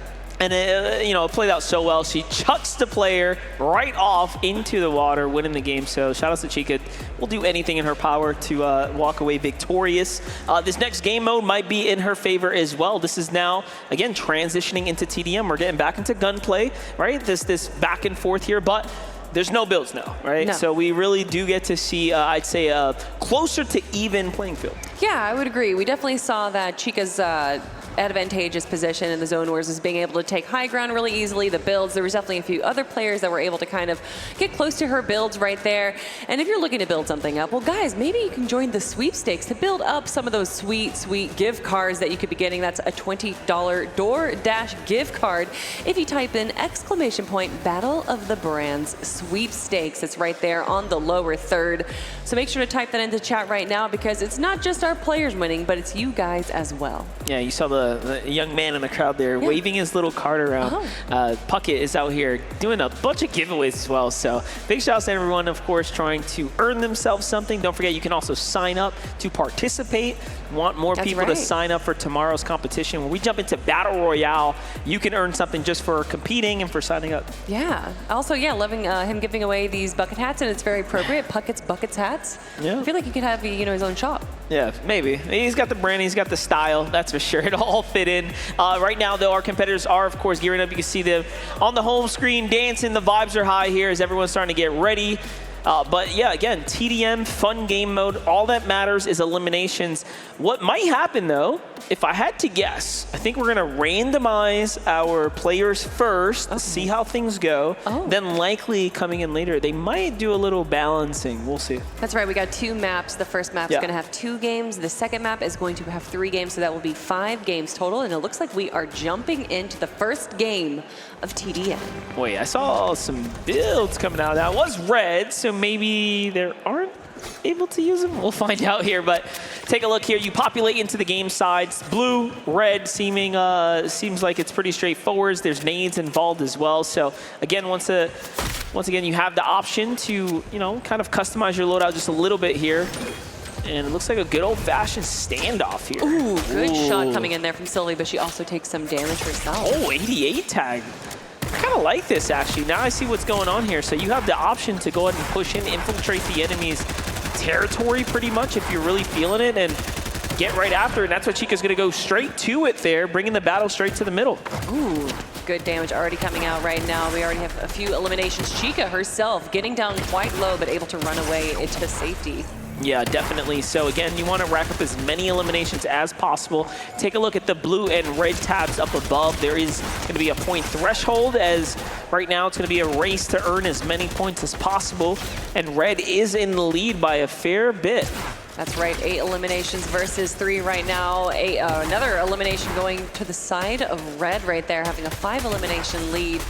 And I like personally the teams, they're kind of splitting up a little bit. There's some people that are staying back trying to snipe, and then the players that are kind of pushing into the other zone. Yeah, the cool part about this, it kind of takes you back to like more standard Fortnite, right? Right camera peek is gonna be your strength here, so even when you're playing these little angles. But oh, look at this, going on a little tear there. Antony gets some back-to-back eliminations. And of course, there is Siphon enabled as well, so when you find your elimination, you're gonna get some HP back, really allowing you to stay in the pocket, stay in the battle. Still a close competition right now with Blue at 8 eliminations. And I'm loving obviously there's no build, so there's not gonna be much height, but they do have these kind of trenches below there where you can kind of squat down and move around through there, kind of giving a more of a sneaky position. Yeah, it's very close so far. 11 to 13 as points continue to swing back towards Red's side here, but all in all, you do have just a couple of minutes. Take a look at the timer as it starts to count down to basically perform to your best of your ability. Now, it could get to the point to where the time starts to run a little thin, and then all of a sudden you see players hide, right? Not necessarily feed over the eliminations because they have to catch up. So if you're getting eliminated, I mean, you're not helping your team. That is correct. Oh, look at this, working together. That's actually, that's pretty smart. All right, yeah, love it. We can see that there isn't too much communication going on right now, but there definitely is a level of synergy that's developing throughout this DTM, or TDM. I wasn't gonna fix it, but it's okay. We'll take those. Oh my gosh. I mean, okay, just listen, looking at the list of the players on the top left side, saying, oh, yeah, level 10, level 4, you know, and then looking at Chica's level 124. Yeah. Definitely seems like there's a bit of an advantage, as Chica was saying, that the secret sauce is to play constantly, many, many hours. It's not a typo. She is literally level 124.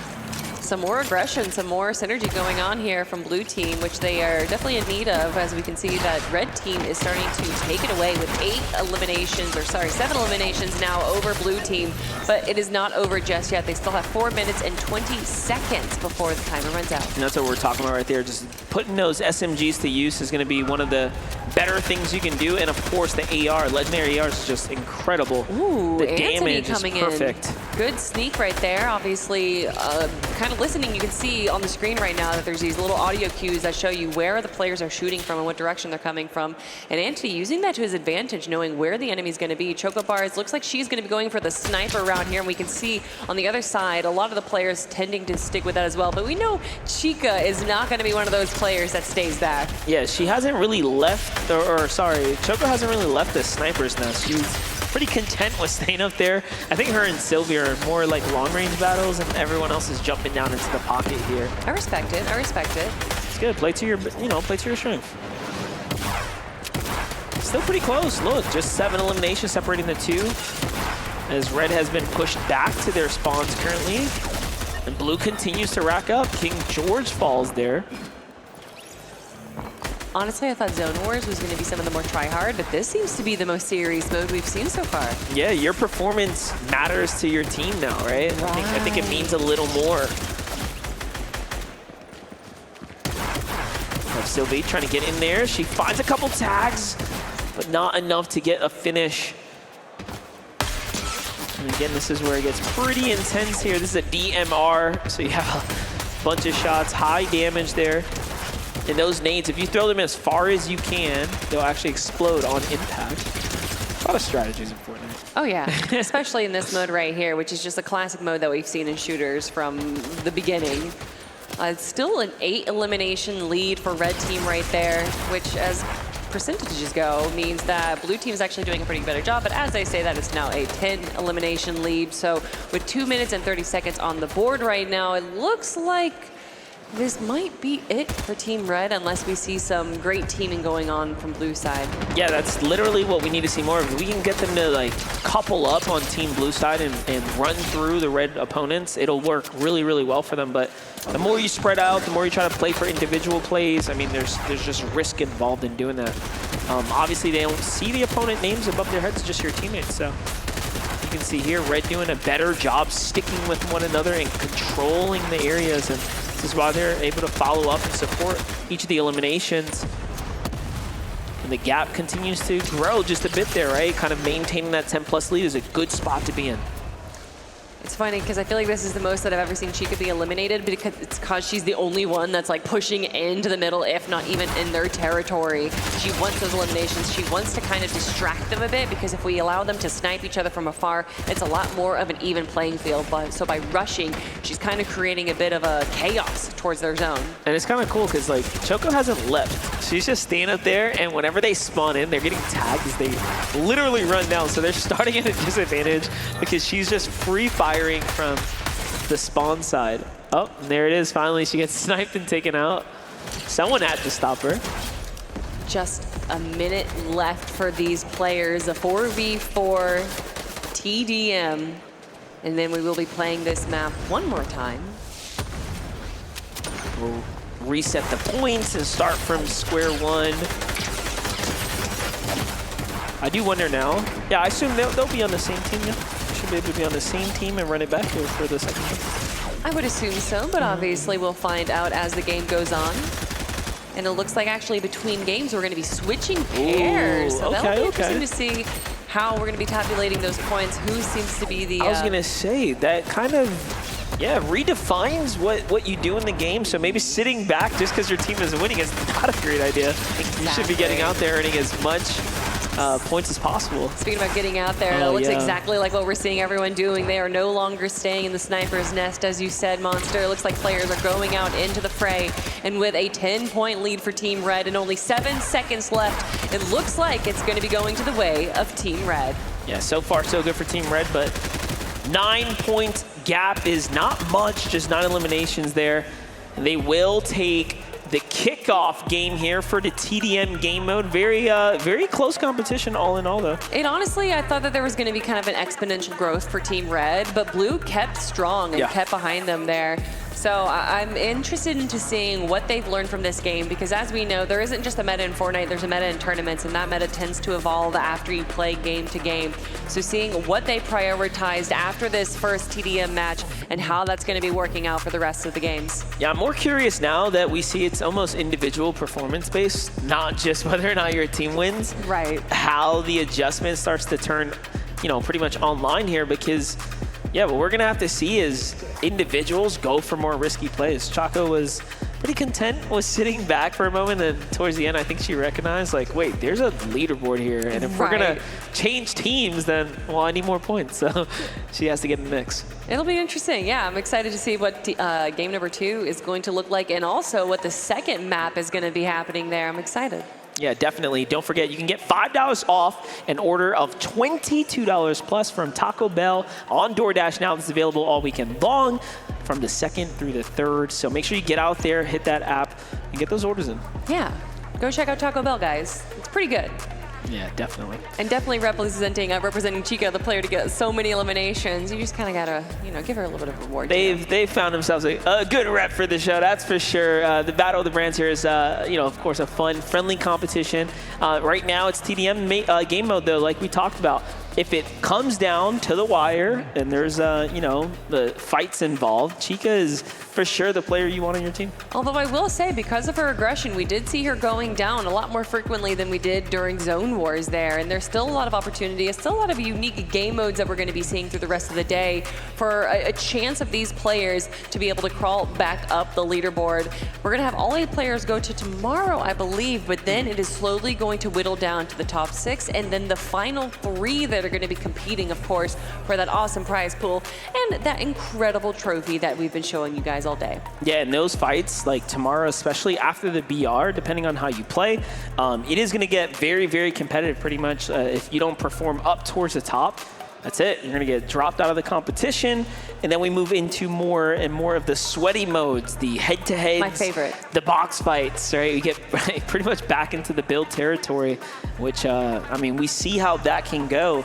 But again, TDM gives you a chance to start getting more familiar with the weapons, right? Really using those SMGs, and we're seeing, I think players get more comfortable. But it does seem like everyone's starting to load in right now. So what's going to happen is you're going to get shuffled around. Team Red and Team Blue will clash once again here. But again, what you do, what you contribute is really what matters. So let's have it here. Match number 2. We're jumping right back into it. Okay, there was a moment where it looked like there was 5 players on one team, but I don't think that is going to be the case anymore. It is going to be 4v4. Of course, we want it to be even and fair here.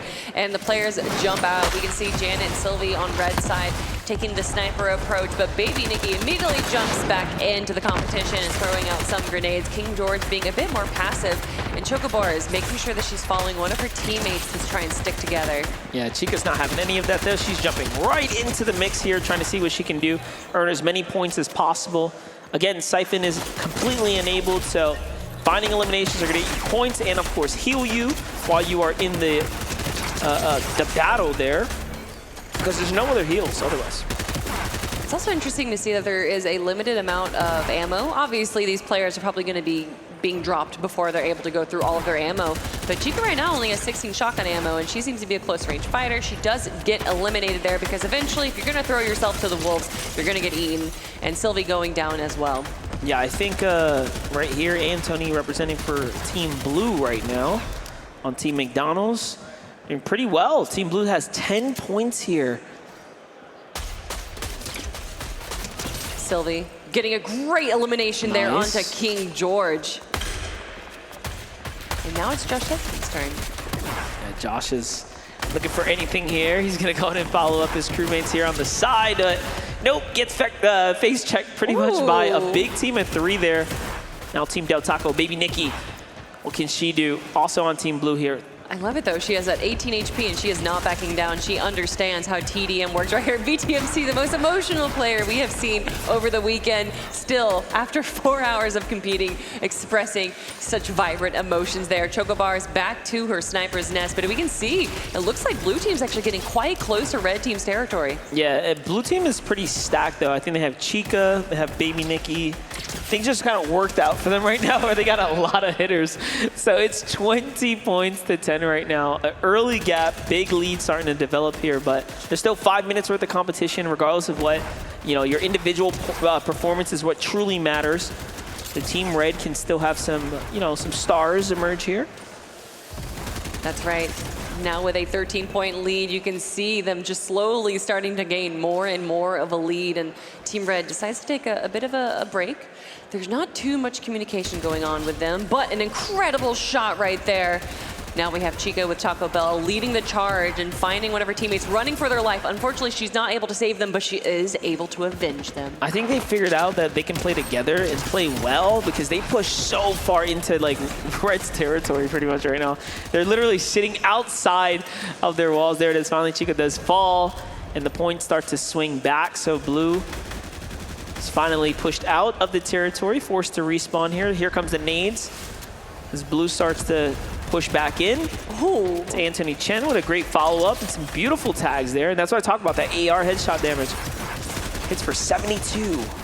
That's all right. At that point, King George, when you're that low, I love it. He was kind of just a meat shield for the rest of his teammates. You know that it's going to be probably more of a struggle for you to try and stay alive at low health. So instead, shield for a bit of your team, go back to the start, and restart at full health. Yeah, exactly. BTMC getting back into it though. He's gonna find himself one elimination. Can he get the second? Switches over to the other, but no, finished off before he can do anything big. And now Antony couldn't get that point either. So it's kind of like a bittersweet thing. Like, yeah, you're alive, but if you're not earning the points, what does it matter for you? Nothing to gain there. Whew. All right, seems to be a bit of a stagnant play style right now. We do see just a few eliminations, but blue team slowing their roll just a little bit. I say that, and they're at an 18-point lead, but still there is an opportunity here, a chance with 3 minutes and 30 seconds left on the board. We can see the players focusing. They're ready. Yeah, just a couple minutes here, so, I mean, everyone's more or less warmed up. We've had a lot of Fortnite being played today, a lot of different game modes thrown into the conversation, but in the end right now, it comes down to the gunplay. We see that Chica's doing very well. Baby Nikki's performing very, very well as well. And Tony's finding his stride a few times we've seen there, so. I like it. Chica going into the buildings. Again, having those audio cues on your screen allows you to know that there is an opponent nearby. Oh no, the grenade getting real close. She almost takes damage from her own grenade. Luckily able to avoid that, but can Sylvie avoid the elimination from Baby Nikki? No, in fact, she takes Baby Nikki down. Yeah, Sylvie does a good job there. Turns and burns. Now Josh Secchi on Team Blue right now. Trying to slide on up. BTMC with the flank here. He's deep in that territory. Red team starting to push up here and take control of the middle of the field. This is what they need, but in the end, Chica comes through with 2 eliminations again. She's just a force. It's so hard to stop. Yeah, can we do TDM, but it's just Chica on one side and then all the other 7 players on the other? That might make it a bit more even. Might. But Choco now in the fight. Ends up getting taken out here. King George still up. Pretty healthy, right? He can lead the push here if he wants. As you say that, though, he does take a shot from afar, but he knows where that player is, so he's going to go in for himself, but there is a second player down. He's putting himself into a 1v2 situation. One of his teammates is able to go in and grab elimination themselves, but now this lead that we saw that was just 18 points has now moved up to 22 points and still 2 minutes left on the board. Oh my gosh, so many nades here. Has to expose himself out to the side there as he falls. We're taking a look at baby Nikki. Still smiling on their faces, trying to keep their spirits up here for map 2, but map 2 starting to come to a close now. Just a minute 45 left here as things start to round out. See Josh Secchi here for Team Red. Team Red this go around, definitely struggling. Whew. All right, listen, there's a new map that's coming up, a new opportunity. So although the players on Team Red might be feeling a bit frustrated right now, there is still a chance for them to be able to make a comeback in the following games. Yeah, definitely. You know, it's not the end of the TDM run here. We'll be mixing it up. We'll try some different game modes. We'll put them on for 3-peat after this. So give them a second for the competitors and players to go ahead and figure it out. But for now, 60 seconds left to earn as many points as possible, and it really does look like a mad scramble in the middle, the melting pot of explosions here. I love it. Every player that spawns and immediately kicks it off, usually with just nades flying all the way out. Yeah, they're not even paying attention if it's nading their own teammates or not. They're just throwing them into the air, throwing caution to the wind, and throwing a lot of Team Red out of the lobby as Team Blue is now almost 30 points ahead of them. See, but look, Team Red, like right here, is doing very, very good of coupling up, pairing up right there in the middle, and then just, you know, pretty much bulldozing their way through. It's the best way to do it. So if Josh Secchi and company can just stick with one another, they should be able to have all the angles they need. Big smiles from Chica and Choco, of course, as the 13 seconds left of the game round out their victory for game number 2. Let's get 50 right now for Team Red. They need one more elim to at least jump them up into that next double-digit bracket, but no, it's not going to be enough in the end. Team Blue find the final elimination, and then we close out there the second game, TDM. Bit of a steamroll flying out for Team Blue. Happens. It does. And honestly, since we're mixing things up, how all these players are teamed up together, there's still a lot of opportunities for individual players to kind of perform well and maybe have a rough game here or there. But it all really depends on how you synergize well with your teammates. Yeah, that's right. And in the end, right there, I mean, the better players just coming together, like sticking with one another is going to give you the advantage every single time. That's right. If you don't make that adjustment and you don't communicate, then it becomes a little bit tougher. You know, in Fortnite Creative, even in TDM, you could use the in-game comms.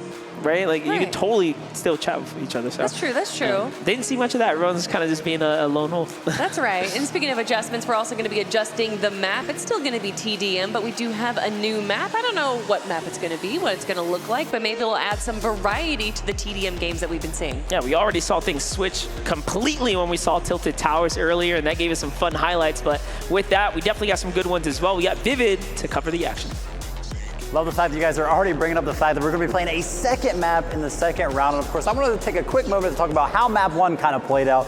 We did have the spawns, right? And if we take a pause right here, I want to go ahead and highlight the fact that, you know, we saw a lot of grenades actually going off, and they found a lot of value over in the 4 corners of the map, and that's because that's where all of the players were essentially running out of their spawn, right? So obviously go ahead and chuck your grenades over there. You're gonna get a lot of value out of those. But we saw some really good pushes from some of our teams as well. Shout out to Chica for kind of leading the charge. If we go ahead and take a pause here, you might be a little confused. You're like, Chica, why are you over here and on the blue side, right? Well, Chica was actually a part of the red side. Her and baby Nikki did a very good job during all of those rounds, pushing over to the opposition side, pretty much just controlling all of the space. Like I mentioned, those spawns are kind of coming out, right?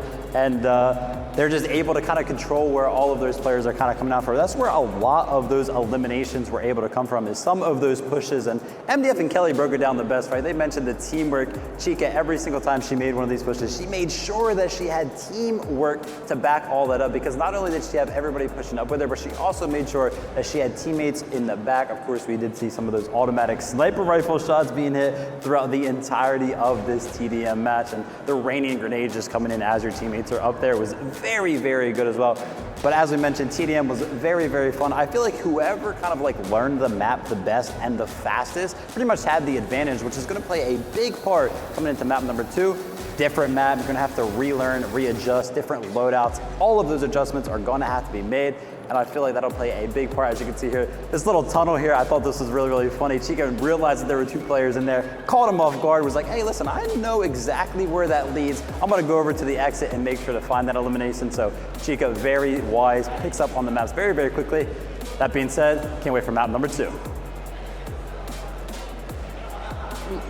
Listen, if I were to give MVP to one of these players, it would be Vivid. What an incredible breakdown right there for a mode that typically doesn't get broken down too frequently. So thank you, Vivid, for giving us all of your incredible pro player insight right there. Ooh, speaking of insight, we have a little bit of insight for the jersey that we see being represented there for Team McDonald's. Yeah, definitely. And Tony, a proud representative this weekend here, having a good old time and putting up the numbers. He actually played very, very well. He had his moment, especially to start the day, right? Taking his own rounds. It was really impressive. And obviously there is a bit of an advantage being the second team to go in an obstacle course where you can see how the strategy is supposed to be going. But you know what, speaking of strategy, we actually have another video that we're going to be watching to give us a little bit more insight of our players. Let's check it out. Well, every single time I go there, I always get their spicy chicken sandwich, usually with like a drink and some fries.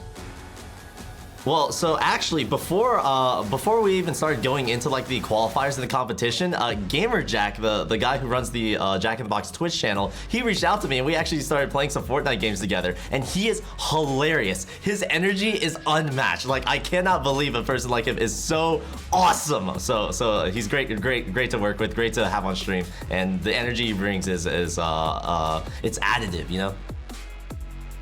The secret ingredient to my gameplay. I feel like a lot of players, especially when they're in high stakes environments, they like to play it passively, right? They don't like to take fights. And in this context, I feel like playing towards aggression and just, you know, balls to the walls gameplay, I think that could help out. So that's what I'm gonna focus on, and that's usually I never thought I would hear BTM say that he could not match the energy of a player, because he has been the player today to bring the most energy onto the stage. Yeah.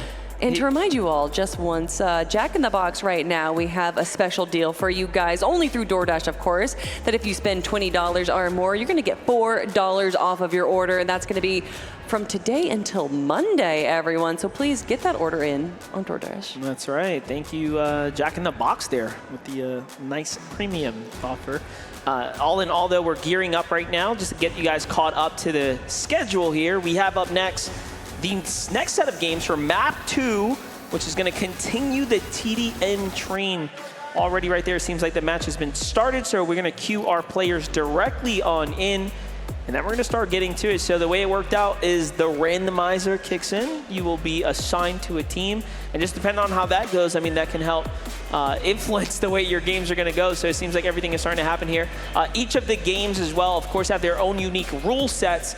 This go around, we're jumping into more of the suburban or urban territory. We're going to the city right in the middle. I like this layout. This is actually a really cool looking map here. Yeah, you have the big open middle area, which a lot of chaos can happen, but then you have these kind of side buildings that allow you to sneak towards your opponent's base. And a lot of dilapidated cars and tossed buildings. It kind of looks like a post-apocalyptic map. I like it. Yeah, there's heals in the middle as well, power-ups that you can gain for controlling the center. So this is a very cool map with a couple of additional incentives, if you will, here. So as we're starting to gear up right now, you have the chance at the home starting area to pick any loadout that you want, and then after you get the loadout you like, you can go ahead and jump on out and take to the field. So the way most of these maps work is you literally have all of the options in the game available to you. So we might see a huge, huge variety set up here. Chica probably accidentally walked up to the rare wall instead of getting the legendaries, but she will probably find that out shortly. That is interesting, because I'm looking at some other players' screens, and they all have legendaries. But Chica, you know, well, maybe interesting. I'm wondering what exactly is going on there. They put her in the blue box. But, well, they had to, right? Yeah. Chica, you got to go on rare right now, okay? Instead, everyone else is going to get legendary. But look at her already grabbing that high ground. She understands the positional awareness that you get from high ground, and she's taking some shots through the window. Does incredible damage to one player and to another. This is practically 1v3, but it's not a 1v3 because BTMC charges in through front right there, not able to get elimination, but able to do some damage. Yeah, now usually the way the maps are set up, they don't allow you to walk into the enemy spawn point, but this one does, because we saw BTMC literally walk into that room, which I'm more surprised that that's allowed here. So depending on how this goes, Team Blue might have to be careful. We saw some communication going on from Team Blue, pointing out where exactly Chica is, and then they go and rush her, taking her down, not just yet, because that's just how good Chica is. Of course, we're watching Team Jack in the Box right now join her position too. Chica does eventually get eliminated as she does encroach onto the territory, and we already have a 4x lead for Team Red.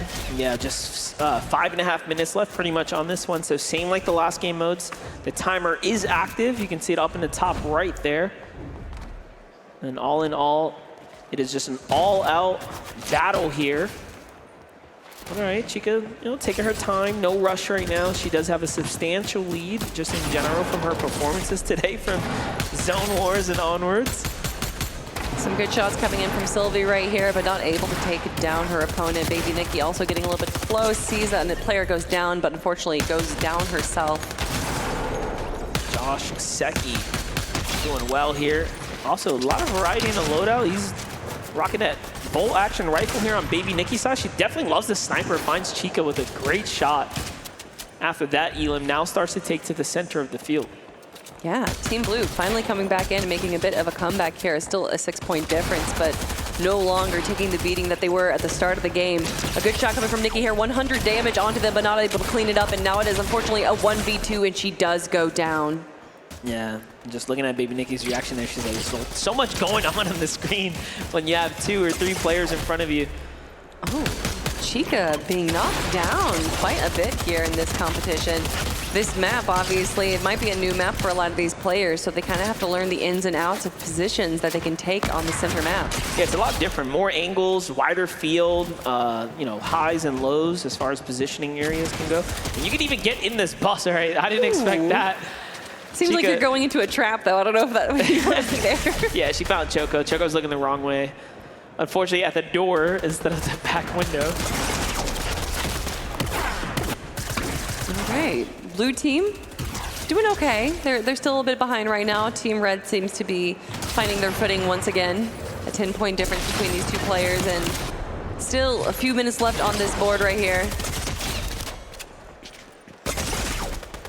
It's Team Red here. It's interesting. I feel like in the last map, there was a lot more of an opportunity for players to team up.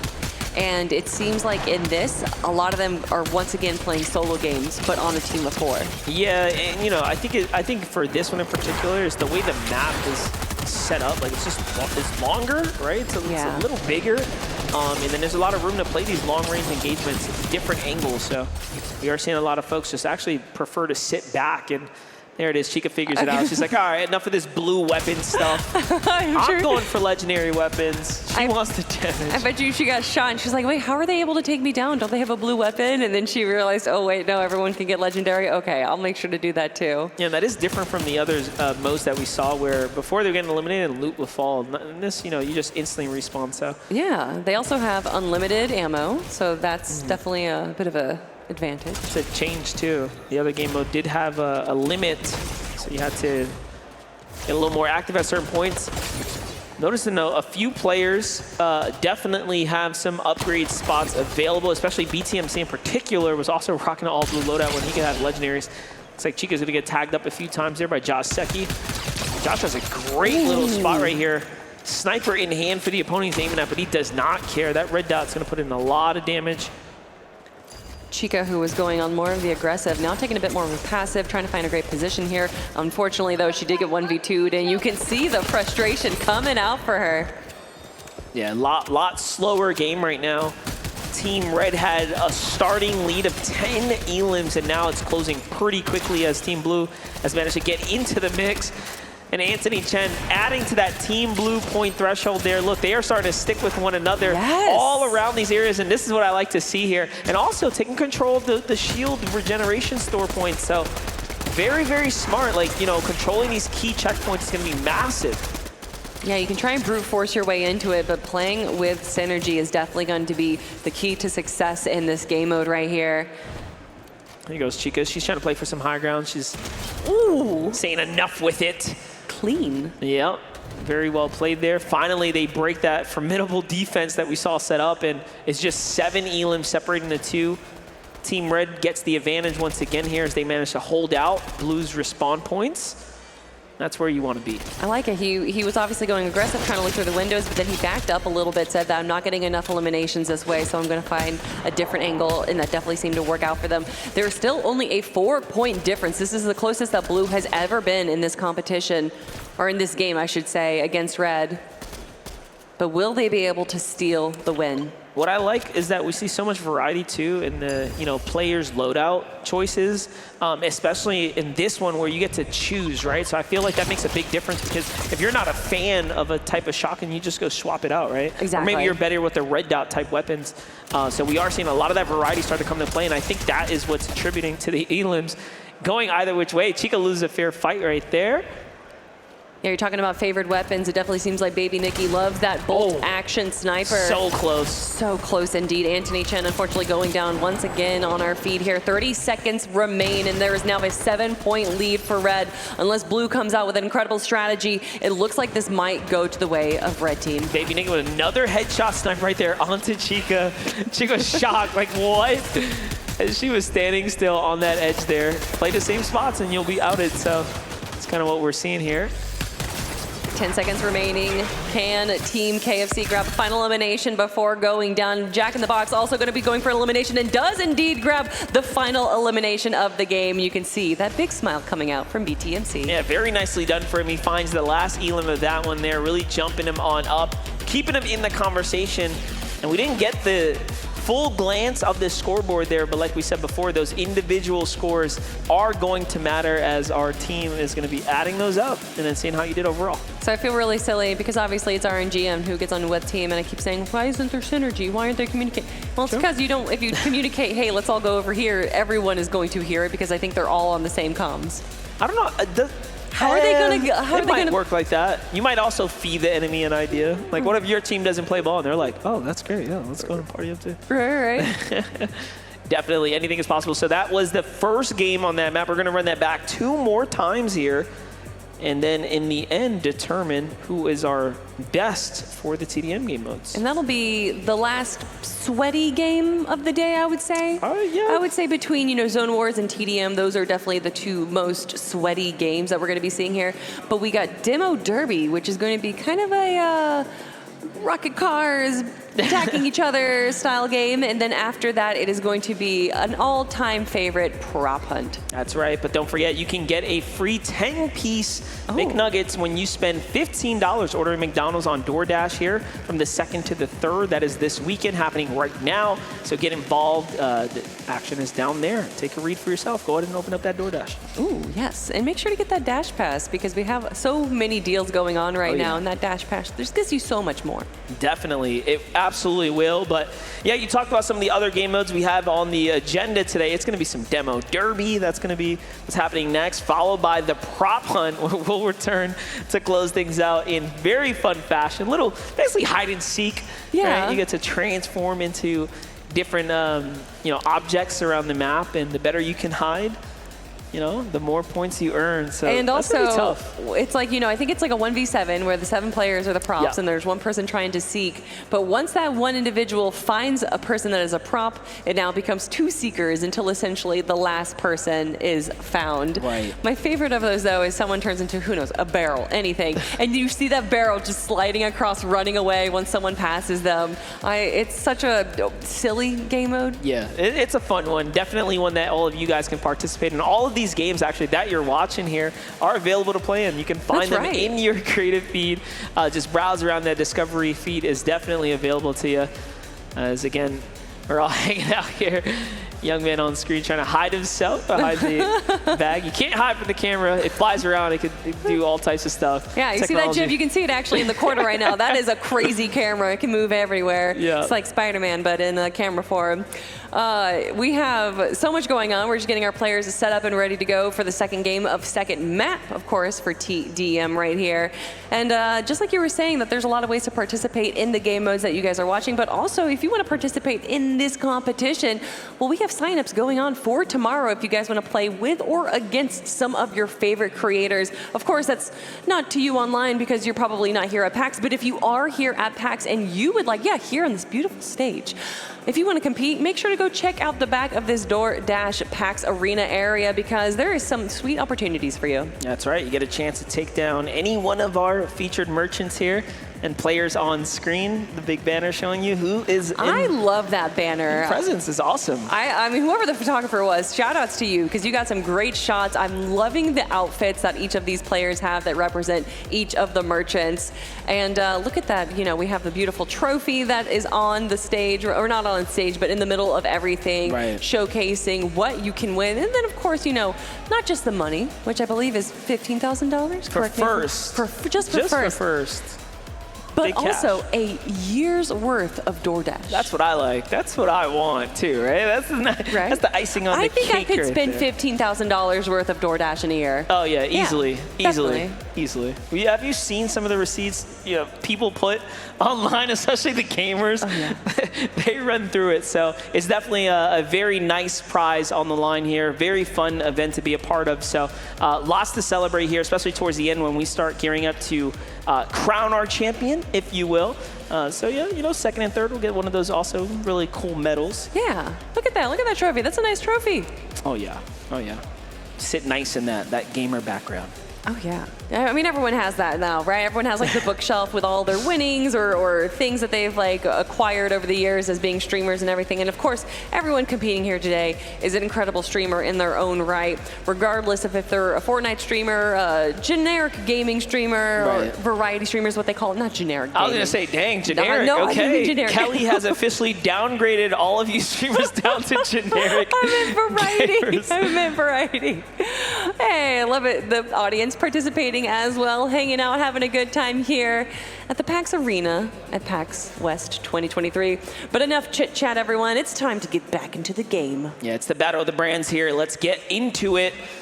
We have another face-off here. So on the left side, it looks like we have Choco and Chica, who are sitting side by side, and Tony and Sylvie, all on the same stream, or same team, going against their opponents here, which is very, very cool because this is the first time we're seeing this combination. So that's kind of the fun of it, right? You never know who you're going to get on your side. So this go around, I mean, Team Red is looking pretty powerful, right? You have BTMC, you have Nikki Baby, you know, your King George, right? So a lot of great competitors. Chocobar is immediately eliminated, as well as Anthony going down right there. Chica, though, going to be doing some damage and pulling back. A smart play right there. Ooh, we got some slap juice on the board. BTMC ready to go fast and take some people down. And BTMC is a great angle here. Takes out Anthony pretty quickly. Anthony Chen's going to fall there for trying to swing around the bus. And the follow-up, BTMC's simply got a nice little surprise choke point there, taking his learnings from the last game and reapplying right away. And this is what I really wanted to emphasize on. If you understand the right camera peak mechanic, like right there's the perfect spot to use it. Yeah, you have this position where you know a lot of the opponents are going to be running out forward. They don't know that if there's going to be an opponent going out close. I mean, obviously now they do because BTMC has been there for like 30 seconds. But getting those angles, understanding the map, and using that to your advantage, learning as you go from game to game is what is going to separate the top players in this competition. Chocobar is taking some good tags, but it is a 1v2, but she's still able to take down a player there. Good job there from Choco. Yeah, I don't know how I feel about her weapon choice, though. That red dot assault rifle with the slow fire rate is definitely a tougher one. You know, in TDM, you probably, only want to use that longer range like this, right? That's where you get the big damage, big tags. So it's an excellent spot to be. You can see that 200, like what kind of damage is that? It's ridiculous as it starts to add up there. So just 50, that overshield basically keeping that player alive. Otherwise, it would have been all over. Anthony Chen slides up, catches BTMC pretty easily there. See, now they know that that's where BTMC is going to be, so he's going to have to change up his play style a little bit. What I like from Choco is that she has 12 chug splashes there, which as an individual player, you won't be using them on yourself. So hopefully Choco is either following Chica or some of the other players on her team and using those splashes as kind of like a support player rather than just going W key. Look at this. Sylvie back to her sniper's nest. She has nothing else in her inventory, by the way. She has a sniper and then a long-range twin-mag assault rifle there. It's high fire rate, pretty decent damage. Most importantly, that sight to use at range. Heavy shotgun's an excellent tool to utilize from longer ranges, but unfortunately, hard to aim over that little window lip. Nice. Ooh, big shot there from King George. That is what I want to see. Chocobar is slowly getting closer as well as Team Blue takes a 10-point lead over Team Red. But Baby Nikki's not going to make it easy for them. She has the sniper, misses the shot, but she now knows where the enemy is. However, the team that's going against them, Team Blue, is doing a good job getting those angles against the snipers. And look, now they are knocking on the door of Team Red. Yeah, this is bold by Anthony here. He's trying to get right up on side those walls there. Baby Nikki gets dropped. And I was under the impression that there weren't heals on his side. They actually are. You can have chug splashes. I'm not sure whose inventory would be glanced over, but they did have some heals. And yeah, look, Chica even opts in now. She has Slurpfish too, so they're trying to figure things out. Right as the games go on and you start to refine your loadout, it's gonna make a big difference. Baby Nikki's no longer she jumped staying. in the box. Yeah, she's going for it. Oh my goodness, Baby Nikki going down. Chica is now literally right beneath their doorstep. Stoop Kid doesn't leave the stoop as we're watching, and great eliminations coming out, great aggression coming out from Blue Team. Yeah, looking very strong here, dominant the front steps. Anthony, you saw there, has 9 elims. Chica at 12 now as they start to rack up. Ooh, the absolute spread, but that is going to be the end of Chica's reign right there as Baby Nikki does drop down away from the windows. But actually, no, you know what? The windows sound safe. They sound nice. Let's go back there. Get back in there. Got walls, got cover. Spawn points right behind you. Ooh. I believe that is the MK7 that just got added back into Fortnite this season. Love to see the players using it, and it's obviously a little strong. Oh my gosh, somehow Chica survives that crazy slew of shots there. And look, now a little bit of backup coming in here. She has Sylvie watching from the background. Ooh. Great tags from Sylvie. Oh look, she's got 2 snipers, doesn't even have to reload the one. Swaps from the bolt back to the other heavy. Ooh, however, like gets sniped herself, but I do like that play. Chocobar is trying to grab some high ground right here. It looked like she was doing the obstacle course once again. Josh Secchi also aware that there are players moving to the high ground. They no longer are sticking to the windows because everyone knows you're going to be peeking through the window. So instead, Chica taking the high ground right here and opts out for not using a sniper for this kind of mid-range shot, instead going for that MK7. Yeah, MK7 assault rifle is just like dirty. OD good. It's so good. It's crazy. Team Red back in the mix here. BTMC trying to put as much pressure on the opponents as possible. King George is hurt, but we know he's just been sniping. He's sitting back. Meanwhile, where's BTMC live? He's hiding somewhere. Yeah, they're just staying in their fortress. I mean, it makes sense for King George sticking to his castle, but it looks like he is still going to be taken out. Right there, we have about 2 minutes left in the competition, and Team Blue is running away with it. This Havoc Shotgun does a lot of damage with the SMG follow-up. Choco should have had that, but misses the trace on the SMG. It'd be like that. I do. It's still not over yet, and we do have one more game of TDM after this before we move on to some Demo Derby. So if these players want to climb up the leaderboard before getting into some more of the hectic game modes, they're going to have to play whatever they can to take out Team Blue. King George just continuing with the sniper shots as he's pretty much found out Sylvie's strategy. She hasn't left those second floor as she spawns in, so King George. See, I like this. Chica's staying in one of the side buildings right there so that you don't have immediate view of if you come out of your base. And she's actually going to go back to running underneath the stairs to try and call out some of the other players. But unfortunately, I don't think much of Team Red is going to be leaving their building anytime soon. And if they do, they're following into Chica's trap. Yeah, and the poor Soul who does run out. And you see what happens. They've managed to completely control the middle of the field here. So Team Blue is in such a strong position. Yeah, I think, take advantage. I think a lot of the eliminations that Team Red was getting was from those snipes. So instead, everyone on Team Blue now is just hiding behind and waiting for some of the players to poke their head out. Chica low on health, but that doesn't stop her. In fact, she's going to go for the 1v2 right here. And it looks like she is going to be able to eliminate King George himself, grabbing the siphon as well. Chica, what an absolute mad woman. And she's gone through a variety of different weapons as well. She's now got that heavy pistol in her hand. But finally, they find her out, take her out there. And just like that, man, those 5 minutes went by pretty quickly. Oh my Round gosh. 2 already done. I didn't even give a shout for how much time was left on the clock there. But that is it. That's gonna round out that game there. This is map 2, game 2 concluded. Team Red running away that time.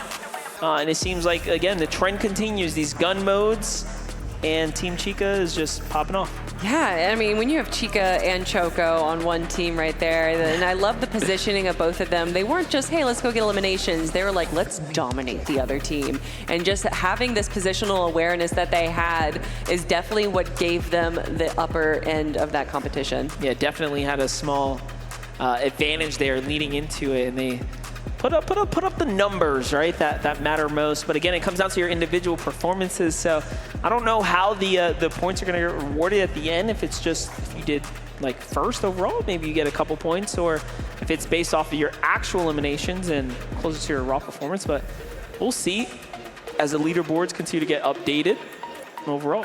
Yeah, we're going to take a few moments here, make sure that our players are ready to go for the final match of TDM, and it will be on the same map. So obviously, we've seen kind of a evolution like what we saw BTMC use the bus strat from the start of it, whereas Chica was hiding underneath one of the stairs. We saw Choco take some high ground. Sylvia, of course, going for the sniper. So I like how everyone's personal play style is kind of having a certain place in TDM. And you know, that's how you enjoy Fortnite, right? Aww. You get to play it your way. Look at the cosplay we got going on here. That's sick right there. The whole crew lined up. Oh, lightsaber changes colors. Okay. Oh. Fancy. Okay, you know, yeah, in my youth, you could either choose the blue lightsaber, the red lightsaber, the green lightsaber, but it looks like, hey, you can have all of them now. You know, when we were young, I mean, we didn't even have cell phones, so technology's going crazy. Yeah, thanks for reminding me. Welcome, everyone, to Battle of the Brands, brought to you by DoorDash here, and we are playing some incredible Fortnite creative maps. We've already had some obstacle course races. We've had some color switch games, of course, Zone Wars, but right now we are playing TDM. Yeah, definitely. And it's just another one of those games where if you know how to shoot those weapons and understand, you know, the different types of weapons you can use, you can truly build something to your play style. And we saw that in particular, again, King George going into the sniper's nest. We like to watch that different types of play styles. He even got out into the field. And of course, Sylvie found herself with 2 snipers and a twin mag assault rifle, really going into all the longer range weapons. As again, we're just waiting for these next games to start gearing up. Game 3 is going to be coming around shortly. The timer will start, and we'll see who pops off. I love this shot of all of our players right now, each representing their merchant, each with their own piece of swag. I'm loving King George's Burger King shirt, especially after he showcased the orange from the Right. Color Wars game that he won. Choco, Chica, everyone having a pretty good time. Yep, and Tony repping the McDonald's, Team McDonald's there. Well, a little wave. I mean, they all have so many cameras in their face. I'm sure they're not fully aware, like when there actually is like the camera on them. But yeah, they are look on. for the red light. Yeah, there we go. That's what it is. Honestly, these players, that's some good moves. Some good jiggle moves. I can't do that. Yeah. It's honestly, they're going through the gauntlet right now. These players have been competing since 11 a.m. PST. Yep. I don't even know what time it is anymore. I've lost track. 4? Maybe 3:30. Oh, we're getting word. Yeah. Wow. Been here for a while. They've been here for quite a while, and it's not over yet, chat. No, it's not over for them, and it's not over for you either. But we also have some more TDM coming your way. Let's see how the RNG will bless these players and if there will be a team that dominates the other. Oh, here we have it. Jumping in, game 3. And already, once again, we're going to scramble up the teams here. So you get to randomly get assigned to either Team Blue or Team Red, and then it's just a clean 4v4. The cool part about this map, once again, is that you get to completely pick your loadout. There's so many options. Even at the start of it, I didn't realize you can even take heals. Like Chug Splash is probably one of the better ones you can opt into, but or even Slurp Juice. You can pop Legendary Slurp Juice and then start the fight. Is that an option? I'm looking on this little map. Yeah, there we go. I wouldn't doubt it. Oh, look at suppress the assault rifle. Like, I would totally go with that. Could you imagine, though, getting a legendary Slurp Juice before you even leave your little... Oh, Sylvie's down by the one and only Team Del Taco, represented by Baby Nikki right there. Incredible shot. Baby Nikki's pretty sick with the sniper. Starts it off very strong. And look, Choco Bars goes right back to that red eye assault rifle. At first I thought like maybe, oh, she got stuck with it.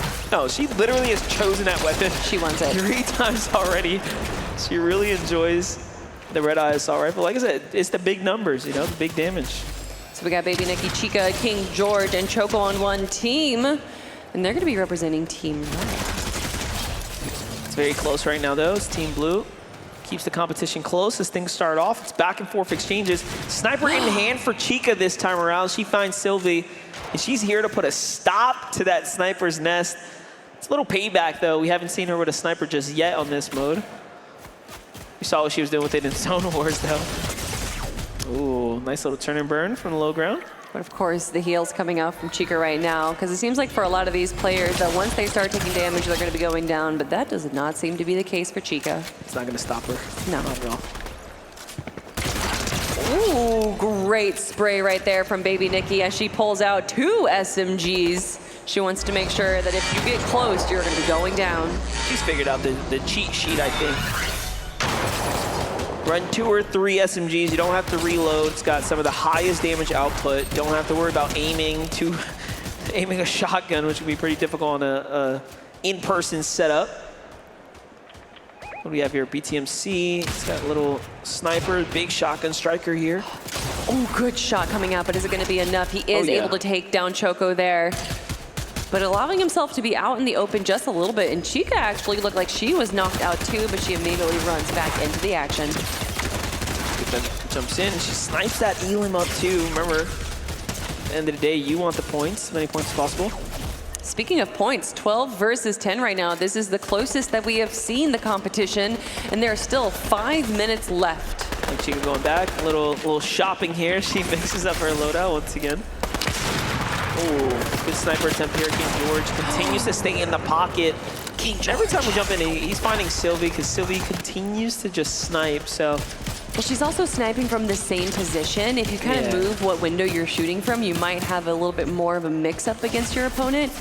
But Chica, she doesn't need a mix-up. She's actually going to be going for the bus, which is risky because you can shoot through those windows. Yeah, I thought I saw a player in there, but I guess I was tripping. I mean, she thought so too. Yeah. Look at this.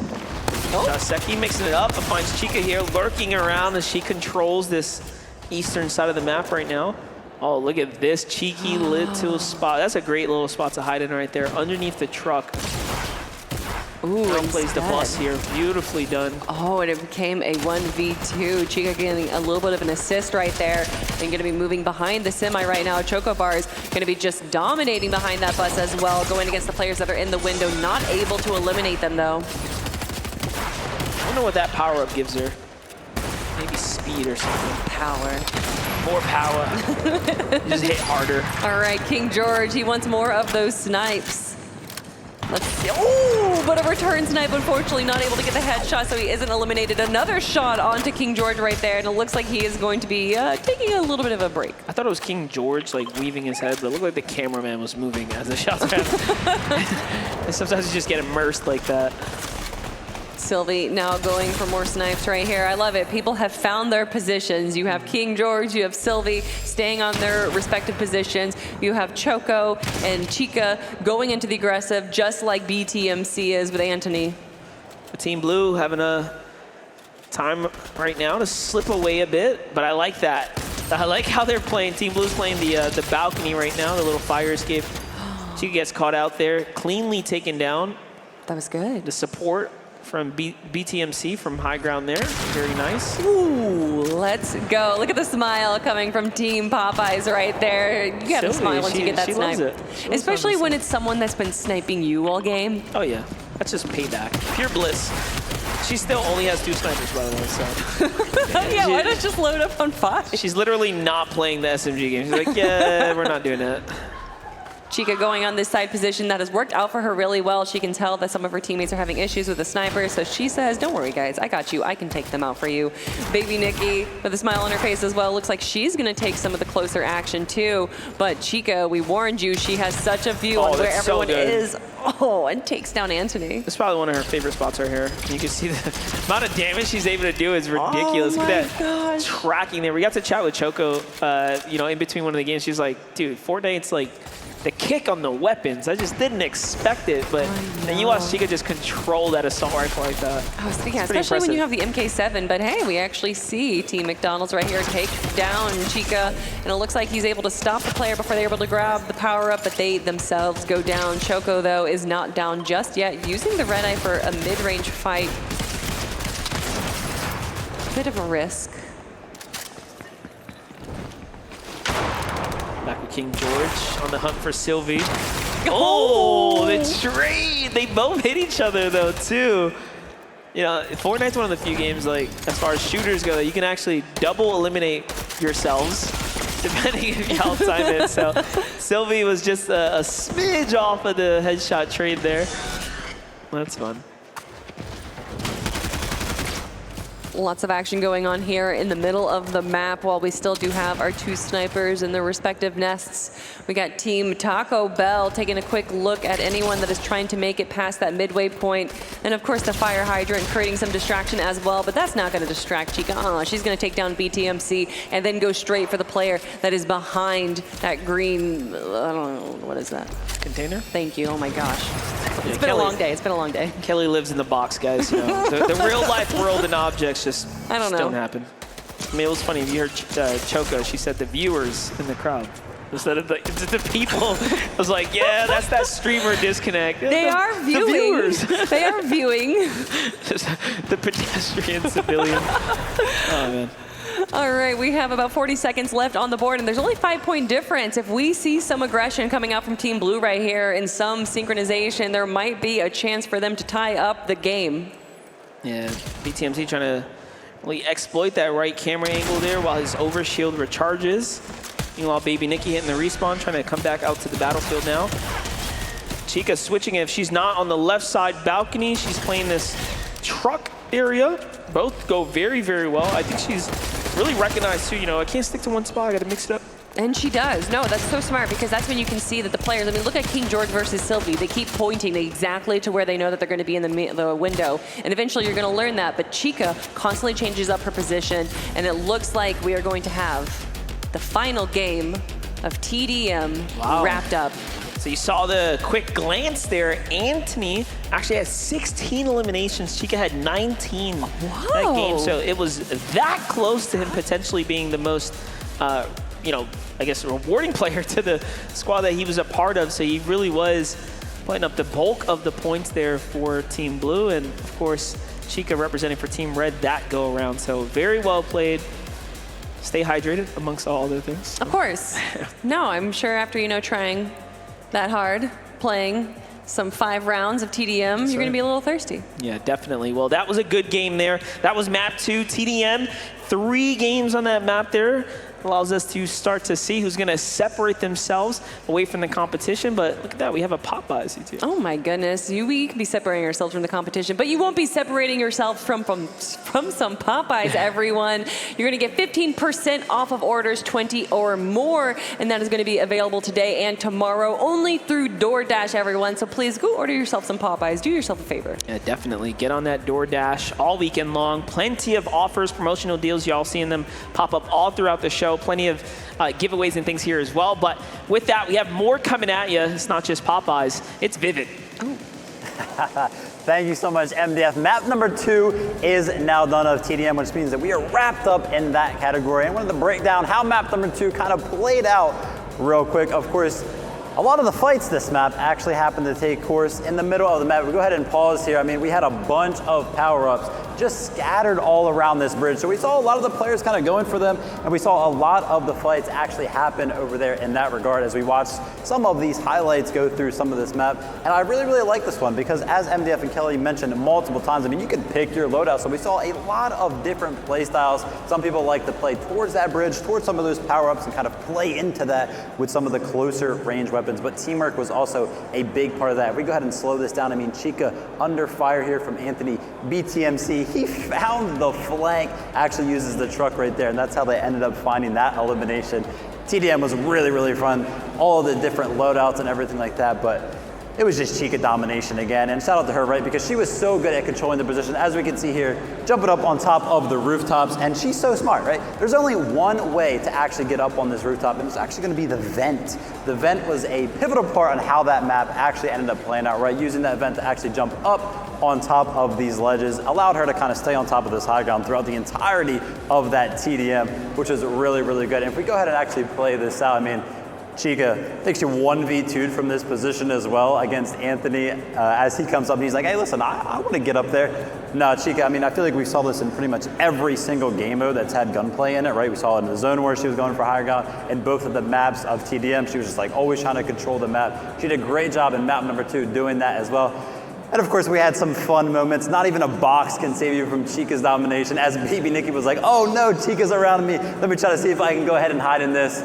Wasn't enough to save her in map number 2 there. With TDM wrapped up, I am excited to see how the next game modes go. But for now, we're gonna go ahead and toss it over to Bucket. Thank you, Vivid. That's right. I'm here on the stage with one of our players. You've seen him on stage all day long, and he continues to crush. We have Josh Secchi with KFC. Now, Josh, coming into the TDM, you are our 6th ranked player overall. How do you feel you might be seated after that performance? I honestly did not play as well as I wanted to, but I was just trying to be positive the whole time, and I think it went pretty well, so. Yeah, you looked like a great teammate, and it was fun to listen in to everyone's comms, because you had multiple different teammates throughout this competition. Who did you like playing with the most? Who was the most fun to listen to? My first TDM, I didn't have any audio, but I think after, I would say Sylvie. I think she had good motivating comms. Excellent snipes from Sylvie as well. Well, you are representing KFC in this competition. It's your event here in Seattle in front of all the fans. What's this experience been like for you? This experience has just been really amazing, getting to just meet a lot of other streamers and eat KFC for multiple streams and just promote a brand that I really love and eat often is a great feeling, yeah.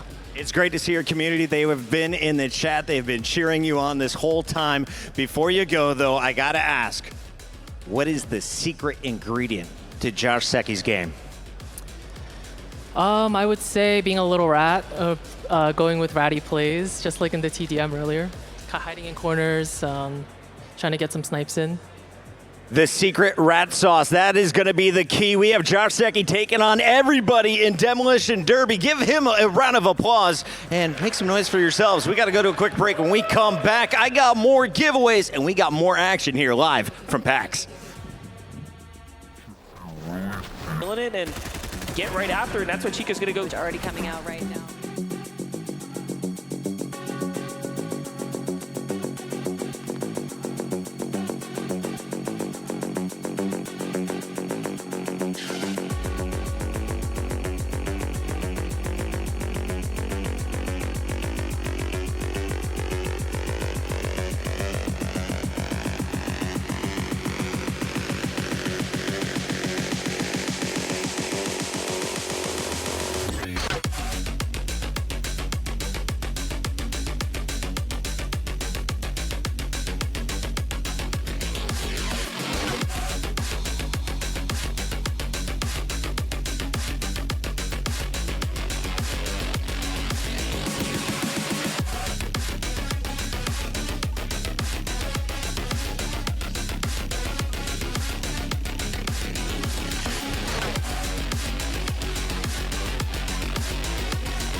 game's looking a bit sloppy. Here, let me help you clean that up.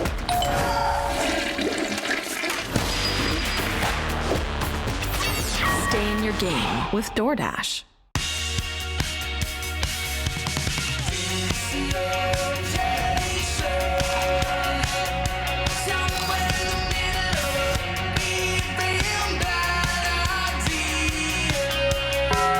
Yo, I'm Gamer Jack. Nice to meet you. I'm partnered with DoorDash to host a digital drive-thru where we host giveaways for free Jack in the Box food to the people in the chat. These streams will be happening today and tomorrow for Battle of the Brands on the Jack in the Box Twitch channel.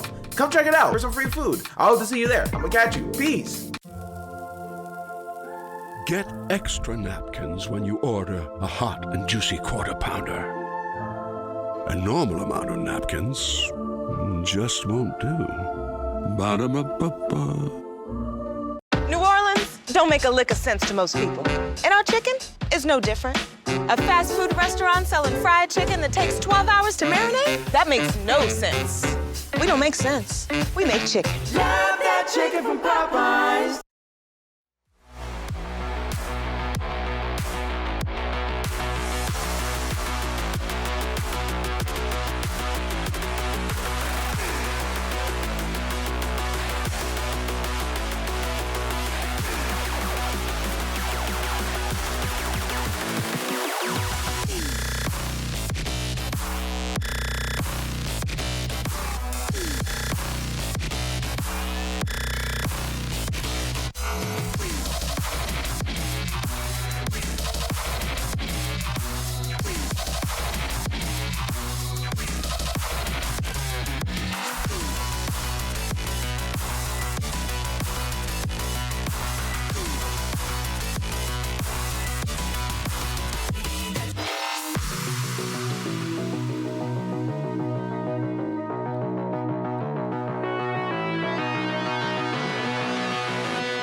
Hello, one and all, and welcome back into the PAX Arena presented by DoorDash. We are in the middle of the Battle of the Brands. This, of course, is our third week of competition. We started with the online qualifiers.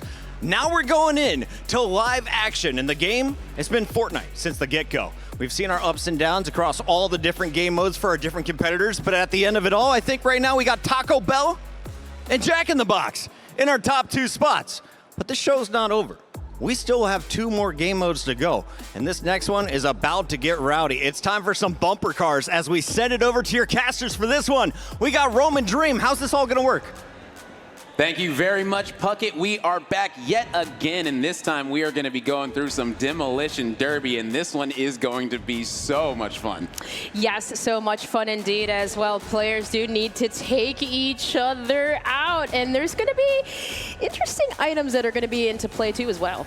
Yeah, and the thing about Demolition Derby, I believe that each game is going to be around 8 minutes, and you know, these players are just going to be doing as much damage to the other cars as possible. You can see it right here. Car Derby, Vehicle Demolition Derby, injure other vehicles to win. Last vehicle standing wins. Very simple instructions. Very simple instructions, and of course there are going to be certain elements on the map, right? The crash pads that they will have to maybe utilize and jump over some of their opponents. Oh yeah, those crash pads that pop up intermittently, you got to really be able to use those well to not just potentially try to land on another car, but maybe just try to avoid a car that's about to run into you and try to do some damage. I believe every car gets about 1,000 HP, so we'll see exactly how long these games are going to last, but I'm guessing that with 4 players out there battling it out at the same time, this Demolition Derby is going to be a ruckus. Yes, 4 players indeed. And I mean, well, the last time around when we had seen it on the color switch, I mean, everybody seemed to be wanting to be close, right? Yeah. And I mean, I guess in this game mode, they kind of have to be, right? You have to be close. So now this is your opportunity to bump each other. And man, after coming off a TDM, like, how do you go into this, like, you had to essentially work together. Now you're working against each other. Oh yeah, and now is the time to put it all out on the table. You can see the crowd out there. How you guys feeling right now? There we go, alive and well. Oh man, back again, and this is gonna be our 5th out of the 6 games that we are going to be witnessing these players play today. So we've got Demolition Derby and then Prop Hunt after. So a couple of mini game type modes that they're going to be playing, and it's going to be a good time. And Demolition Derby is one of those modes where truly anyone can win. So this matters a ton, because if you look at the leaderboard right now, Chica is sitting in first place with 44 qualification points. BTMC repping Jack in the Box right behind her with 36. Anthony Chin coming up in 3rd, repping McDonald's with 33. So if you look at those top 3, even the top 4, my goodness, like these players are so close that this Demolition Derby, even though, you know, some players might be like, oh, it's not the typical Fortnite we're used to, but guess what? The qualification points matter for it. So you've got to be putting your best foot forward. Most definitely. 8% of those points we did gather through the online qualifiers, and now here today, 67% of those points matter. And if you look, even that separation between 7th and 8th, only a 1-point difference. Ooh. And trickling on up, you know, 3, 4. So this is very, very close. And yeah, heading into these unique rule sets, that's where these players can make their comeback, because tomorrow, that is where things will be really intense, because even going into finals, it's going to be a lot of intense actions. But make sure the intensity all weekend, right, we're talking about, but make sure you take advantage of all the deals going on today. Battle of the Brand sweepstakes. Make sure you enter it into the chat all weekend long. We're going to be giving away $20 in DoorDash gift cards. Oh yeah, a ton of DoorDash gift cards. So go ahead right now, type it in the chat, ! Battle of the Brand sweepstakes. So many people have already been able to claim their DoorDash gift cards, and you could be next if you go ahead and enter that into the chat right here and now. Even if you're in the crowd here at PAX, go ahead and open up Twitch and go ahead and put it in the chat, and you'll have a chance. Have a chance. That is I feel like some of these players thinking, man, we have a chance, and it's always here in these game modes, these fun ones. Anything can happen. And oh my gosh, I cannot wait because this is going to be an exciting one as we are heading into Car Derby, the ultimate Smash Arena. It's going to be a fun one. Oh yeah, I was just talking to Anthony Chin backstage and he was saying, listen, I love these little mini games that we've been playing, so I'm glad that the last two are going to be a couple of mini games. And it looks like we do have a video coming in from Anthony Chin right now. My favorite order from McDonald's would probably have to be the 6-piece McNuggets meal with medium fries and a medium Coke. Early on in my career, actually even right now, back in the days when I used to edit all my own videos, it'd be like 3, 4 a.m. in the morning, and I'm gonna be honest, without McDonald's, I don't know if I would have gone through some of those late night editing sessions, but McDonald's, MVP for real. I took a look at some of the maps. I got my fair share of practice in, I think, and I think preparation is definitely key whenever you are competing in a tournament. So that would probably have to be it, practice. Practice and preparation, those are the keys, his secret ingredients to his game. And we all say it, proper preparation prevents poor performance, and Anthony Chin has been doing an exceptional job so far. He's currently sitting in 3rd place, going to be feeling very, very good, repping McDonald's, and I'm sure that McDonald's is very happy with their representative and how he's playing so far.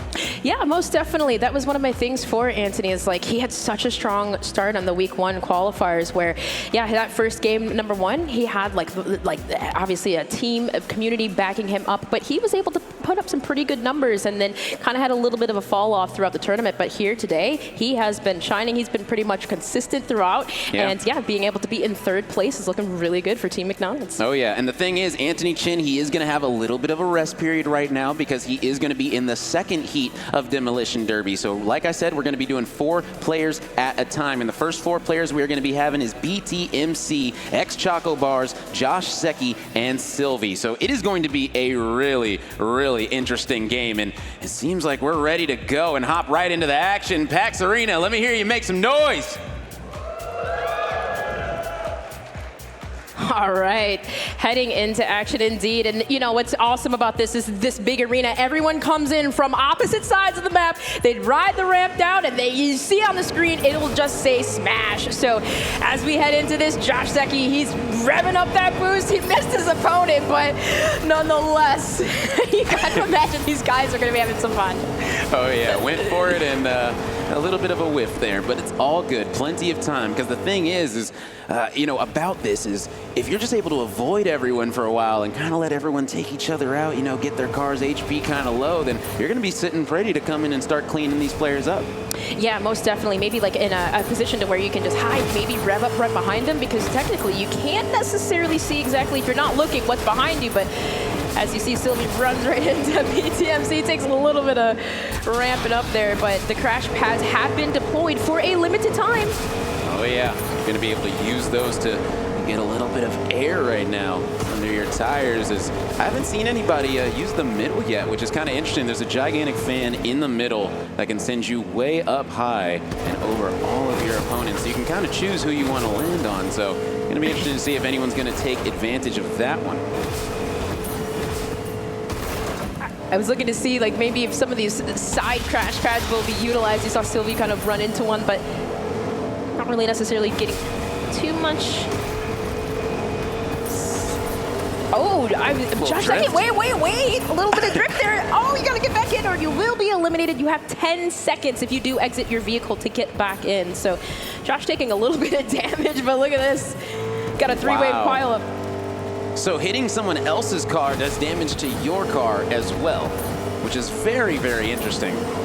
And you know, looking at this right now, Sylvie gonna be chasing down Josh Secchi, and there we go. A nice ram right there. Not gonna be able to do all too much. Josh Secchi still gonna be feeling good. 683 right now to his car. When it comes to that health, and here we come. Oh, not able to get the ram on Sylvie. But still going to be able to have a nice impact there. And right now, Sylvie down to only 445 health. Finally dropping below that half-point threshold. Next, Choco Bar, she's been kind of just avoiding everything. Hasn't really been going for engages. Hasn't really been getting engaged on. So just kind of driving around the edge and avoiding everybody. And it looks like she has the most health currently. So like I said, if you're able to avoid the madness, you're going to be sitting pretty. Gonna be sitting pretty indeed.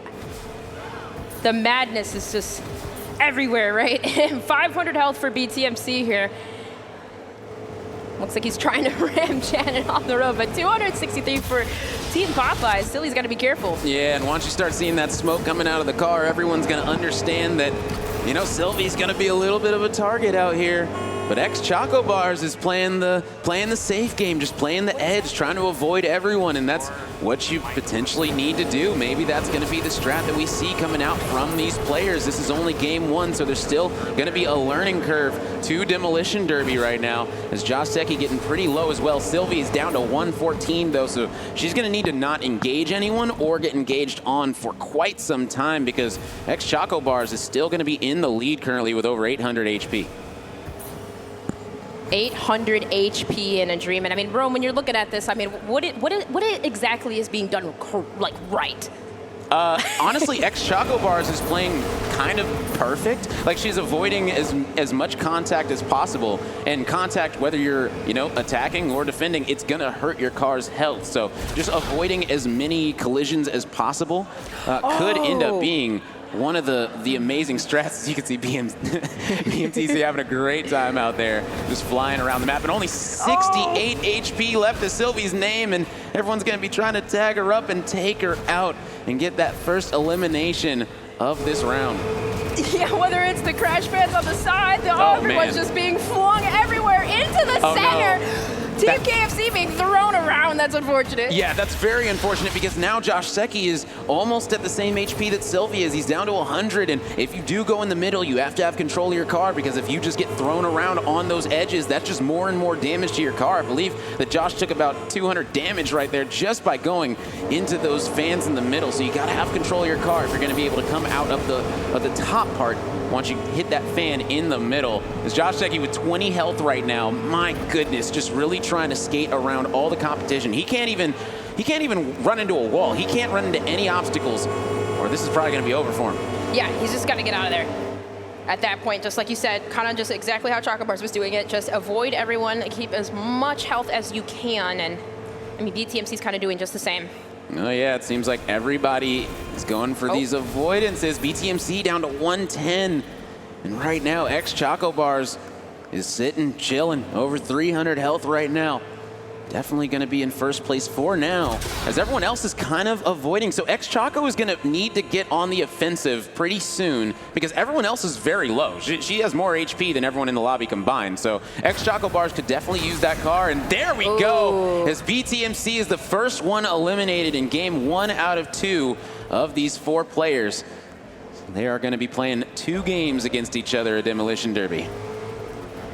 Crash pad definitely seems to not be on his favor, because he kept, like, as soon as they spawned in, he ran into one. But now that's Josh Secchi that gets totaled, and now Sylvie, still 4 health in a dream, has been staying alive and doing a fantastic job. As Choco Bars is relaxing, maxing right now, 348 health, and a nice big old impact right there. And if she can keep this up, she's most likely going to be taking home this victory right here. She's going to be going straight over to Sylvie and saying, take that one for you. As Sylvie is down to 4 health, and pretty much running into anything or getting hit one more time is going to make that car explode. I was going to say, maybe there it is. Choco Bar is getting ready to ramp up something, but still 4 health. Sylvie's staying alive and maintaining.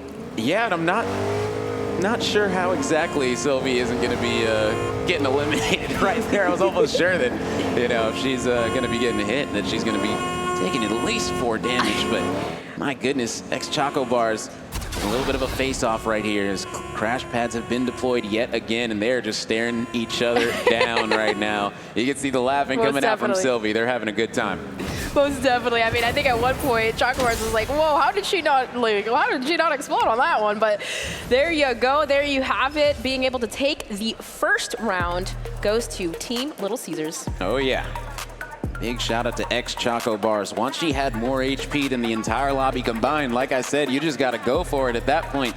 And that's exactly what she did. She did a great job getting the first place finish, and I believe that we're actually going to be playing 4 games with each group of players. I just got word from production, so that'll be very interesting. Instead of 2, we're going to be moving on, and man, listen, speaking of moving on, we got to talk about some of these incredible deals that are still going on. KFC right here and now for a limited time only. If you have the Dash Pass, you get $4 off of orders $20 or more. If you don't have the Dash Pass, you get $3 off orders $20 or more. So open up that DoorDash app, you can order some KFC and just have a great time. I mean, it is finger licking good for real. Have you had a chance to try their nuggets? Oh yeah. Pretty good. Well, in the first round, we saw a lot of avoidance. And I mean, off the bat, KFC gets flung. A lot of health goes down on that one. But we saw a lot of avoidance from Team Little Caesars. So will we see that again? Or at least maybe another player replicate it. But you can't avoid for too long. Yeah, that's the thing is that everyone can't avoid everyone. And Josh Secchi already down to 592 health. Definitely not the start that he was looking for. But who knows? Might be able to turn this one around. See it. Opportunity. The chase there from Sylvie on to Janet. And oh, the car flip. You got to be able to flip it over. Have 10 seconds to do so. But either way, I believe that will put Team KFC at the lowest amount of health at 490. For the most part, we got a little bit of a scuffle over here. Yeah, some nice oh, man.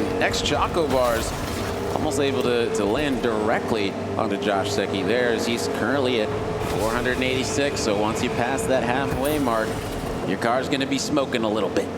Yeah, most definitely. If you're Josh Secchi, maybe just keep taking loops, watch out. But you see BTMC trying to go in maybe for a tackle. And he had mentioned that, right? He's one of those players. He doesn't play passive. He's very hyper-aggressive. I mean, we should have learned that from in Color Switch when, when he tried to run over Anthony Chin. Oh, man, that was hilarious. Most definitely. Right now, these players doing a solid job. Choco Bars has a lot less health than previously in the last game. She was able to sit at over 800 for quite some time, and this time it's going to be Sylvie that's sitting over 800, relaxing, just trying to let all these players do damage to everyone else except for her.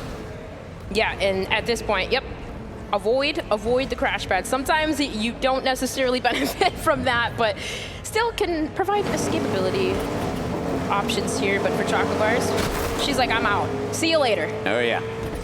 She's going to go back to that strategy of playing the edge, which can end up working out. We've seen it work out in game number 1. Remember, we're going to be doing 4 games with these players right here, so they've got plenty of time to figure this map out and figure out exactly how they're going to be maneuvering around the map, how to deal the most damage to some of these vehicles. And you know, it's just going to be a big learning curve for Demolition Derby because, yes, it is kind of a mini-game thing, but at the end of the day, you can still be very good at it if you're able to put in the time and figure out exactly how to take advantage of all the situations you find yourself in. The situations that you find yourself in. Watch out. Oh, okay, maybe a little bit of a tap. Okay, yeah, we're gonna turn. Let's just avoid. Yeah, let's just keep going. You can see Sylvie was getting ready to run into that player, but then realized, oh, if I run into them, I'm doing damage to myself as well. So opted to not do that this time. Well, BTMC decided, no, I'm Choco Bars, I'm taking you out. And she's like, okay, I need to get out of here. Let me just avoid. Sylvie just ran into her. Everyone's just crashing into each other. But at this point, Sylvie has a little bit of a sandwich here from both Josh Secchi and BTMC. She's gonna try to find her way to get out, but still, 734. There it is, launch. Now the crash pad launched her on the other side. As right now, she's doing a solid job, 693. Still plenty of health remaining. BTMC getting ready to drop below that threshold, and he just went below 500. And now Josh Secchi very low at 272. This one might hurt as he goes down to 231. And Josh Secchi potentially facing elimination very soon in this game number 2. Very close to it. Also, too, is low much lower this time around, 394 for Choco Bars. I mean, maybe decide to take that same strategy. Avoid everyone. If you see on the other side of the map, Sylvie, she, I believe, had the most health this time around, so she's got to get out of there if she can. Yeah, and I like what Choco Bars is doing, just lurking the edge and waiting for a target, and then hitting that boost to get that extra momentum to deal as much damage as possible on impact. Is Josh Secchi able to hit the boost and do some nice damage himself? Now, if I'm not mistaken, Sylvia at one point had the most health, but was that Scuffle over there? Like, I don't know. I think she's out. She's out. Wow. And that is how quickly the turntables. It's right now. BTMC trying to push Josh Secchi into that fan in the middle. Because Josh Secchi currently very low right now. Choco Bars still, I believe, has the most health in the lobby. So she might be able to pull this one out again. And that would be exceptional to win half of the games in your group, because I mean at that point nobody else can dethrone you pretty much. Yes, and avoiding those crash pads will definitely be beneficial, because if you do run into the side of stadium, you do take damage, and that's exactly what keeps happening to BTMC. Maybe happened to Sylvie, but for Team KFC, 46 health left and a dream. So avoid everyone as much as possible. Oh. Nice impact coming in from Josh, only taking a little bit of damage while dealing the maximum as Choco Bars down to 210. Josh Secchi needs to be careful, and that's going to be it for him. The final two, Team Little Caesars, Team Jack in the Box. You hear some comms on the mic and the stage. And this is it, the final duel between the last two. Both have about 200 HP, I believe. Yeah, this is anyone's game right now.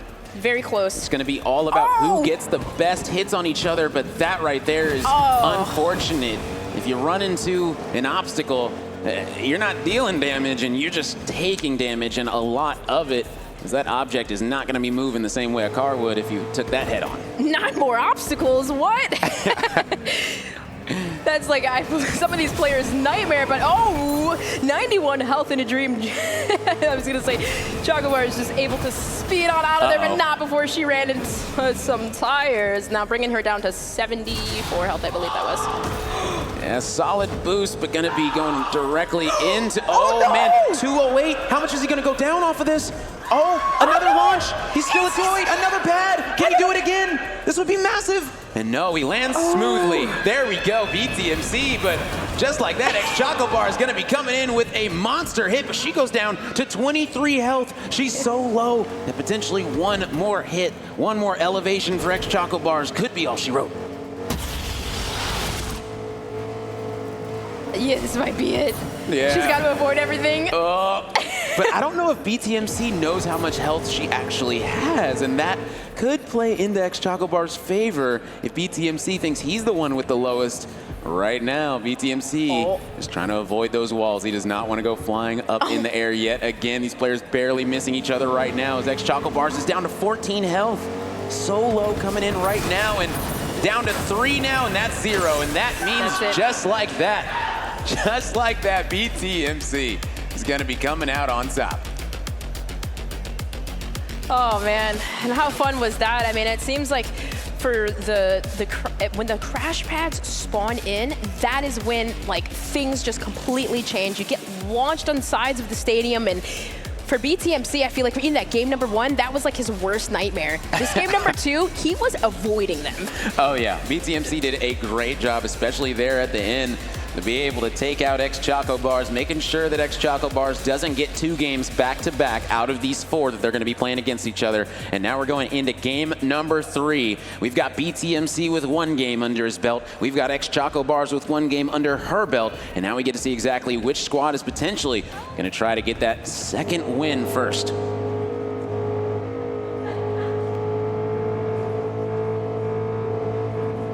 Sometimes it's just nice here, and everyone's just driving around. It's like, you know, you get a little bit of ASMR vroom vrooms. Who was that hiding in the center right next to the van? I don't know if they were stuck or they were just hanging out.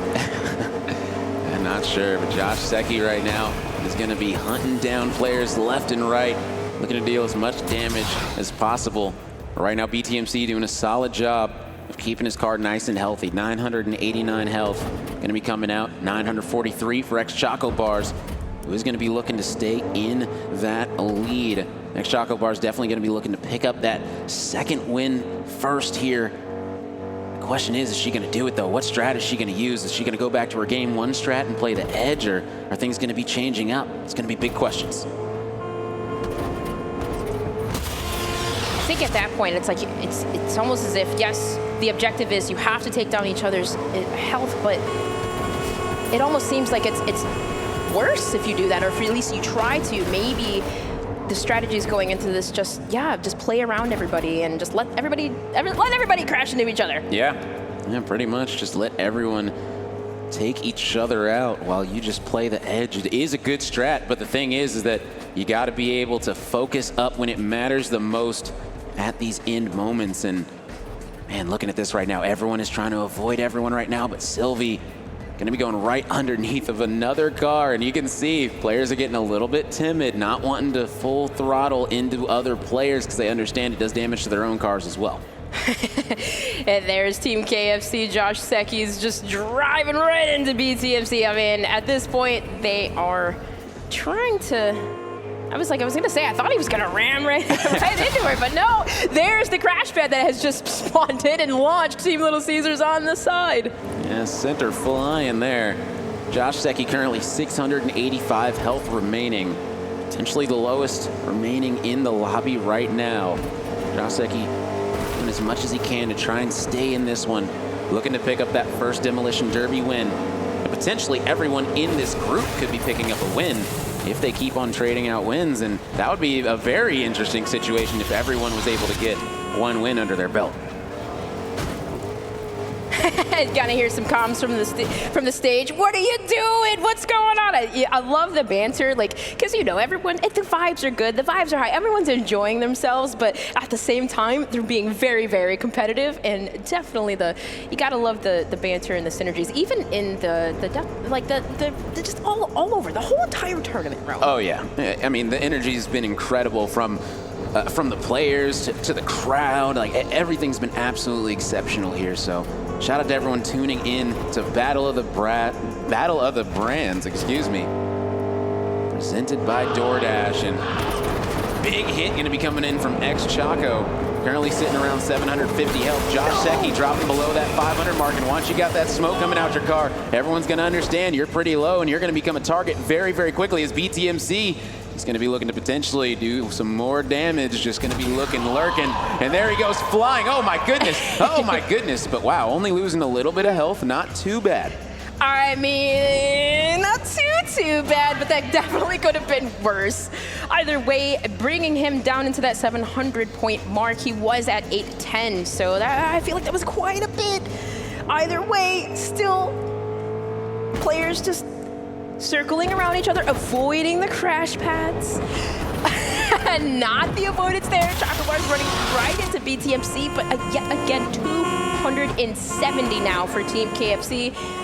And, well, there's a saying that I have for this room, but I definitely can't say it right now, but a lot of honking going on right now. Oh, yeah, a whole lot right now. Once you figure out that honk button, it's very hard to not click it all the time. I'm expecting a whole lot of honks today. Right now, X-Choco Bars trying to deal as much damage as possible. Going to be looking for another player. Potentially might have another impact coming in on Josh Secchi, who's already down to 74 health. And that's what I'm talking about. Once that smoke comes out your car, it's going to be so many players trying to target you because they understand, hey, I've got more health than you right now. I can afford to hit that boost and ram right into you. Sylvie going to need to get this car out of her way as it's a 3-car pileup right now on Highway 1. And in terms of the scoring too, Rome, I believe only the top 4 players from this, if that's accurate, get points, right? So you first place 10 points if you do win this derby here, and followed by 6, 4, and 2 up till 4th. So yes, for these players, win as many games as possible. Currently right now, Jack in the Box BTMC going to be doing some nice damage there. Still going to be around 500 HP. Once that smoke starts coming out your car, you know what happens, and this thing could go left very, very quickly. Josh Secchi is still very, very low right now. I need to try to avoid as many hits as possible, but that's going to be it. It's going to be all he wrote. Josh Secchi going down, getting eliminated, and now we're down to a 1v1. Both cars less than 500 health. So it's really just going to be all about who's going to be able to get the best boost hits on the other one. Oh yeah, Sylvie was not letting him out of her sights. I mean, that low on HP, and you know, I'm staying close. So now maybe BTMC might be a target, but he's like, nope, I'm out. And right now, it's just going to get more and more interesting because in these 1v1 situations, you have to understand that some of these players might be playing a little bit more timid. Some of these players might be playing a little bit more aggressive. And it looks like both players are trying to wait until they get a full boosted a charge at the other car to be able to get that damage in, because it is so important. If you're able to get a nice hit onto another car, you're going to be taking way less damage than the car that you hit will. So this is a very interesting situation. This might be a nice one. Oh, BTMC was getting ready for a big impact. And then just like that, the crash pads, they deploy. I was going to say at that point, the one thing that's going to disrupt them would be the crash pads. And there it was. Now bringing him down to 380. No, Sylvie, the back end right there. 342 now. It might put her just over the edge. Yes, she has 613. So this may be a new winner here for Sylvie. Sylvie definitely has a chance to pull this one out. She's got almost twice as much health right now. So if Sylvie can find some nice hits onto BTMC, she is going to be taking home this game number 3, which is very interesting because then we would have 3 different winners out of the 4 players through 3 games. And I mean, at that point, I don't even know who's going to be taking home game number 4.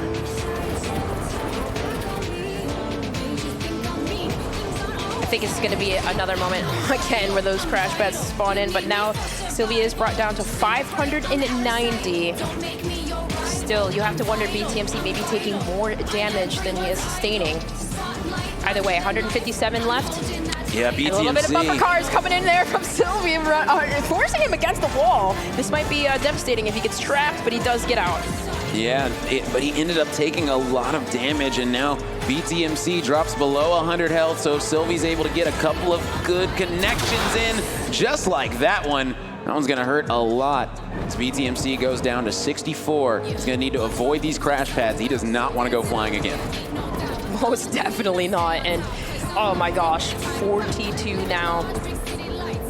This is going to be tough. Oh, Sylvie's got over 500. Maybe at this point he could just kind of like play a game of cat and mouse to where maybe he can just zoom out of there, force Sylvie to chase him, and maybe utilize these crash pads, hoping that she runs into one. Yeah, I don't know about that right now. You can run, but I don't know how long you'll be able to hide for. Sylvie's definitely going to be coming looking for you. She's got over 500 health, and one hit just like that sends him down to 35. So close to getting eliminated. And then, oh, 9. All right, and it looks like Sylvie's going to be picking up this win. So yeah, we're going to be having 3 different winners through 3 games as BTMC does get taken out, tried to do some damage really quickly, but ended up taking enough to where that was going to be it for him. And now we have 3 winners through 3 games. So either in this 4th game, we're going to be having someone solidify that first place spot out of these 4 players, or we're going to be having a 4-way tie. And that would be interesting because I believe it would come down to how you placed, whether you got 2nd or 3rd in each game. And then we'd let production do some tie-breaking stats. Yeah, that's going to be interesting because if it's like how it was with the last mode where kind of the both groups combine and see who does better in performance, maybe take each other out the quickest, but either way, we've been talking about the game. Let's just talk about the exclusive deals that have been going on all weekend long through DoorDash. If you order Burger King and spend $20 or more, you do get a free Whopper. Again, through DoorDash, $20 or more, a free Whopper this weekend only. Be sure to plug in that code. And I mean, hey, if you're a Dash Pass customer, I mean, that's just extra benefits, right? Oh yeah, you got to get the Dash Pass. There's so many awesome benefits with it. And right now, we're going to be loading right into game number 4. Not going to be waiting around for this one. As man, you got to get back in that vehicle. Josh Secchi is going to be looking around, trying to do some damage, but currently already going to be dropping down to 800 HP, a 5th of his health gone, just like that. That was, yeah, just like that indeed. Pretty quick. Either way, we have seen a different winner every single round. So, oh no! Team KFC, wait a minute. Oh! Barely. 4 health, that was very close. Yeah, I was about to say that HP bar down low. I mean, you got to watch out for that too, not just your car's HP. You know, there are 2 HP bars, so Sylvie almost getting taken out right there. That could have been very unfortunate for sure. Josh Secchi down to 650 health already.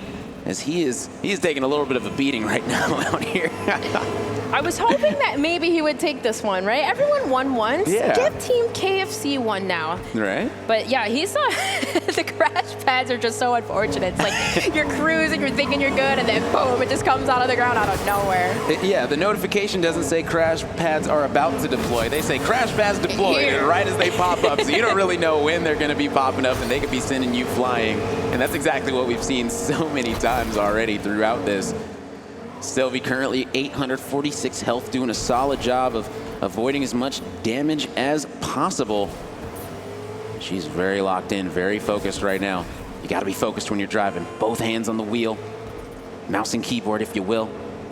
Sylvie going to be doing a nice job, but there we go. Crash pads have been deployed just like that and loses 100 health off of that. That's unfortunate. Oh, man, and getting launched in the sky, Josh Secchi, you do see. And the only real thing that you do have, at least from behind you do have the indicators where you can see other vehicles. And for Sylvie, she's utilizing that technique as well as avoiding people. And so Choco Bars looks like she's stuck. Yeah, but I mean, if she's not taking damage there, then kind of a W. Like, you know. Oh, she's stuck in the crowd. Oh, she's on the sign. Can she back up? She might not be able to, by the way she's looking around. Can you imagine? Like, I mean, this is actually the strat. This is the strat. No damage taken. I mean. Right. Let everybody else duke it out and just hang out in the crowd.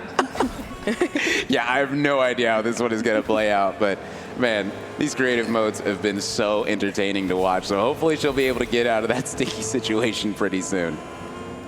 Yeah, I think I still hear the horn going off. I don't think she's unstuck, but with her hanging out here, I mean, her tire is definitely moving left and right. And that's comical. What can you do on that? You can't do anything. You're stuck. I mean, she could get out of the car potentially. Maybe flip. And flip the car. That's exactly what I was thinking. That might be your only opportunity. But then again, you might get out of the car and not be able to get back into the car. So you're taking a risk? Definitely taking a risk. Trying to hit the boost. Reverse! Yeah, nothing's going to be able to help her out right now. It's just her and that wall, her chilling in the crowd right now. Well, meanwhile, we do have Team Popeyes taking some damage from both Team KFC and Jack in the Box. So, which we just saw BTMC had about 800 health. Now he's down to 550. So for him, he's still staying alive though. At least Josh Secchi still stayed alive too. 129. Yeah. Oh, and I'm wondering. Oh, she's still there. Yeah, still. Oh man, this is hilarious right now. But like you stated, kind of a strat, you know? And look, BTMC found her. He said, this is where she's like, at. what is she and look doing? at everyone looking at her. They're like, oh man, what do we do at this point? Someone might have to take the middle fan up and just land on her. That might actually have to be the strat in this situation. And you might. Yeah, she's like, oh, everyone bow down to me. All of my minions down there. She's like, bye, have fun, guys. I'm hanging out. You guys just duke it out. She said, Little Caesar's on top, literally. That's BTMC's like, man, I got to get to that center fan. Find maybe a crash pad throw to get out of the vehicle, maybe. I don't know, but she's still, she's hanging. Oh, yeah, definitely hanging out, literally. So right now, Choco Bar's not really sure what to do in this situation, but either way, the other players are going to have to battle it out. So I don't know. Is Choco Bar's about to pick up her second victory? Is that even fair? Potentially, hey, I don't know. We'll see. In these mini games, if it's put in there, hey, use it. Listen, realistically, she's trying to open her door, all right? It's stuck. The door won't get out, right? Because she's on her side. So she can't get out either. I don't know. Maybe. I don't know. Maybe if we're talking realism, right? But yeah. She should be able to, but You got to try at least getting out of the car and flipping the car. That might be your only option, ex-Choco. I'm not sure if you're even able to. Like you said, that driver door is wedged against the wall. It's stuck. Oh, this is hilarious right now. Sylvie, going to be around 500 health. A lot of these cars starting to smoke, and that means that people are going to be targeted just that much more heavier. As still trying to figure out a potential angle to try and get out, and she's just watching everyone at this point right now. Still honking that horn. Trying to figure it out. It sounds like she's like doing Morse code. Beep, beep, beep, beep. Like, help me get out. Maybe, I don't know. But at the same time, you have to wonder, like, that's a good position to be in. Yeah, it's a good position, a good accidental position to put yourself in, especially on this map where everyone's going to be trying to do damage to you. But yeah, like I said, I think taking the middle fan and landing on her car might be the only way to get her out of that situation if she's not able to just get out of the car. But at that point, it's like you're just not even benefiting yourself because you're going to lose HP doing that, and she's probably just going to end up, I mean, you don't even know if it's going to work, right? Like, yeah. Hey, there's a crash pad. Maybe BTFC, though, will try to figure it out because if anybody could, it definitely would be him. Now, there's no time limit on this. And so if there's going to be one player out of these 3 on the ground remaining, and she's up there, they're just going to be staring at each other, essentially. So not sure how this one's going to happen, whether they would potentially do a tie. It sounds like there is a timer. 2 minutes, 40 seconds. It's in the top right corner. So that means whoever has the most health is going to be able to win. She's got the most health right now. So ex-Choco Bars, since nobody can touch her, in about 2.5 minutes, she's going to be taking home her second victory. I'm trying so hard. My stomach hurts. I'm actually trying so hard not to laugh. Like, just continuously laugh because that's just hilarious. But either way, yeah, BTFC and both Sylvie down here trying to just, hey, kind of doing with the same thing that happened last time. But, oh, is she out? She's out. Yeah, she got out of the car. But she doesn't have the timer. Usually, if you get out of the car, you have 10 seconds to get back in. Well, she's in the crowd, you know? She's not playing by the rules of everyone else in the derby. Yeah, she's hanging out. Is she able to jump into the nah. into the arena? She might be literally in the wall right now. Oh man, that's definitely something that we don't see very often. But if that is the case, I'm sure we'll figure something out, or what's going to happen exactly with this ruling. But either way, crash pad's been deployed. I feel like it might be fair just to have her and whoever ends up getting second place in this just kind of split the points, just because, like, oh my goodness, what? What? Oh, you gotta hit all the emotes sideways. We gotta see. Yeah, we gotta see how all these emotes look sideways, because I don't know if anyone's ever been just not at a 90-degree angle, just flat like that. Come on, Janet, do another one. Let's see the whole Rolodex. Yes, give us all of the Fortnite emotes, the display of them all. And you see her on the other side, too, like her name's just chilling there. But oh, yeah. Between Sylvie and BTFC here, he's down to 84, make it 52, and they're just, he's exploding, that's it. And, hello. Yeah, now we got 34 seconds left to figure this one out. As right now, Sylvie is going to be just looking. Oh, and there you go. The car flipped. But she's got 10 seconds or she's going to get eliminated. Oh, she's got to take the fan and get up there. There's no way she's going to be able to get back in time. Yeah, she got out of the vehicle. I mean, at the end of the day, she was there the whole entire time. Her vehicle was stuck. There was nothing that she could have done. So Sylvie ends up coming out and getting 2 wins. We thought it was going to be ex-Choco. She should have just stayed in the car. She had it if she just waited around just a little bit. Yeah, I don't know. Are we going to, I don't know if we're going to replay that. Oh, that was an interesting turn of events. Yeah, the way the refs are saying, all right, you're out of here. Yeah, get out of the vehicle. Don't just stay there. End the game. Yeah, end the game. But, oh, man, if that is the case, yes. For Team Popeyes, taking 2 wins now under her belt. And, I mean, for this next heat, this could be 10 points for Team Popeyes added into the game. Yeah, and that is going to be huge coming in for Sylvie. Definitely one of the players that we said has potential to really pop off in this tournament because of her individual skill. Yes. And just like that, in the Demolition Derby, she was able to come out and get the W by any means necessary. Doesn't matter how it looks, as long as you got those 2 wins under your belt, you're going to be sitting in first place out of your group, and that's exactly what you want to see.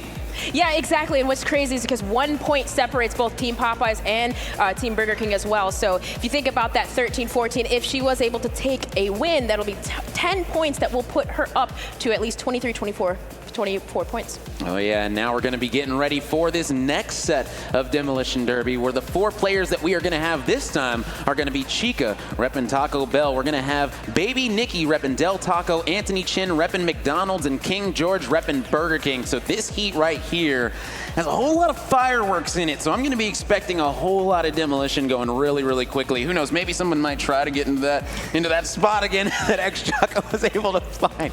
But oh man, that was hilarious, honestly. honestly.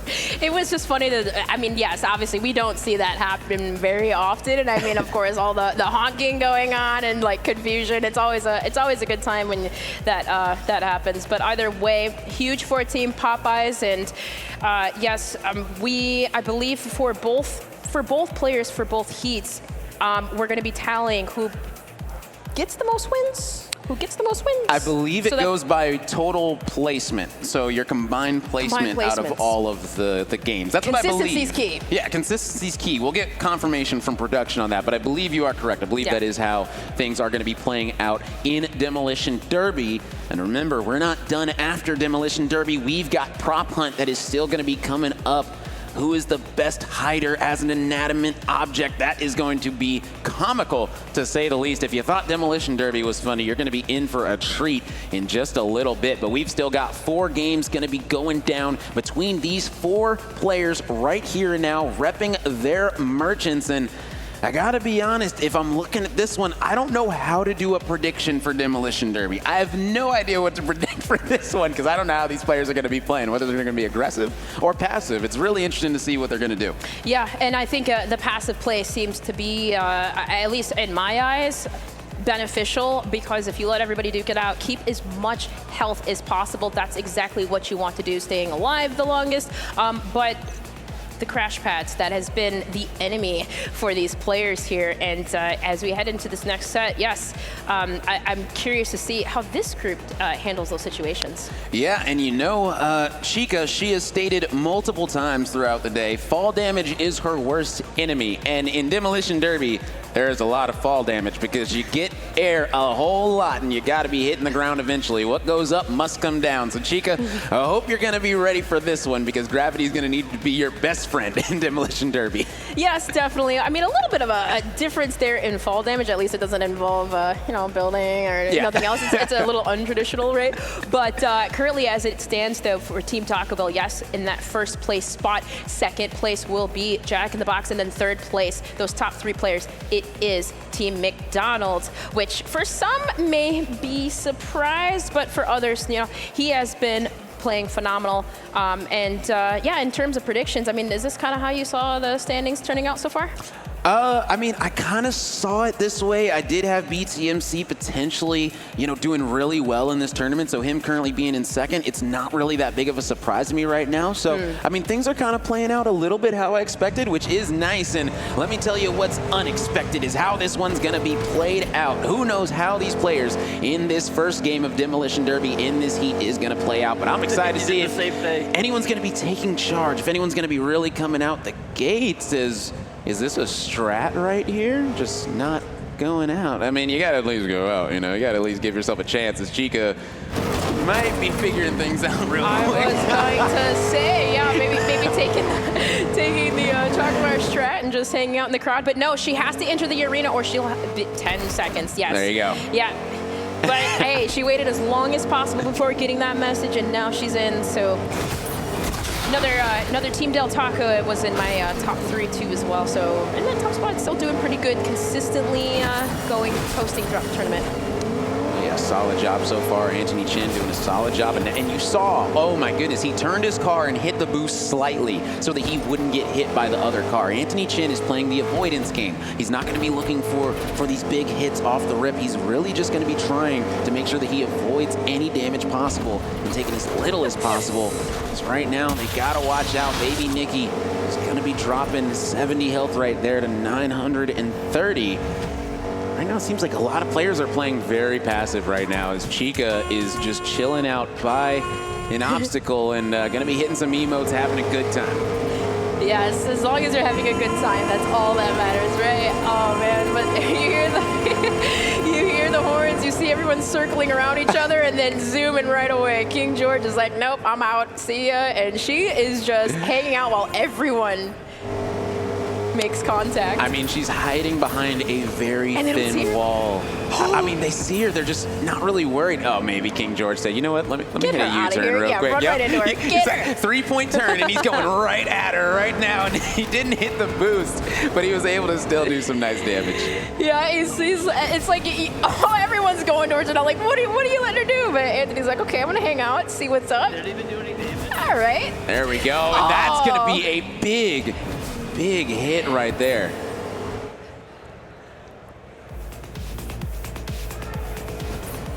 But she didn't actually really take any damage. She's still 988. That's a lot.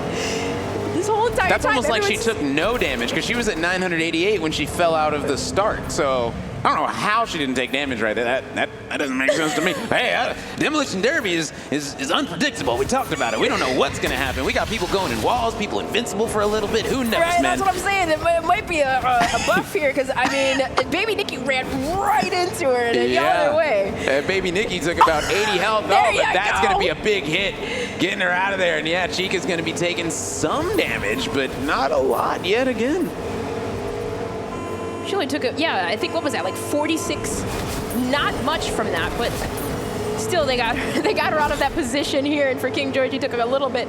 Anthony Chen, though, still in the 900 mark. He's doing a great job just watching all the action and doing what he can to maintain. Yeah, like I said, he's just playing that avoidance game. He doesn't want to give big hits because he understands that does damage to his own car. He doesn't want to take big hits, obviously. And so he's doing a nice job of avoiding. So I believe he is the only player above 900 currently. Potentially Chica might still be over 900. And yeah, wow, she is still over 900. That is incredible. As I say that, right down under 900. I don't know what is up today with the caster cursing, but it has happened a whole lot throughout the day. So apologies, I don't even know what else to say at that point, but hey, at least I didn't say something like, oh, she's fine, she won't get eliminated anytime sooner than the whole car just goes from 900 to 0. If that happened, that would have been like, that's just put down the headset and head to the green room, figure things out. Baby Nikki right now is going to be the player with the lowest HP in the lobby right now, just trying to avoid everyone as she realizes that some of these players are still very, very healthy with their cars. Wow. Nope. She's invincible. Avoid her at all costs. I take more damage running into you than you do me. I'm out. Yeah, these players are going to have to go for Chica eventually. They can't just be letting her sit with so much health. Because we've seen what happens when you have way more health than the rest of the lobby. You're just able to pretty much target whoever you want. They're not going to be able to do anything about it except for try and drive away. But at the end of the day, it's a circle. You can't really drive away and stay away forever, as eventually that player will be able to hunt you down. Have some fun with it. You got to. Oh, man. What a hit that was there from King George. It seems like he's taking a lot of damage now, but who will be the first player to fall? There is a direct contact. Anthony Chen onto Chica, but no, watch out for that crash pad at least. No, don't go into the crowd. That's going to be another thing. Oh, wow. She's feeling really good right now, hitting those emotes, chilling by that metal wall. Not worried about anything right now. Oh, King George down to 187. That is going to be hurting. Not hurting as much as this is going to do to him when he runs into Chica. Oh, no. The crash pad all the way over on the other side of the map. Now going down to 117. Will Team Burger King be the first one to fall? Oh, my goodness. What an incredible elimination. Anthony Chin said, you want to hop out of your car? Guess what? Because Splat going to get ran over just like that. My goodness. Anthony Chin with the big brain play, taking out Chica as the first player eliminated. I just cursed for once. I said, I wonder if King George is going to be the first player to fall, and then she got ran over. What? That was absolutely insane, but maybe the trolls not going in favor for Team Taco Bell. It is Chica who goes down first. Wow, what a turn of events that was. Is now, I believe, Baby Nikki might be the one with the most HP left. Oh, no, it's Anthony Chen. Still going to be with 700 right now. So he's got about 200 HP advantage right now. And he's going to be feeling really good because he's got more health than the rest of the players combined. So Anthony Chen can really start to apply the pressure to these other players. And King George applies the pressure to himself as he's going to get eliminated against that wall right there. Looks like Baby Nikki not going to be able to control her car enough, but she's going to be getting out of the way just in time as Anthony Chin, he realizes he's got more health, so if he just keeps on targeting Baby Nikki, he should be able to eventually take her out as they're going to be honking at each other. They're saying, oh, are we just going to go head-to-head? Oh, man. Trying to bait each other out, He right? didn't want any smoke. He's backing up, but Baby Nikki said, I might have less HP, but it doesn't matter. I'm coming to get you. I think for Anthony Chen, that's exactly what he's trying to do. He's trying to bait her out. So it's like, at this point, maybe drive, maybe force an engagement, but then detour, right? If you can force her into objects or force her hand, it just really seems like he's kind of doing that. He's taunting her. Yeah. It's a little bit of a block going to be coming in right there as Anthony Chin has about twice as much health right now as Baby Nikki, so he can really take over this round whenever he wants. All he's got to do is pretty much just target her the rest of the time, and he should win out in those trades, having twice as much health. As he's just going to be waiting around, avoiding another hit coming in from Baby Nikki, who is just trying to deal as much damage from close range as possible now, but she's dropping below more. 200. Yeah, she's taking so much damage, and you're right, this strat is working for Anthony. Yeah, he's literally just baiting her out, like forcing her to either ram into him or run into objects. And at the end of the day, the crash pad spawns in. This could be devastating if he keeps running into them. Oh, just a hair away. Oh, but no. now he might be stuck. Get it? Oh, but she's going to be able to help him out with this situation, isn't she, Nikki? Yes, she is. Pushing him right into a crash pad. Still 538 health, though. Yeah, very healthy. Yeah, very healthy still. 167 left for Team Del Taco, and there's a minute left now, Rome. A minute left for Del Taco to take down Team McDonald's. Yeah, I was about to say, Baby Nikki needs to get to stepping if she wants to take out Anthony Chin, because he's got about twice as much health as her right now, about 3 times now. So she's really got to be able to try and find some nice engagements. As right there, Anthony Chin with a solid hit, going to be dropping her to about 130. Anthony Chin still doing a solid job, and yeah, he just got to keep this up. He can just keep on W keying right there into her car, and he'll be good to go. She's only got 91 health remaining.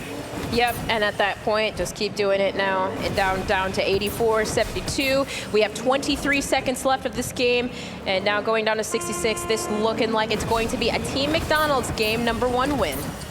Yeah, as Anthony Chin going to be feeling very, very good. We talked about how hot of a start he got off to, so being able to come out and win the first game of Demolition Derby out of 4 games that they're going to be playing, that is pretty awesome for him as well. He's going to be feeling really good heading into Sunday, because he's been putting on incredible performances. As right now, there we go. Finally, the timer runs out, so Anthony Chin going to be taking home game #1. So the first couple of games in that first heat were a little bit slower, right? But then that last game, we saw Choco Bars get stuck, and then this last one, oh my goodness! Like who would have thought 2 things back to back we would never see, right? Chica gets ran over, which is crazy. But hey, there's still 3 more heats left, and an opportunity for her, even so, to maybe even take the next 3. You never know. You got to imagine she's maybe a little bit salty after that one. I think she learned her lesson. I think she learned the lesson to not get out of your car, especially in a really busy situation like she found herself in right there. And listen, we got incredible deals going all weekend long. Go ahead and open up that DoorDash app. Del Taco, they've got incredible food right now. You can go ahead and order as much as you want. Get every single option that they've got on the menu. They've got incredible options. Take advantage of them. Go ahead and open up that DoorDash app. Get you some Del Taco in your system. Exclusive deals all weekend long. And my goodness, what a game we just came out of.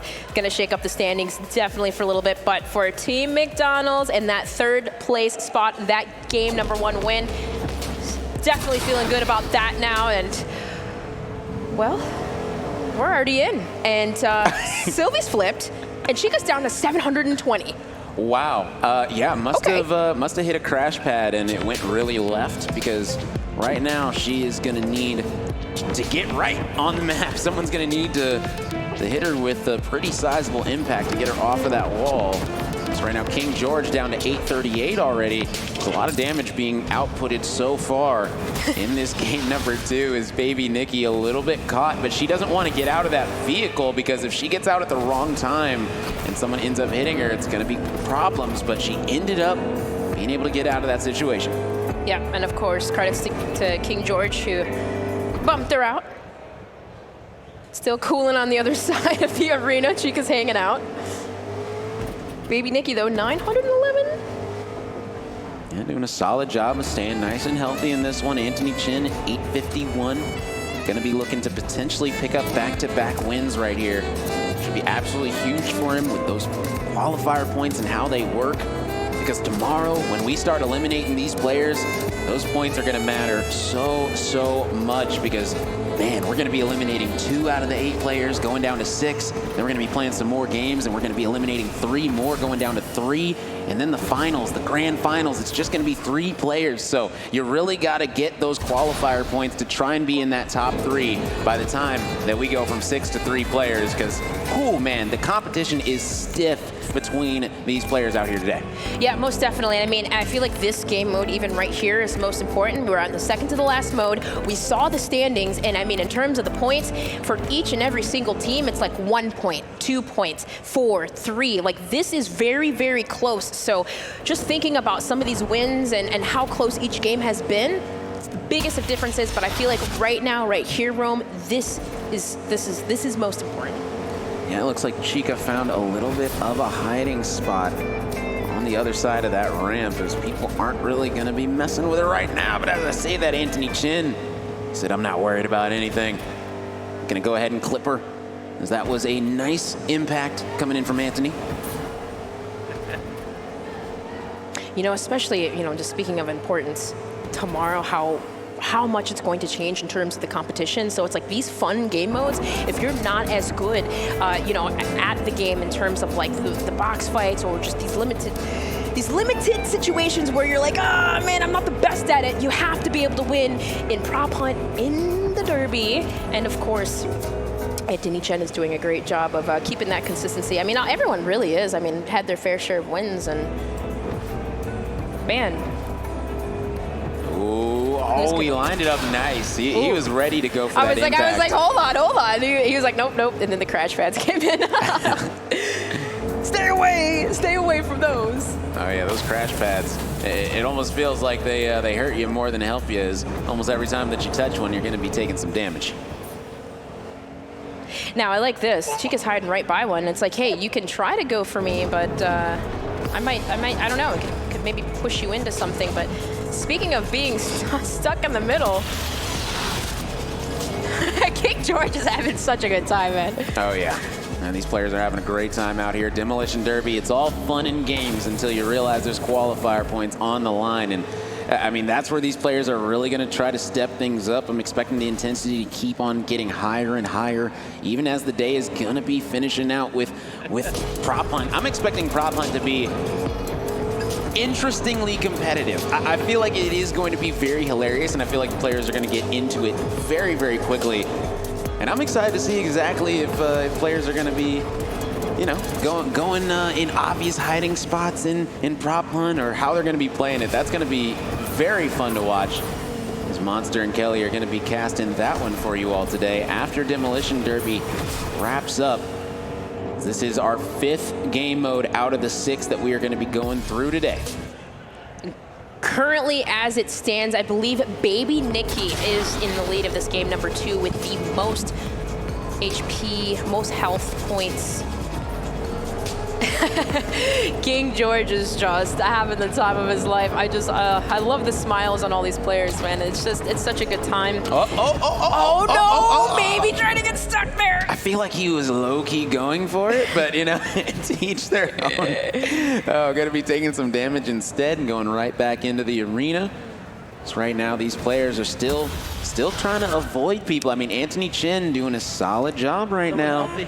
A lot of avoidance, but Baby Nikki is going to be in first place with 832, and you can see which way am I going to go on the side of this medal. Am I going to go right? Am I going to go left? You see the wheels turning. Anthony Chin trying to box in Baby Nikki, trying to not let her out, and there she goes. She's going to escape to the right side as we've got an overturned car, and right there, that's just an easy target. Players are going to start tagging that one up, but just like that, car gets flipped. King George going to be feeling good. 336 health remaining to his name. So definitely going to need to pay attention to where some of these cars are going to be flying in from. or else that's going to be a whole lot of damage coming his way. I love it. I mean, man, I was wondering. I was like, I wonder if anyone's going to take the ramp. He's taking the ramp. He's doing tricks. He's hitting the crash pads. He's having fun. And I mean, baby Nikki still 815. That is a lot, despite all the taunting going around. And that was something that Team McDonald's, Anthony Chen did, was taunt his players into some of these objects. And I mean, he's going for it. Yeah, he's doing just that. But still, baby Nikki's not falling it for this time around. Oh, yeah. And right now, I mean, let's see if he's going to be able to do it, trying to get his car into the crowd. I have no idea. I have absolutely no idea how X Choco Bars was able to get her car in the crowd like that. But right now, King George is trying to find a way. He's trying to do the impossible, trying to make sure that 148 health that he has is going to be enough to win this game. Oh, man.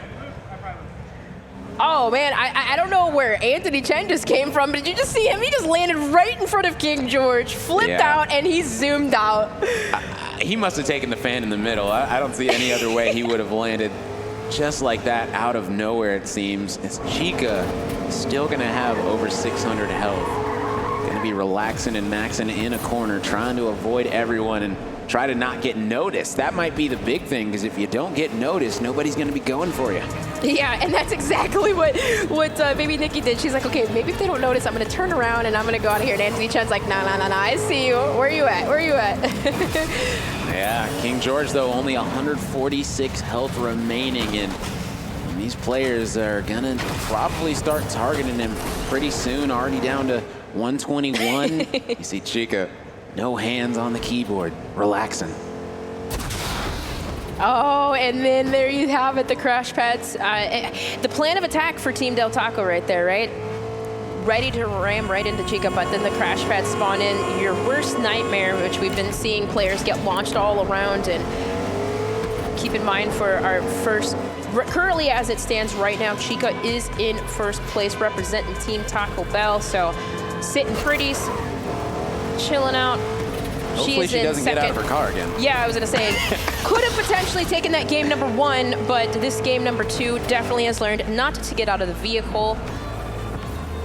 Still, as it stands, I believe baby Nikki still has the most at 711, just shy, right underneath Chica, who's at 674. So either way, hanging out. You only can hang out for too long, Rome, though. There is 38 seconds left of this game. Yeah, not a lot of time left right now in this round, so wondering if Chica actually does have the most HP in the lobby right now. She doesn't, so... Baby Nikki did at the time, unless, you know...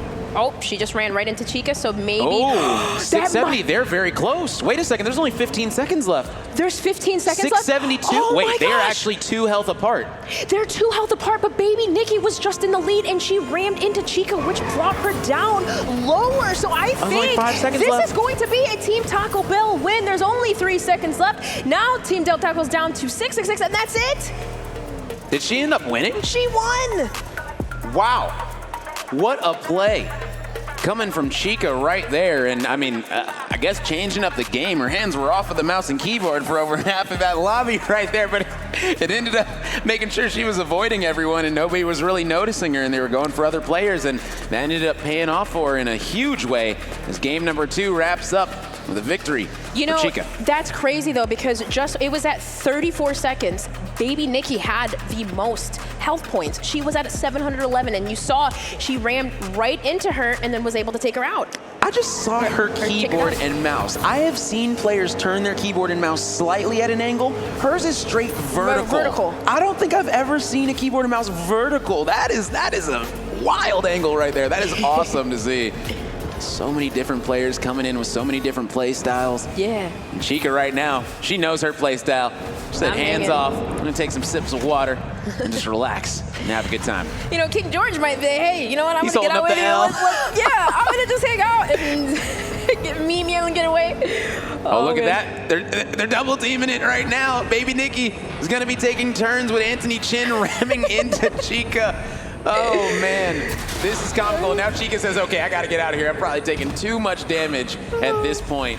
Oh, man, that was hilarious. It'll be interesting to see how much she actually took from that spot, because she did get hit quite a lot between those 2 players as Anthony Chen coming very, very close to being back inside of that wall. Right King through George the burger. flying everywhere right now, just hitting these. He's really going for it. You can tell he's going straight for the crowd, trying to figure out how in the world did that happen.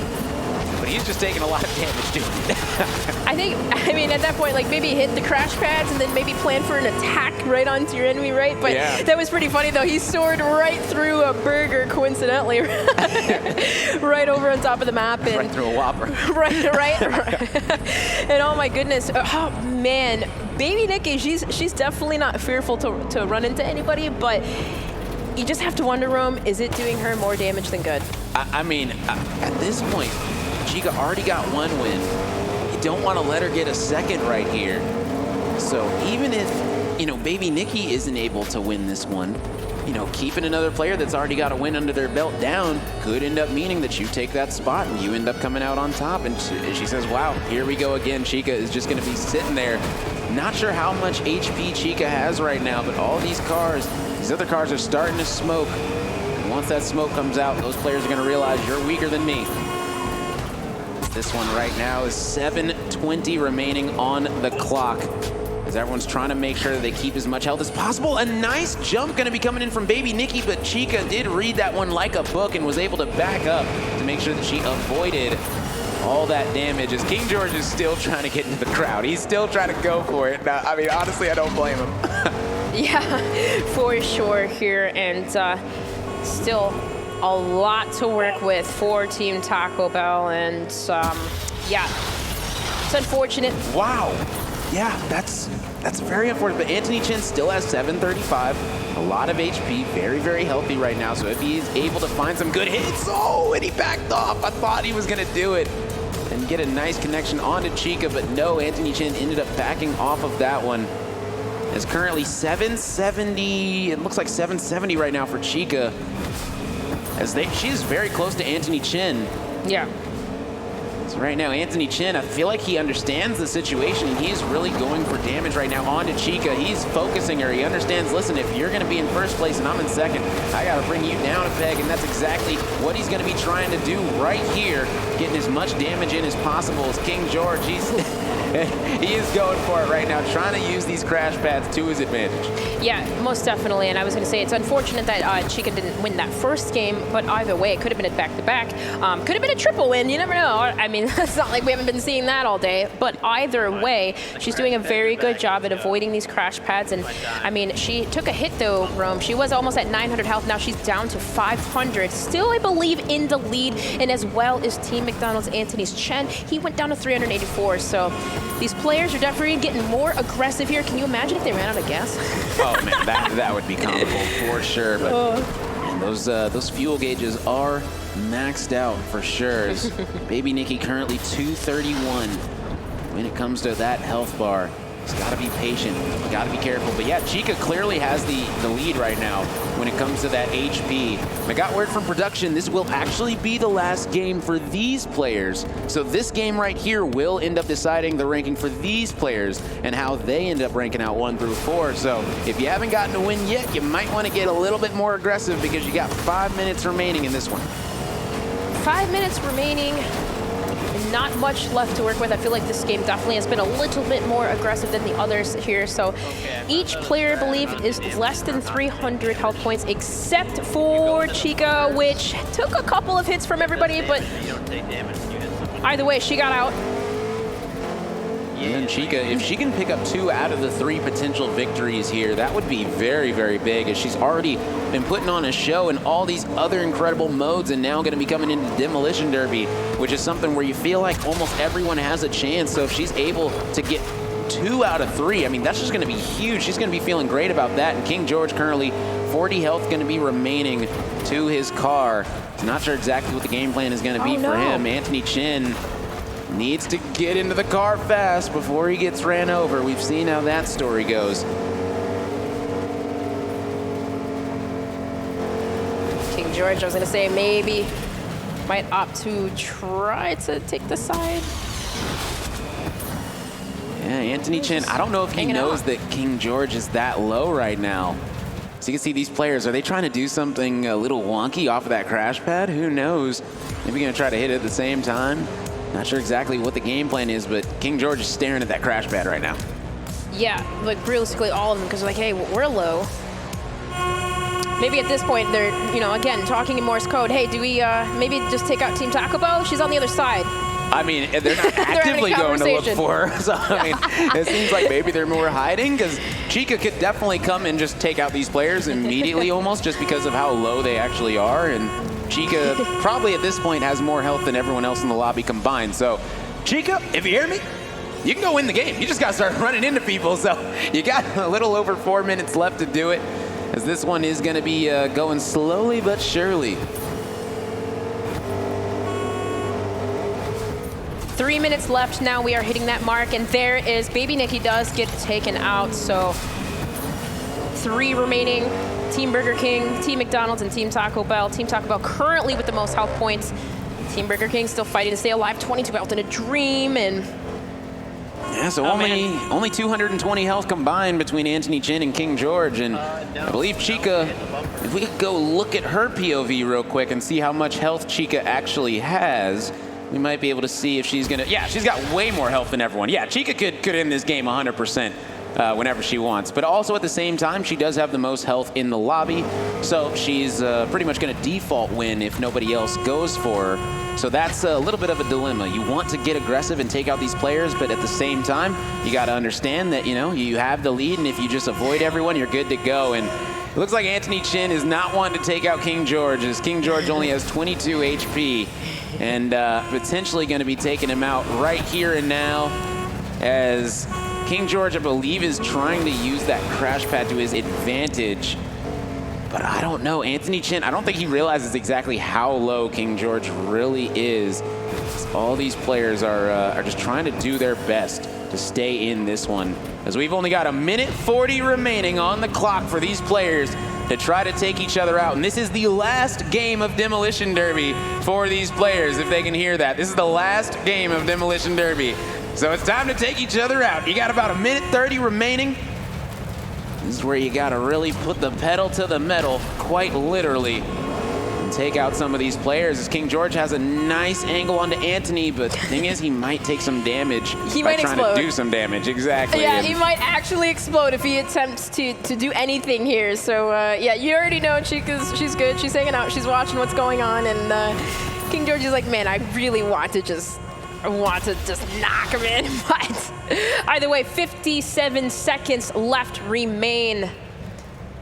Yeah, and it looks like this one might be finishing with no more demolitions coming out. So, it looks like these players potentially are trying to do different strategy or things like that. Who knows exactly, but Nope, I think he's just saying, help, help, help, what's going on? I mean, at this point, they're yelling at each other, they're having fun, he's stuck. That's exactly what's going on. 28 seconds left, Anthony is stuck.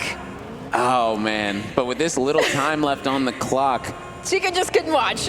Yeah, Chica's literally just sitting back, relaxing. Second game in a row. Her hands haven't even been on the mouse and keyboard for over half the time, and she's about to pick up back-to-back victories. Wow. She literally just hasn't played for about 10 minutes, and yeah, that's just absolutely insane. Able to pick up 2 wins here, but I mean, oh my gosh, it was fun. It was fun, and that's it. Time runs out. Team Taco Bell taking 2 wins in this heat number 2 here, and yeah.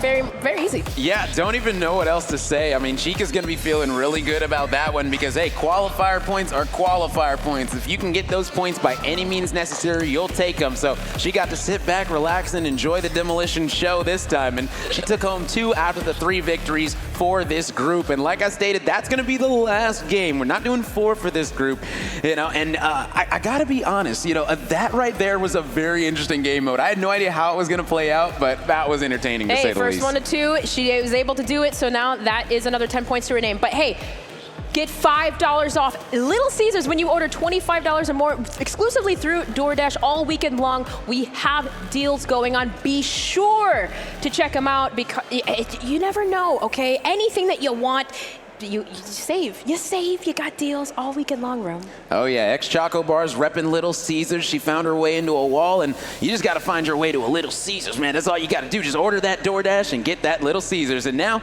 I think we have an interview waiting with Puckett right now. Puckett, take it away. Thank you very much, Rome. That's right. I am here on the stage with Del Taco's Baby Nikki. Let's make some noise for Baby Nikki and her fearless driving skills that we just saw throughout that Demolition Derby. Now, Nikki, talk to me a little bit about strategy here because I feel like Chica may have broken the game, and then you took your anger out on her. You know what? First game, I was going a little slow and I was trying to stay alive, but second game, I wanted to just have fun, make it fun, and ram into everyone. It looked a lot more fun. George was smiling. He was flying through the air. You were flying through the air. Did you have a particular target, or were you just hitting anyone you could see? Second match, I was definitely hitting anyone, but the first match, I saw Chica sitting a little still, and I saw her not driving much, so I was trying to get her to move a little bit, but second match, it was free for all. Now, we have, of course, one more game mode coming up. That's Prop Hunt. Have you practiced at all for it?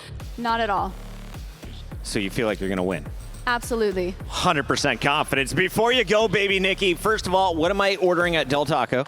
Loaded queso burrito and a strawberry Sprite. Doing that right now on DoorDash. And of course, if I am going to watch you further, what is Baby Nikki's secret ingredient to your game? My secret ingredient to my game is probably positivity and false confidence. False confidence, fake it till you make it. We got to go to a break. When we come back, we've got more Fortnite. It's going to be a prop hunt. You don't want to miss it.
Whew, your game stinks.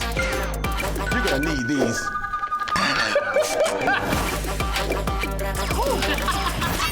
Stay in your game with DoorDash. KFC chicken nuggets? Chicken nuggets? KFC chicken nuggets! Chicken nuggets! KFC chicken nuggets! Chicken nuggets? It's dinner time. Get KFC original recipe chicken nuggets. 10 pieces for just $5. Whopper, Whopper, build your Whopper. Barbecue, bacon, more cheese, no shocker. However you like to top your Whopper, you know what we'll say. BK, have it your way. The best fast food taco in America is the Del Taco. Any questions? Say hello to the best fast food taco in America. And say hello to Del Taco Better Mix.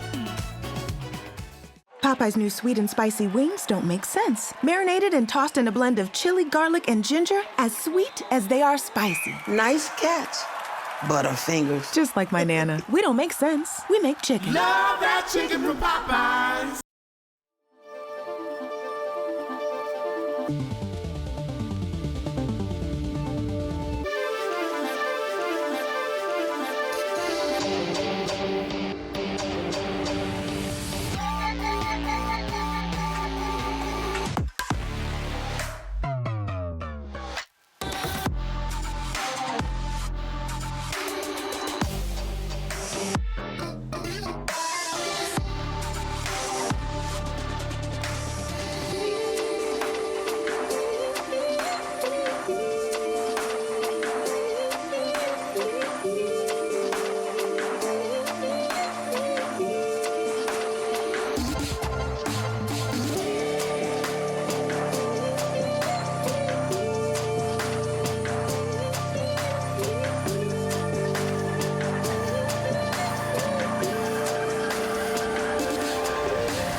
Welcome back to PAX West. We are live in Seattle with DoorDash's Battle of the Brands. Now, this is day 1 of Week 3's competition, and we still have a whole day to go, but we're about to see the final fights. What are we doing? Well, it's all about prop hunt. We are staying in Fortnite, and we're going to see some craziness. Before we go live, though, I got to toss one of these out.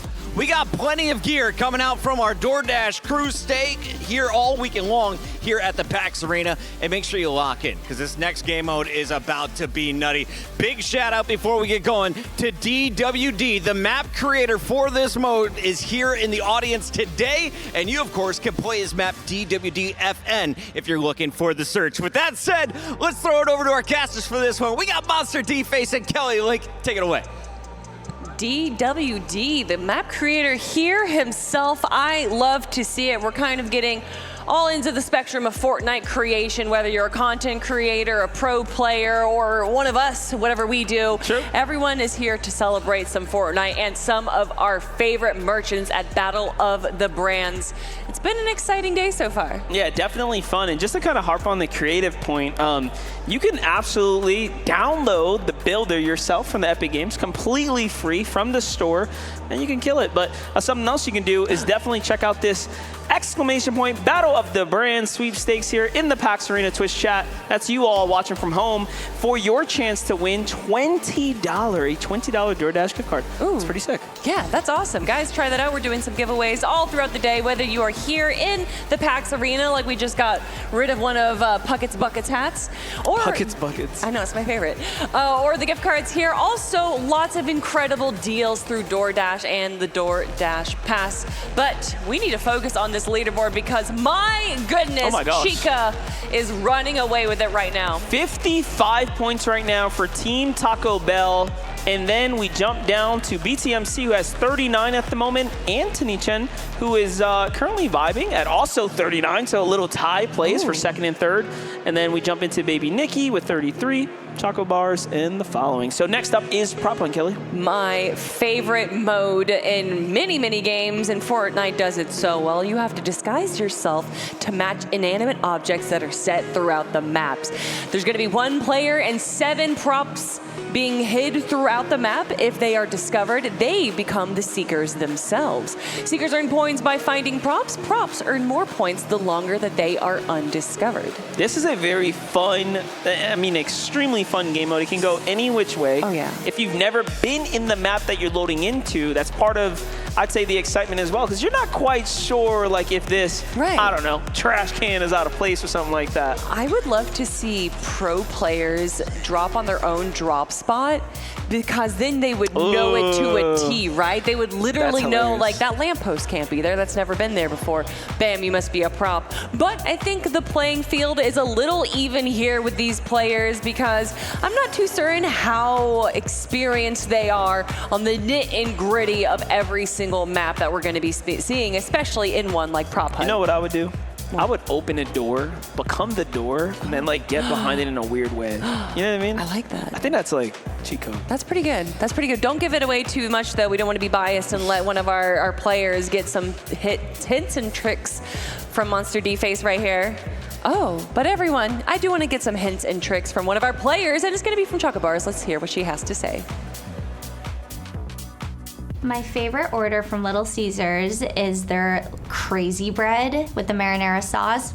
So good, but I recently had the stuffed little crazy bread, and I think I'm a new fan. The cheese pull, you have to get it and you have to do a cheese pull. It's so satisfying, and then you dip it in. It's just like a cheesy, ooey, gooey goodness. Little Caesars has helped me with my content creation by just being the perfect snack during my streams. Like, I don't have time to go AFK for like 10 minutes to make food, to make dinner while I'm streaming, so I could just snack on a slice of pizza or have a dessert like their brownies, or again, their bread to just snack on. So it's helped me a lot. The secret ingredient to my gameplay is actually to not read instructions and to just go in and learn through the movement, because when I read instructions, I confuse myself. I like that. Don't listen to instructions. Go by the beat of your own drum. I'm a fan. Hey, play instinctually, right? That's what we're going to see here today as well. As Prop Hunt is, again, one of those games, super fun game mode. You're going to queue in, and you just got to find kind of what makes sense for you. Yeah. You got to, you know, the best thing you do, pick a small object, try to lower your sizes. There are definite, talk about like try-hard strats, like there are people that are like really good at Prop Hunt. Oh yeah, no, for me, I just shoot everything. If I'm the hunter, I just anything, like the wall, the ground, everything. I'm just, because you have infinite ammo. Yeah, you also have to have aim too, because technically, I believe props can like run off. Yeah. Like, you know, turn a corner, I guess, and transform. It's always so funny to see like a trash can like run away and like scurry off. Yeah, I'm interested in to see, because as we love to say here, that there is not only a meta in the tournament, but a meta in the game themselves. So we're going to have, I believe, 4 games of Prop Hunt, and it's going to be through 4 separate maps. We have the Wacky Wild West, High Noon, Pubello Market, and Boardwalk. Okay, so we're going to be jumping around some different sceneries. Yeah. A lot to go on here. Well, look at this. It does seem like our competitors are starting to load in right now. Now take a look at what's going to happen here. Again, one random player will be chosen out the group to basically be the seeker. You will be hunting the rest of the players that go to hide. And it looks like it's going to be, just by the lack of, or I actually have no idea who's going to be the hunter right now. I don't know why I thought it would be Anthony just because we're watching him. But we have about 16 seconds to find out who will be the props and who will be the hunter. And it'll be interesting. Oh, nice. All the modes are already pretty much right here.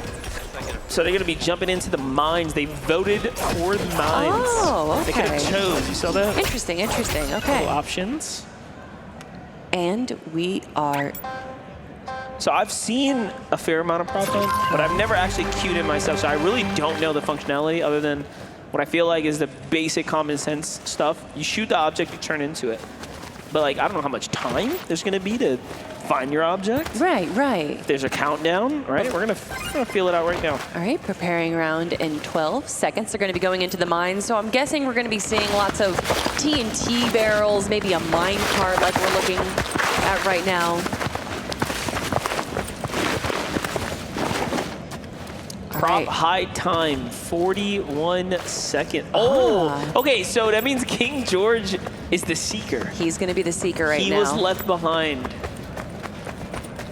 And again, as you can see in the bottom right corner, he has infinite ammo. Oh my gosh. Okay, see, that's too conspicuous, though. Dude, dinosaurs can't hide with apples. Okay, I feel like we gotta like not give it away. Oh, yeah, that's true. Oh, is there? Oh, dude, that's a good one. Okay. Oh my gosh. What is that? It's so interesting. I get maybe they can only turn into like a certain character and not is he whatever gonna they skin. So he's got to eliminate them actually. Yeah. Well, he tags them. Okay, so what do we got here? Yeah, that's kind of cheesy though. You got a big shotgun. I would already be shooting dynamite. Oh, choco bars. Look at this one. Okay, so it must not be anything that's in the map. It's these little characters. Yeah. Oh, okay. So this is You're less a of prop legitimate hunt, prop. and this is more of like hide and seek. Yes. Although that fox right there might be the most inconspicuous one. Prop ping in 1. Wait, what? Oh. It gives him like a hot or cold. Oh my gosh. Interesting. Okay. So it literally is just the little stuffed animals that are around the map. Okay, a ping went out. Wait, how do you... Oh my gosh! Run! Oh my gosh! Oh my gosh. Switch. Oh no. No, use the no. shotgun, dude. Boogie that thing. No! Oh. Anthony is out of here, and it looks like, yeah, Anthony is no longer going to be the seeker. He is just out of the game. It's actually so funny though, seeing a little rabbit scurry off. Yeah. This fox spot is I like it, especially insane. because there's another fox right there, so it kind of looks like it's a part of the map. Ooh. Okay, yeah, okay, see, just King shoot George everything. is not playing now. It's like an Easter egg hunt almost. Every single one. Oh, what? No, that's a real player. Okay. So Anthony is hunting. Okay. Yes, he will be hunting now. Oh yeah, no, nobody's safe. All right, choco bars. Just be very quiet. Oh, yeah, just, you know. Shoot everything. So destructive.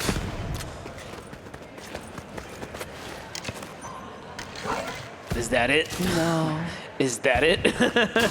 Oh, okay, I like this. A lot of the players are playing kind of their prop out in the open, but BTMC. This is a good spot. Yeah, someone looked right. Oh no, they looked right at. Oh no! Sure, she's gonna respawn as a hunter, and now we have three hunters. Anthony found him. Yeah. Anthony was the one. Oh, okay.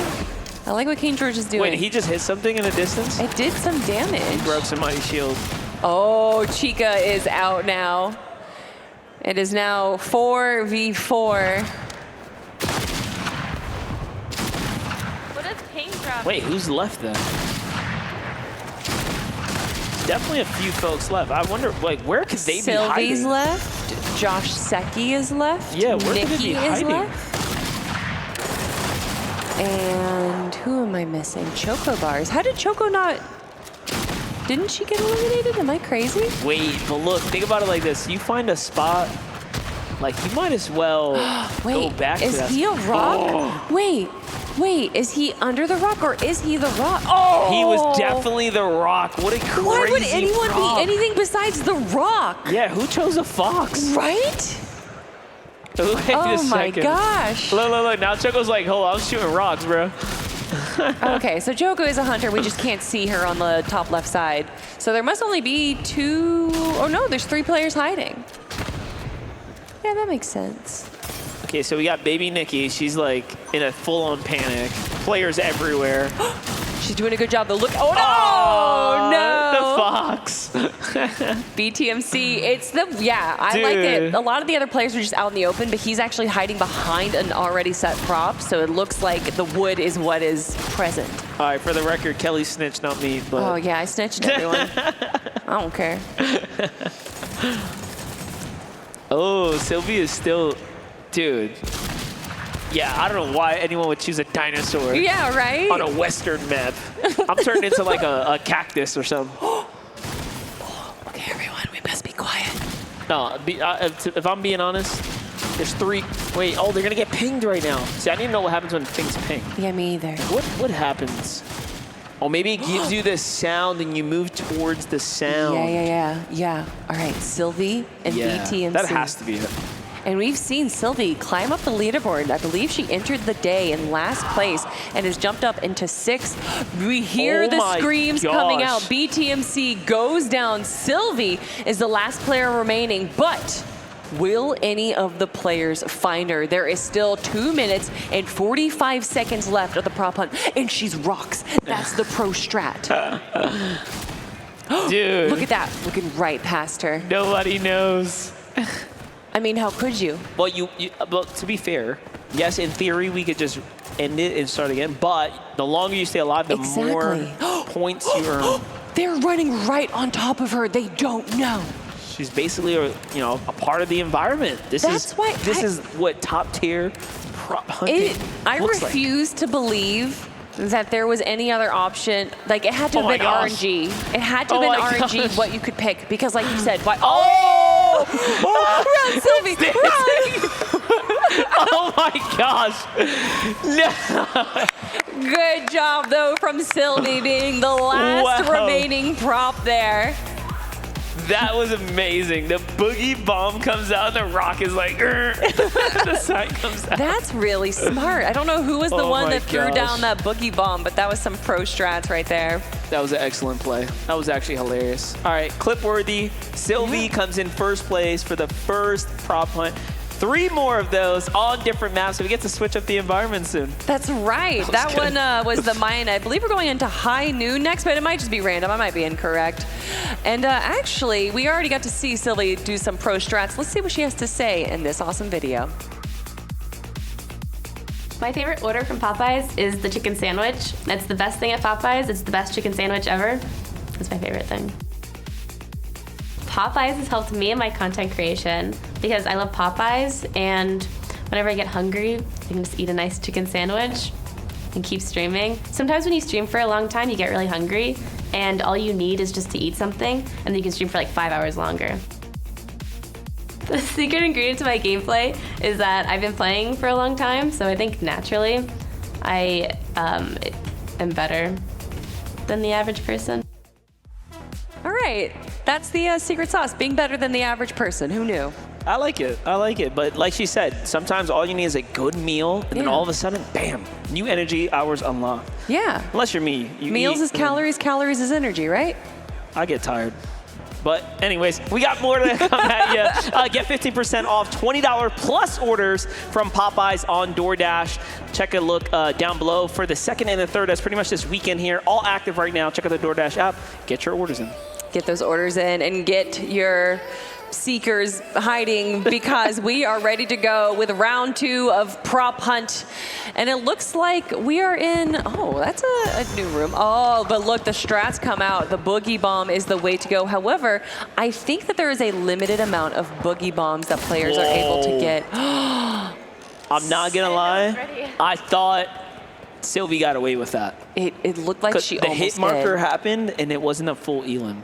But now she's caught. So from first to last. Wow. That's okay. Well, Sylvie can also get a few more points by finding other players that are props here. So there's still a chance. And look, Chica, yeah, she now doesn't trust anything. She knows that anything can be a prop. It's not just the little, Oh my gosh. This These is are what I actually want to see. Oh, but wait a second. You can see where your friends are. Can you? Yes, look. The King George, technically you can see all the names of everybody else. So if you get caught, you're like, oh wait, no. Because you're on the same team, and you know, no one's gonna move. Like this, like right here. Yeah, BTMC knows for a fact, like no one's here, right? Right. Ooh, look at you. That makes it more difficult. You should be playing. No. No, not for you. Okay. Wait, there was 2 there. BTMC and Baby Nikki, but it looks like no one fully knew that Baby Nikki was there, so she's still able to hide? Well, hello, BTMC knew. She's got to go. Oh, he has to, it takes him a few seconds to spawn, and then you know that he's going to be rolling. Go. He's going right back to it. He knows. Oh, you got to go around the corner. Dude. Baby Nikki, think about it. You've been spotted. Oh, no. Oh, wait, but maybe, what? Not a chance. Not a chance. Clearly some chance, because BTMC lets Baby Nikki live. He won. He literally won, right? What? He literally won already. Yeah. What even is he? He's in the air. Is he a branch? I'm trying to focus on what prop he's playing. A whole tree. Shut up. No way. Yeah, a full-on object in the middle of the whole place. Like, just be a building then. Like, can I just be like a... Just don't get boogied, basically. All right, I think King George also has a pretty good... Okay, what weapon would you use? I mean, I guess like the Boogie Bomb seemed to be pretty good. Anything... Oh, wait, I think you actually don't have an option. Like, you start running out. No, wait, of the Boogie Bombs? Yeah, yes. look, they're not infinite. It's that's like such a good way to spot people. Yeah, anything that has AoE you would want to use. Oh my gosh. This is so great. Oh, so he's not the tree? Oh my gosh. Because they're shooting the tree. No, he's not. Yeah, no, they're not. They're not hitting him. He is the small There's no chance he's a branch. Look at that. No, but you can see it. It's not fully attached to the tree. It's literally detached. They have to hit the specific branch. No, that's cheating.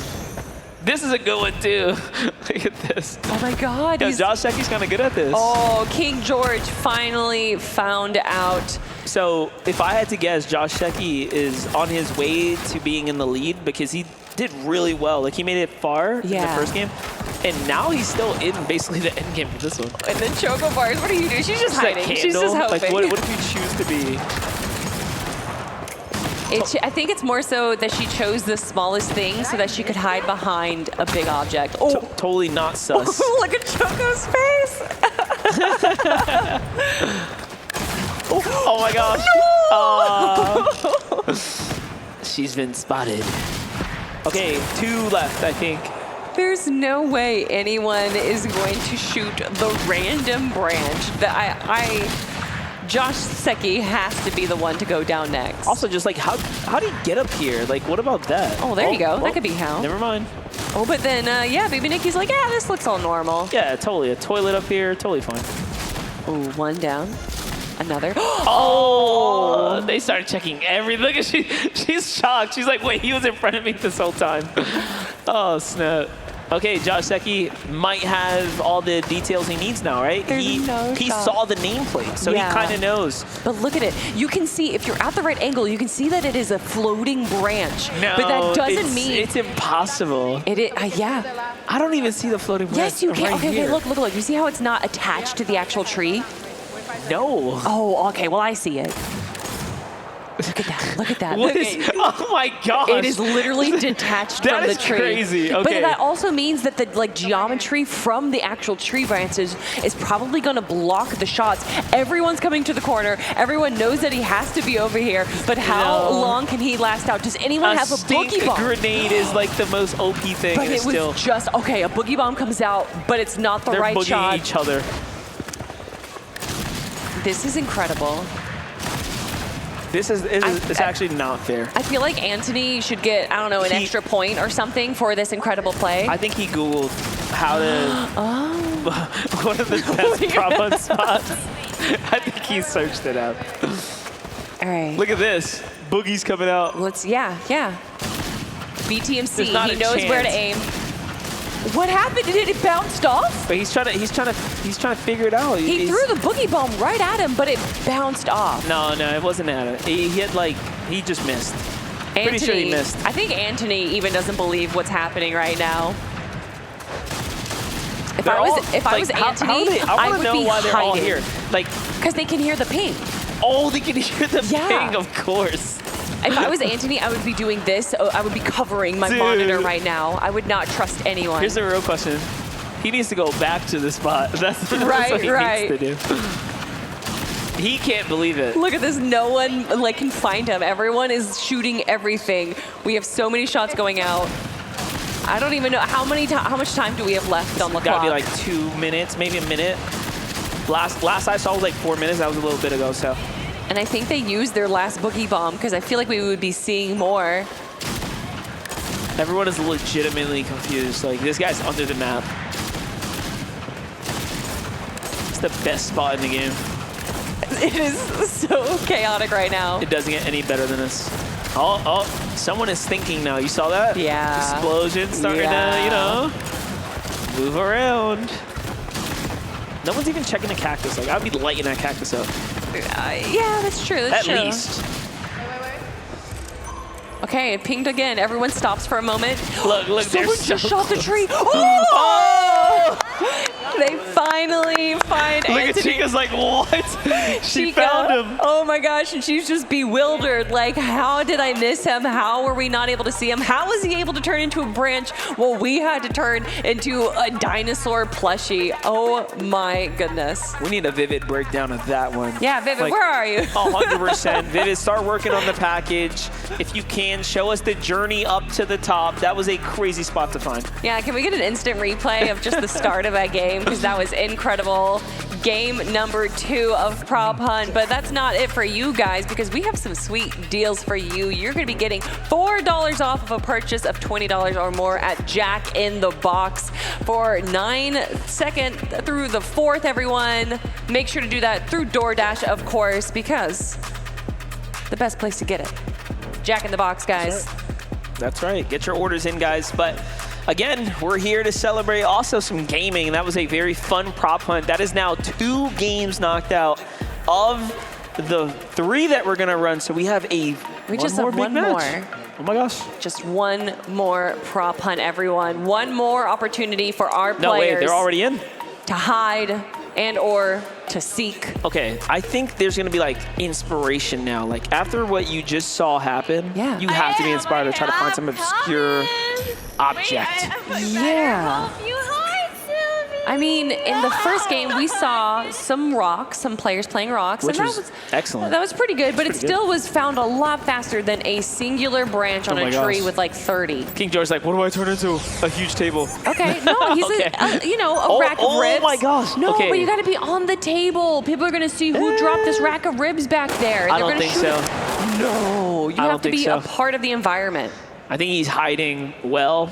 See, I don't think the plushies is the right play either. These are kind of obvious. I think his hope is that... Oh my gosh! Is that a trash can? Oh, she blew herself up! He's gone!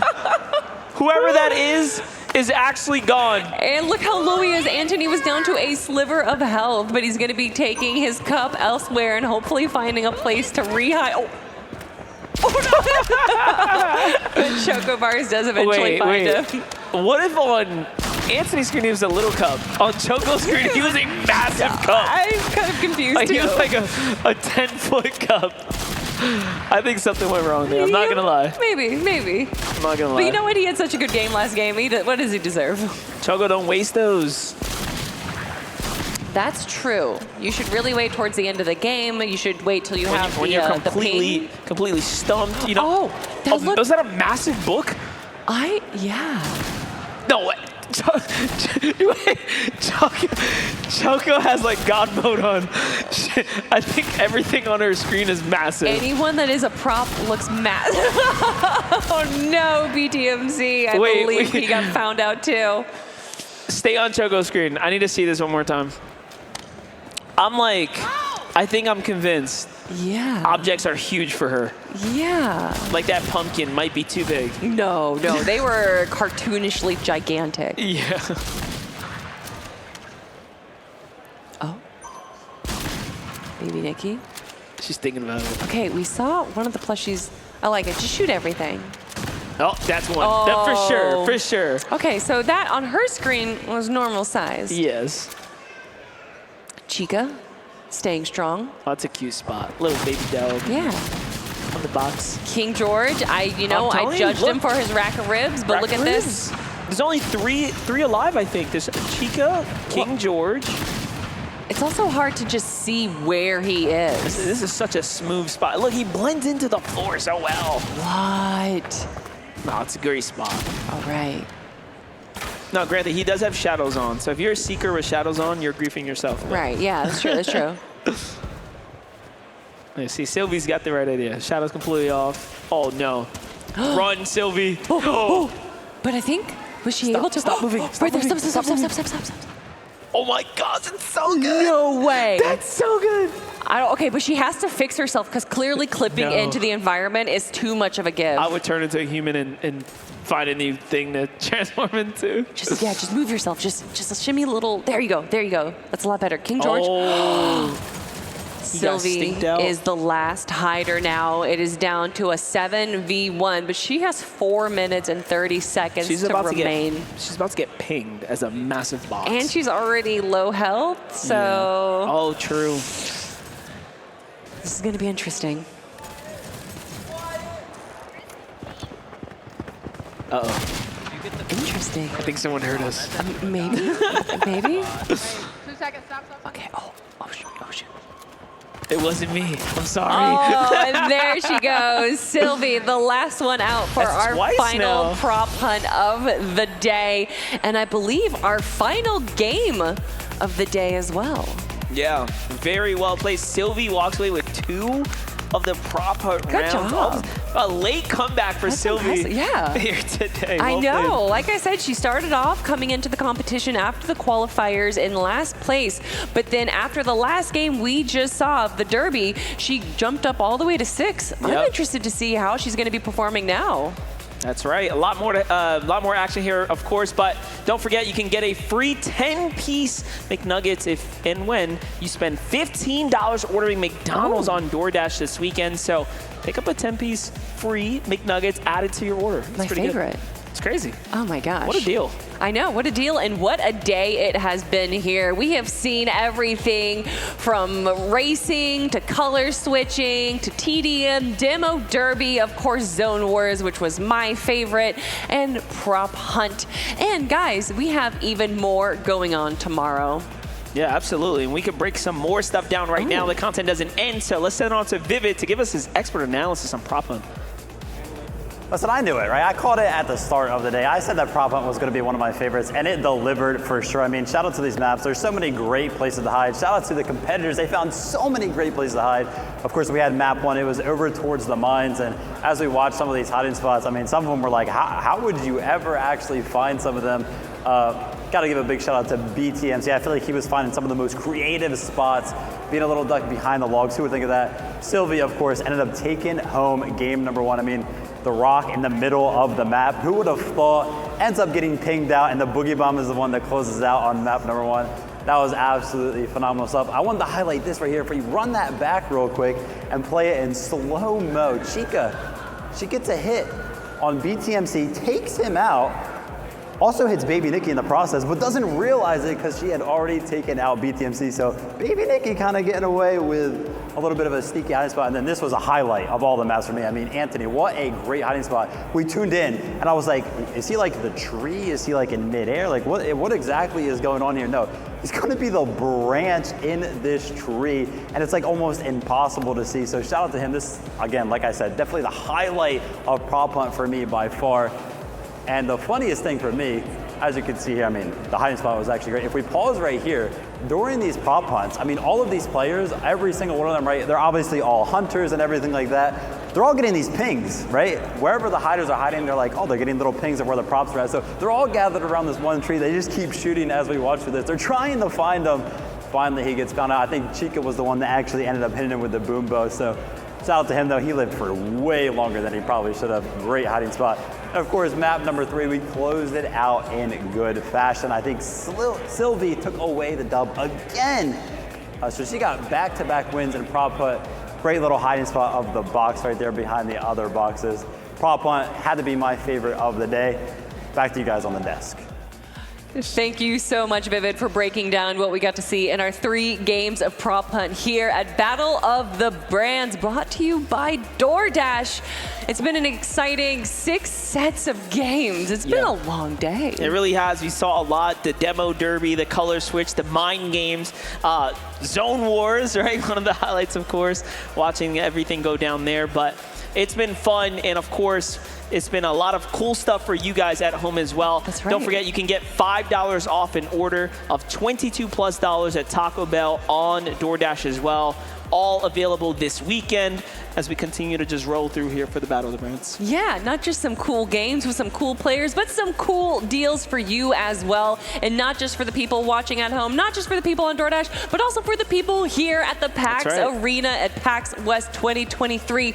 And you've been hearing us say it all throughout the day. But tomorrow, if you guys here in the PAX Arena want an opportunity to play with these 8 incredible individuals, you will have an opportunity to do that. Sign up, play some Fortnite with some of your favorite people. And speaking of favorite people, let's head on back to Puckett on the stage.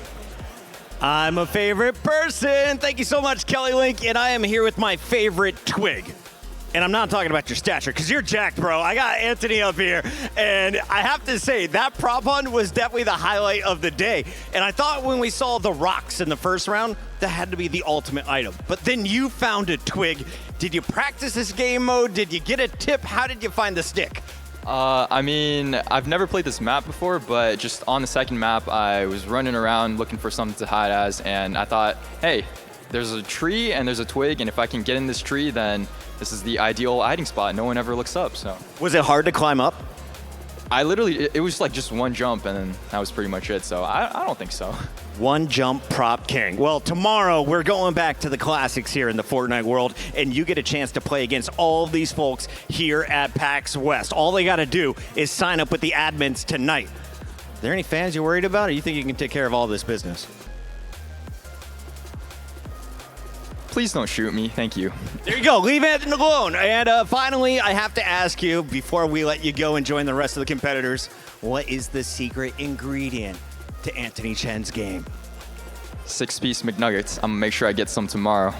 Time to feast. That's going to do it for us tonight. Big shout out to everyone who tuned in from around the world. And remember, this was just day one. We're coming back tomorrow, 1:30 PST. Sign up right now, and you could be in the first drop starting at 2 p.m. We'll see you then.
it's sloppy. Here, let me help you clean that up.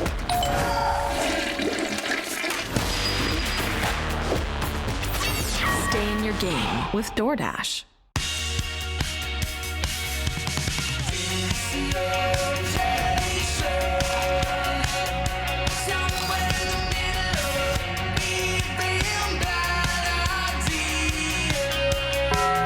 Yo, I'm Gamer Jack. Nice to meet you. I'm partnered with DoorDash to host a digital drive-thru where we host giveaways for free Jack in the Box food to the people in the chat. These streams will be happening today and tomorrow for Battle of the Brands on the Jack in the Box Twitch channel. Come check it out for some free food. I hope to see you there. I'm gonna catch you. Peace. Get extra napkins when you order a hot and juicy Quarter Pounder. A normal amount of napkins just won't do. Ba-da-ba-ba-ba. New Orleans don't make a lick of sense to most people. And our chicken is no different. A fast food restaurant selling fried chicken that takes 12 hours to marinate? That makes no sense. We don't make sense. We make chicken. Love that chicken from Popeyes.